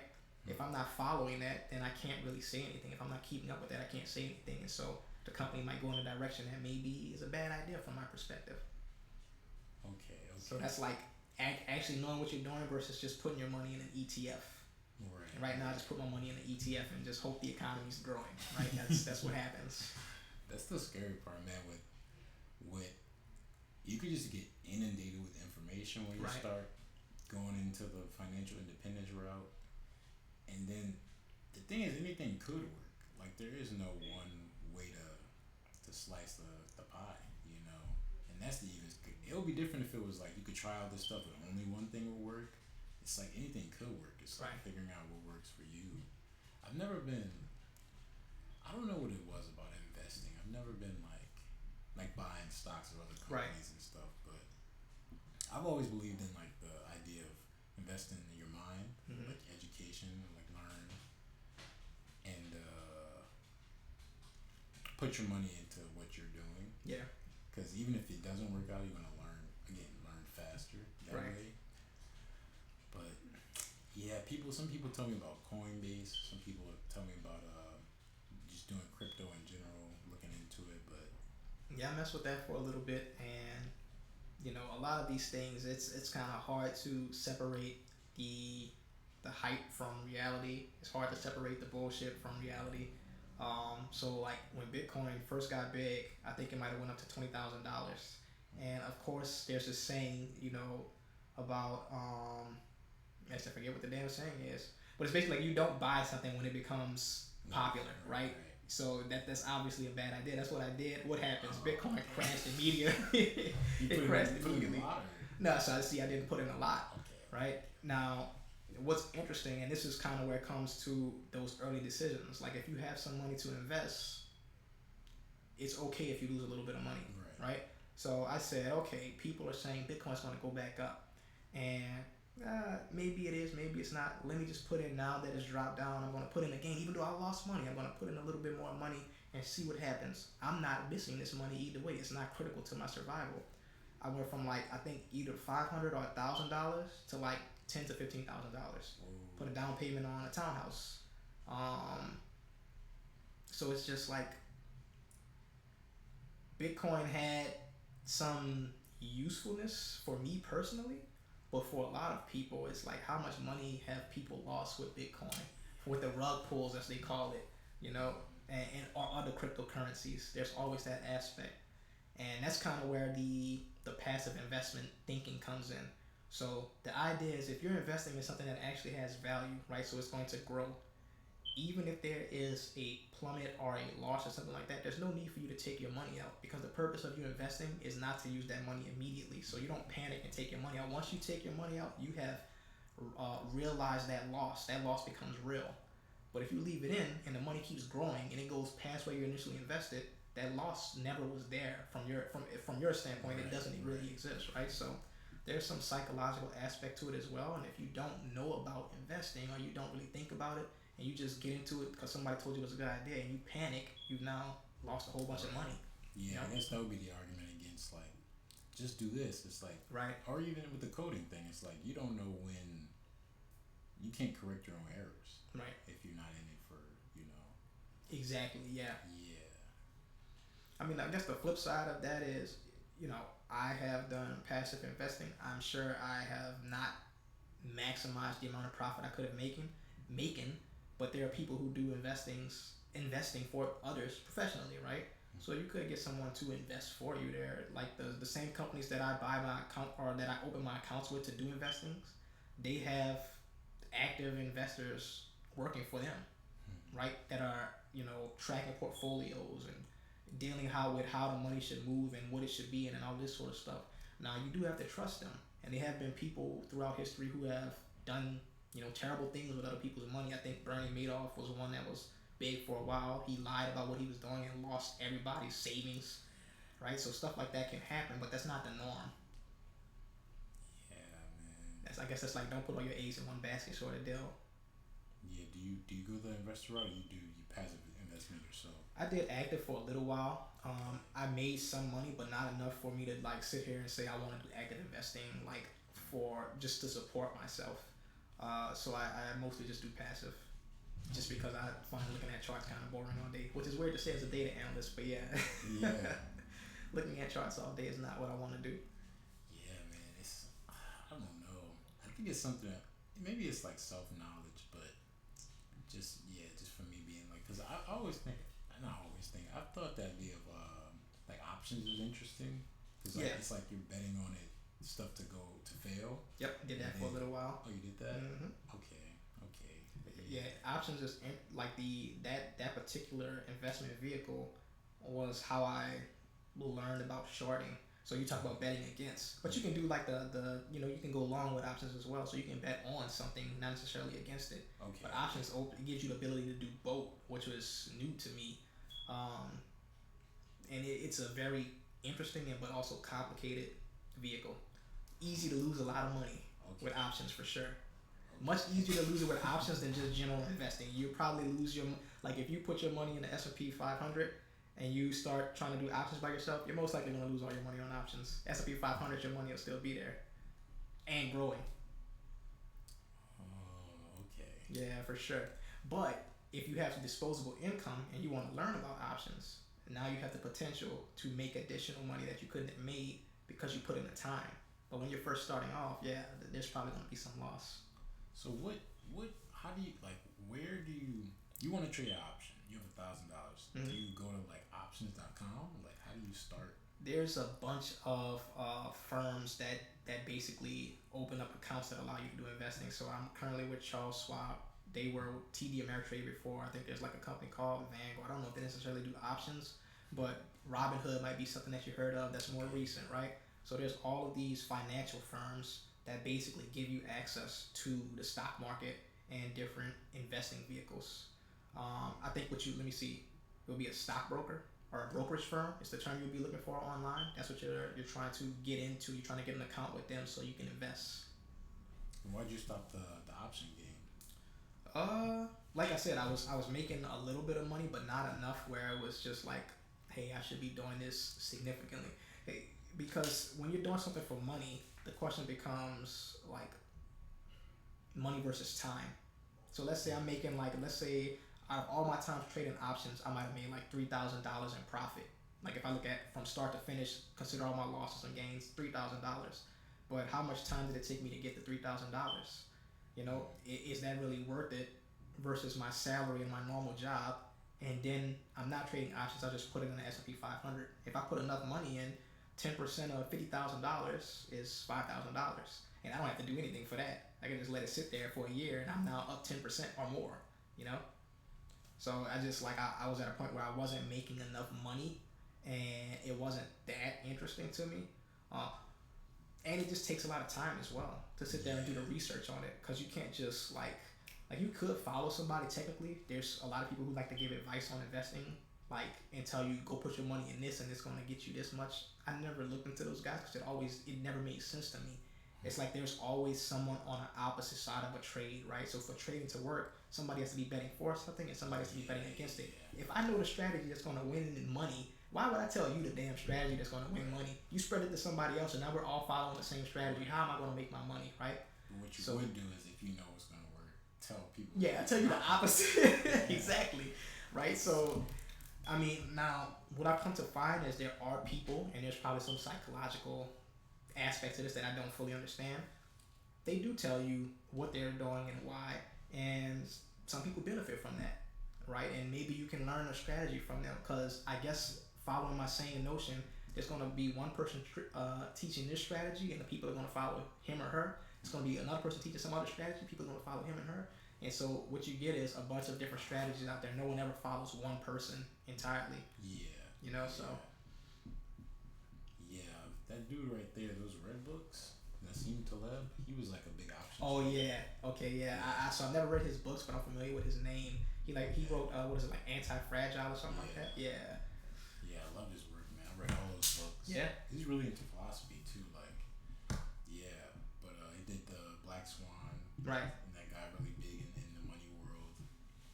But yeah, he's the math. I don't know if like it's even meant for people to understand, or if he's just trying to elucidate his points. Mm-hmm. But yeah, it's super interesting. I actually read a book too. I think the dude's name was Timothy Sykes when I was 18.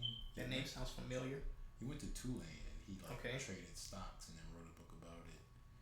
But the options thing was cool because it's more like you're going to make money, but you're also going to lose money. Basically, Right. was what it seemed to ever talk about. And you think of stocks, and it's like I want to get 1,000, put it into Apple, and then come out with 30,000. Right. That's the way people think about it. But options is like you're going to lose, so you put the money in, and then it like goes down. But what you're betting on is eventually it shoots up Right. way more than you lost. So him just explaining that theory, I was like, huh. Yeah, what makes options so complicated, like you were talking about calculus and differential equations as it relates to finance. Is that why you were mentioning that earlier? Yeah. Okay, yeah. So the theory that they use to govern the price of options, I think, is based on something called the Black and Scholes formula, maybe, which I think is based on thermodynamics. Believe it or not. Okay. So they use a thermodynamic equation and realize that options actually track closely to that, and that's what a lot of the option behavior is based on. So you'll buy a contract, right? You'll say, I want to, instead of buying a stock, you buy a contract, and I want a contract that will allow me to have 100 shares of this company at the price of $100, and I want to have that contract, or maybe I'm going to execute it sometime in the future. And what happens is the moment you buy that contract, like you said, it's going down in price. Right. That price drop, that's where they're using like calculus or Diffie-Q or whatever the case may be to define how those prices are changing over time, because the contract has to expire at some point. Right. And the question becomes, did the value of the company go up when you compared to when you first bought the contract, or did it not? If it didn't and you were betting on the company, well, of course the contract is just decaying until it reaches expiration date. Right. Otherwise, if it went up, now you've made a lot of money. Because you bought it at a price of $100, now maybe it's at $150, and you paid for it a lot. Exactly. So you get 50 times 100. So that's that decay. That's the decay. The decay is coming from that formula, and it's set up in all of their, like the Greeks and all this sort of stuff, right? But then you also have the aspect of, well, where did you buy the stock at? Like, what price did you buy it at, and where is it finally at when that contract expires? And that's how you get your profit. That's way greater than the losses you were making. Right. So say the contract is for 90 days from now. So 90 days is when it's determined whether or not you make the money or lose the money. I mean, so kind of, sort of. Like technically, because of the way they set up the market, you can actually buy a contract that is meant to expire in 90 days, but then you can sell it tomorrow. Because the rationale being is like you're basically trading the contract to someone else that will want it. Right. And the reason you would sell it is maybe you've made enough profit in a week, and you've like met your profit goal, and you don't know where it's going to be. Like, I just want to take profit right now, so you sell it. And there's somebody who's going to take that and say, well, I think it's still going to make even more profit. And now it's not 90 days in the future, it's 90 days minus a week or two or whatever. Right. They think it's going to make more money, right? So you don't necessarily have to wait the full date. You can sell your contracts before they expire. And are you the one who structured like the individual option buy? Are you the one who structures the contract, or is it pre-structured? I'm sure. As a buyer, it's pre-structured, so they have like categories that they break these prices out. I actually don't know how they choose. I think it's called the option chain. So like let's say a stock is at $100 right now, just on the stock market. You might have options where you're looking at contracts for it at $100, $110, $90, and it just keeps going up and down in increments, right? How they choose that price, I can't believe I never did this, but I never looked into how they pick the prices for an option chain. Um, but yeah, it's predetermined for you. Okay, Yeah, okay. So you're kind of just going in there like foreclosures, looking for a good deal. right. Right, And what makes it even more interesting is it's not just you buying the contracts. You can also sell the contracts yourself. So right. if you know that people, and this is probably the better way to make money. I didn't try it because it's more risky. But if you know that people tend to make bad trades, right? They tend to they're not good at investing. If you sell a contract that is unlikely to be realized, that's unlikely to make profit for the buyer, then you're making money. Because think about it, they're buying a contract at a given price. When they buy it, that's your money as a seller. But suppose that they decide like it reaches expiration, it's in the profit. So it went from $100 to $150, and it's 100 shares. Where you owe them 50 times 100, that's what, $5,000 now. You owe them that 5,000 because the whole point of the option is I'm saying I'm giving you the option to buy 100 shares of this stock at this price. Well, how can they buy it for $100 if it's at $150 currently? You have to make up the difference in cost as the seller And that will be determined when it, like after that 90 days when it's over. when it expires. Yeah, Oh. when it's just sitting there, the profit is yours. So however much they paid for that contract, that profit is yours. But when it expires, the question becomes, did the contract actually get in the money is what they'll call it. So did they make money or not? So it wouldn't really make sense then to ever sell it, though. I mean, So they sell based on the reasoning that most people don't understand the complexity of one, options, and two, the stock market. So they're just gonna make bad buys. So you sell your contract at a place that you believe that it won't actually hit. Or let's say you actually already have 100 shares within a company. Let's say you made a bunch of profit off of this company from just investing naturally, right? And you say, I want to make contracts where I sell this stock for $100, but maybe you bought it when it was $20. You made a hell of a lot of profit.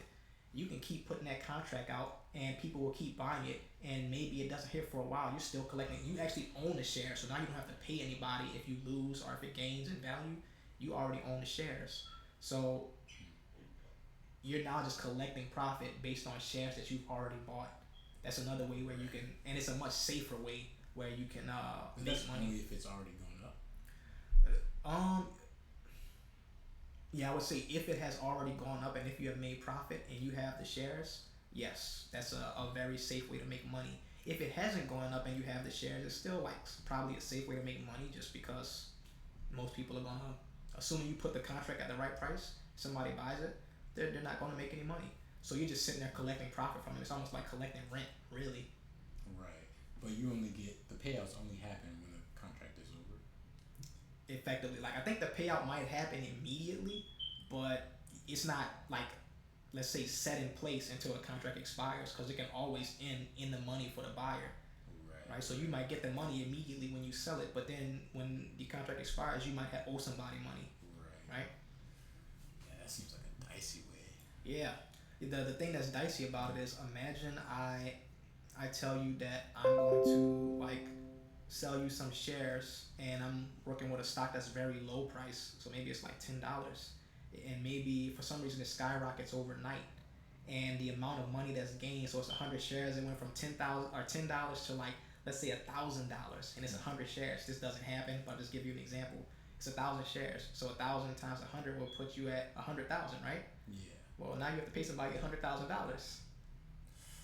Now companies don't typically go up that fast, but they do fall that fast. Yeah. So if you're going in the opposite direction, it's a little bit more complicated. Like the math, I'm trying to think of it in my head and give an example. But you can imagine if I sold at a certain price, a contract at a certain price, with the expectation that the company would gain money, and in fact the company loses money, I now owe you for that loss. And companies can fall in an instant. Yeah. So you can lose a lot more money very quickly with options. Yeah, I guess that's how he did it. He would always bet that things would fail. So Right. like a lot of the times they wouldn't. So that's where the risk is. It's Right. like 90% of your bets you're not making any money on. But if that one does drop Yeah. 100K in an hour, and you got the option on that, Yeah, I think they call them quants. yeah, So in the financial markets, like, but those guys, one, just besides being super smart, like they will bet against companies that have a legitimate reason to fail. So it's not like they're just the thing that makes betting on failure tricky is it's not necessarily whether or not something is going to fail if it has a good reason to. It's when it's going to fail, right? you're right, So if I'm working for a company that has millions or billions of dollars, I might be able to hold contracts for an extended period of time, and I can take those losses for an extended period of time. But as an average person, you can't do that, Ah, I see right? what you mean. Yeah, So yeah, they might sit there and hold a contract for a year, wait for like, hey, I know that this pharmaceutical company is full of bullshit and the research. I know that this science doesn't work out, and all I have to do is wait for this to come out to the public, and the company crashes. right. Like I can't remember that lady's name. She did something, one of these biopharmaceutical companies. It escapes me at the moment, but basically she lied about what her company could do. Yeah, Theranos. Yes, Theranos. yes. Yeah, Yeah, so something like that. If you bet against that company, let's say they have all this initial hype, they're invested, and you short it, you expecting it to fall, and that's how you want to make your profit. Well, if you've done the research and you actually know that, hey, they're bullshitting you, that's not really a gamble for you, as long as you can hold that option, or like whatever mechanism they use to do their shorts. They might not be using options because you can short other ways as well. But yeah, they know. They just have to have the money to wait it out. yeah. And so the calculation is, if you have the contract for 90 days, every day that you're holding that Hmm. would be what you would have to pay if you're wrong to somebody else. There's like a particular Greek, I forget it. So they have these parameters called the Greeks that describe different aspects of the contract. Like one might describe, I don't know, I'm just making something up, the initial value. One might describe the like change in value day to day. So like how much the contract will change day to day. Like if the stock goes up $1, it'll change, the contract's value will change by this number of cents. If it goes down in value, it'll change by this number of cents. So that's what's like those parameters, those initial parameters are determining like your contract value. Okay, okay. Yeah, just trying. I was trying to figure out how like, yeah, because with the ability to sell it whenever you want, and then if it goes down, yeah, that's complicated. That's complicated. But yeah, I guess you're always kind of betting against the other person who you Yep. you be buying it from you, Right? not understanding how it's gonna work. Man, Yeah, it's interesting, man. And there's like a lot of psychological stuff going on to it. You look into some of these financial forums, there's hype about companies and all of this sort of stuff. It's like if you have the interest and you want to put the time in, it could be a way to make money. was But it difficult for you like when you first got into it to figure out kind of how you wanted to do it, or you already knew like? I wouldn't really say that necessarily. Like, I think I might have, or I know for a fact that I would have lost initially just because, it's kind of a learning process. But I did read up on it quite a bit before getting into it, and I had a greater understanding at the time than I do now. Like, I've forgotten a lot of it. Uh, but yeah, it wasn't like super difficult because it's closely related to the behavior of stocks. As long as you like understand the foundation of stocks and then you actually do the reading on the Greeks and how the options behave, it's not really like that far out there. Okay, okay. Like I put it to you like this: I'm talking about Greeks and parameters and all of this stuff, right? If I buy a option and I'm betting on a company to go up and it goes up, I made money. Right. Like that's far simpler to understand than trying to understand like some calculus formula and all this sort of stuff. You know what I mean? Yeah, yeah. Yeah. It's just the period of time that you have to wait is Right. the difference with each option. Yeah, okay. Yeah, I've always been always considered it, but I don't know. It's something about the. I think the thing that kills most people is the waiting. Oh Because yeah. getting into this, you want to win, you want Right. to get the money, but that's what gets to people, and then they freak out and they panic and. So there's like if you're interested in it, there's so if you get in with certain companies, you can find like certain brokerage firms. You can find firms that offer what they call paper accounts.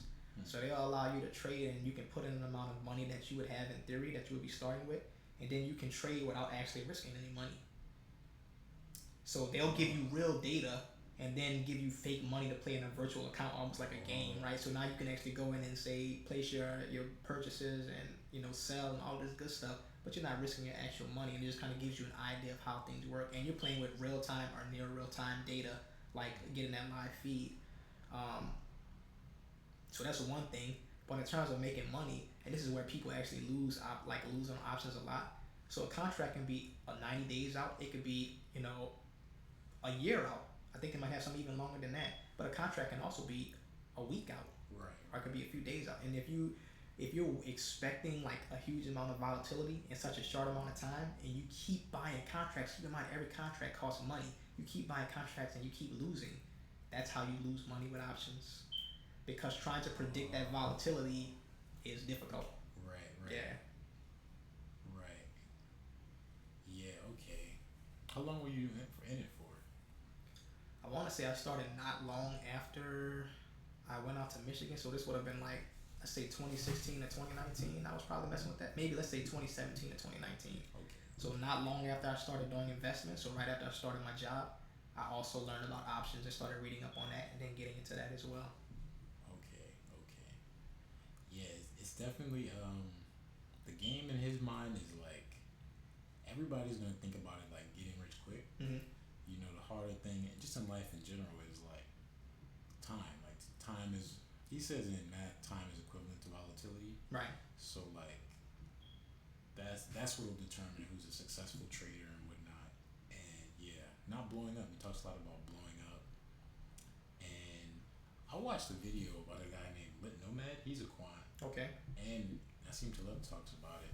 How like a lot of banks or whatever financial institutions are like they're fine with you blowing up at a certain point because they might have made more in like a certain time period, and then they know like eventually they'll lose a lot of money, but like they were just talking about how like you're kind of incentivized to like take big risks and mess things up, and how that's bad long term, but in the short term it's good for making money. Right. And yeah, they talk about the ethics of that and stuff, but yeah. Yeah, a lot of these companies, if you have money sitting in their account not doing anything, right, they're investing that money. Yeah. Yeah, I think they might have to ask you to do that, but that's something that, like, if you allow them to do it, they'll be turning that money around. It's just sitting there in the account. Yeah. They can use it. Yeah, man. I don't know if I could ever. I would get in if I had some like. The thing about options too is kind of what you're saying is like if you don't have like a good amount of money to just leave there, Yeah. it's not really gonna be worth your time to just.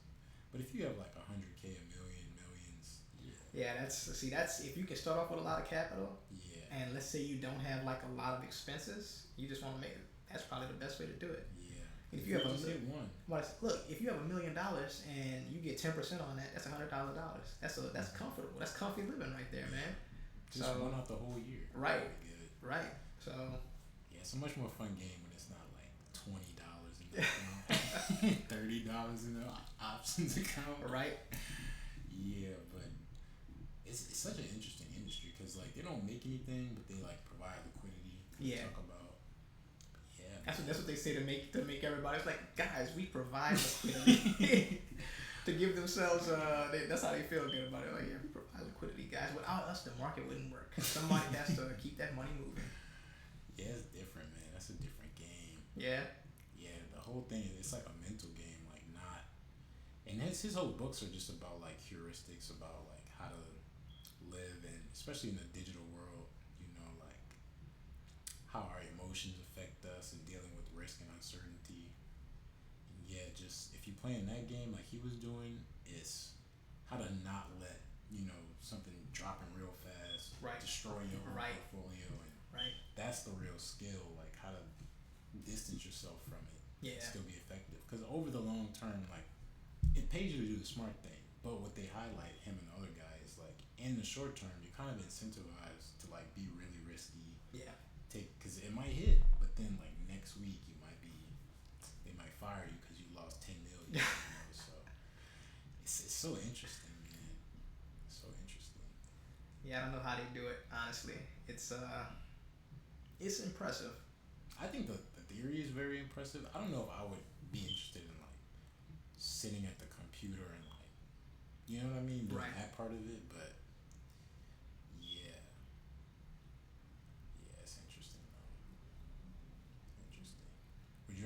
into it?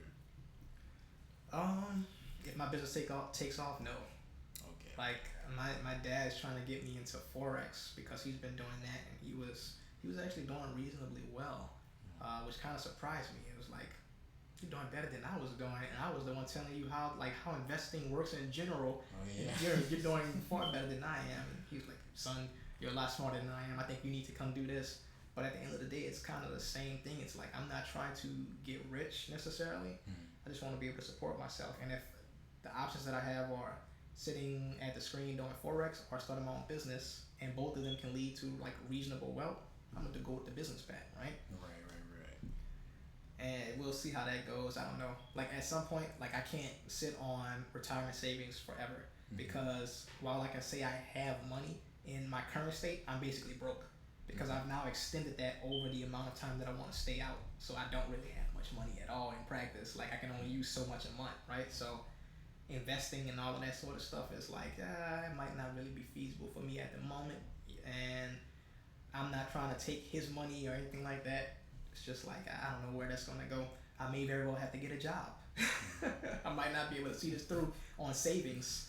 And that's not a problem. There's nothing wrong with that. But as long as I started this with the intention of reaching a certain point, and the objective was like finishing a prototype. If I can do that, then I don't care whether I have to, go back into the industry to see this through, or if somebody wants to fund me or whatever the case may be, I'll follow through however I need to follow through. But I think I will be able to get that prototype done, like probably within the next month or so. Yeah. I don't know how these tariffs are going to impact me, man. They just did some stuff with China that may slow down shipments. That might push things a little back for me, but it shouldn't be like ruinous. It's just a nuisance, Right. Yeah, once you get the prototype done, you can kind of see where I want to go next. Yeah. Did you do all the iterating on it yourself, or did you I initially had some guys build a prototype for me. They did a very professional job. Oh. They were like following like my guidance in terms of how the electronics should be and all of this stuff, and I was like new to electronics at that point. And so the prototype ended up not being something that I could use, right? But that gave me the framework to start building my own PCB, like I mentioned earlier. And so now I'm like in my second iteration of my own design, and I think this one will be the one that I can actually show to people, and plug into the computer.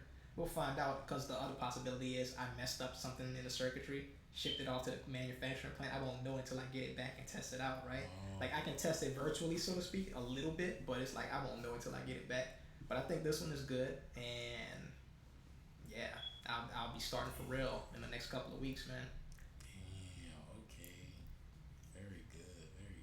I have to learn how to do these videos real fast. Yeah. Be on Instagram and everything else. This is definitely, bro, music. I used to how do people make a song? How do you get people to listen to a song? Yeah, that is. Humans are so complicated, man. That is the difficult part. That is the difficult part. Humans are so complicated.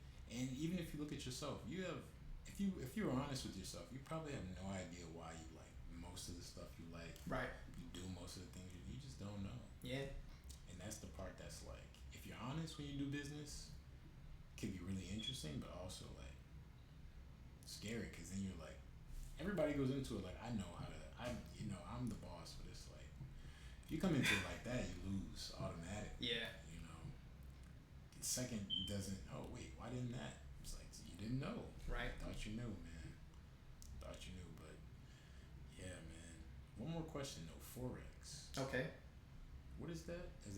So it stands for foreign exchange, and it's basically trading money, like literally just trading money, different currencies. The whole concept behind it is, right now, if you look at the USD, so the United States dollar, and let's say the euro, they have some exchange rate. And let's say the euro is worth, I don't know, for every dollar, it you can buy 1.5 euros. If those numbers ever change, depending on when you buy, you can either make profit or make a loss, because the exchange rate is changing. So you might have bought at one particular value and that value has changed, right? So it's no different from stock, really. Aesthetically, it looks a little different. Maybe the formula is a little different, but the concept at its core is you have some asset that you're about to buy, You expect the value of that asset to change in one direction, either you're just going up or it's going down, and you're trying to make profit based on whether you're buying, like going long or shorting that particular asset, Right, right? right, right. And since you were talking about like betting against, the nice thing about forex is it's easy to either expect something to go up and make a profit that way, or sell it, so short it and make a profit on that loss. But of course, you have now different um, things you have to consider. Now you have to know about economics to a certain extent of large countries. You have to know, like, all of these, the Security and Exchange Commission, all of the things they release, interest rates, all of this sort of stuff you have to worry about now. Some people just trade technicals; they don't worry about fundamentals. But it's like same sort of thing as options. You have to do your research, or same sort of thing as stocks. You have to do your research and understand what you're doing, or you're probably going to lose a lot of money and not know why. Yeah. And when the differentials occur, is there like really a good theory why this currency goes up or that, like, but we don't really know? I mean, people do know. Let's see if I know. Let's see if I can give a good example. I actually put this into ChatGPT to like sanity check myself, and it gave like a pretty damn good answer. But let me see if I can think of what it was saying. So let's say interest rates go up. If let's say I wanted to buy, I don't live in the United States and I buy U.S. dollars. If interest rates go up, if I'm understanding this correctly, I would expect that the value of the U.S. dollar would go up. I think. Let me see if I can reason about that. Interest rates going up, yeah, because the government is now paying, or maybe not necessarily the government. I'm thinking about treasuries. But let's say if interest rates go up, the value of that money should also go up. I think. So you would make money if you were, say, buying USD and interest rates went up. Okay. And if interest rates went down, I think you would lose money. Now, I could be completely wrong, but only to such an extent that it's going to be reversed if I'm wrong. Right. So it would just be the opposite of what I just said. But that's kind of the idea. There's some economic thing that happens, this economic action that happens, so a change in the interest rates, and that changes the nature of the value of that asset, so the U.S. dollar, right? And depending on where you bought in as someone outside of the country, you're going to get a gain or a loss, right? Okay, so it's related to the interest rates. Not just that, but I just use that as an example. That is one of the things that control how the value of the currency is going to change. Okay, okay, okay. Yeah. No interest in you trading that. If you weren't doing your business, would you think about forex? I mean, my dad seems to be doing it, so it seems kind of interesting. But looking like at the news, there's been a lot of activity recently because of President Trump's like tweets and stuff. Like he can make a tweet and shake the market significantly, and it has become very volatile.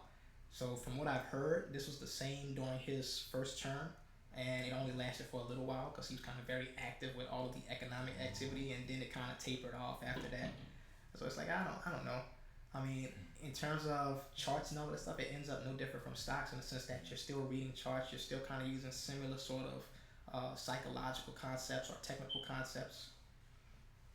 It's not that interesting to me, but neither is flipping a patty or moving virtual boxes from point A to point B in some data engineering pipeline, right? So we'll see. Want to create things. Right, exactly. Hey, man. This has been Charles, guys. It's been What's fun. your last name? Jackson, Charles Jackson. Charles Jackson, guys. All right, Patrick, I appreciate it, man. Thanks for the invite.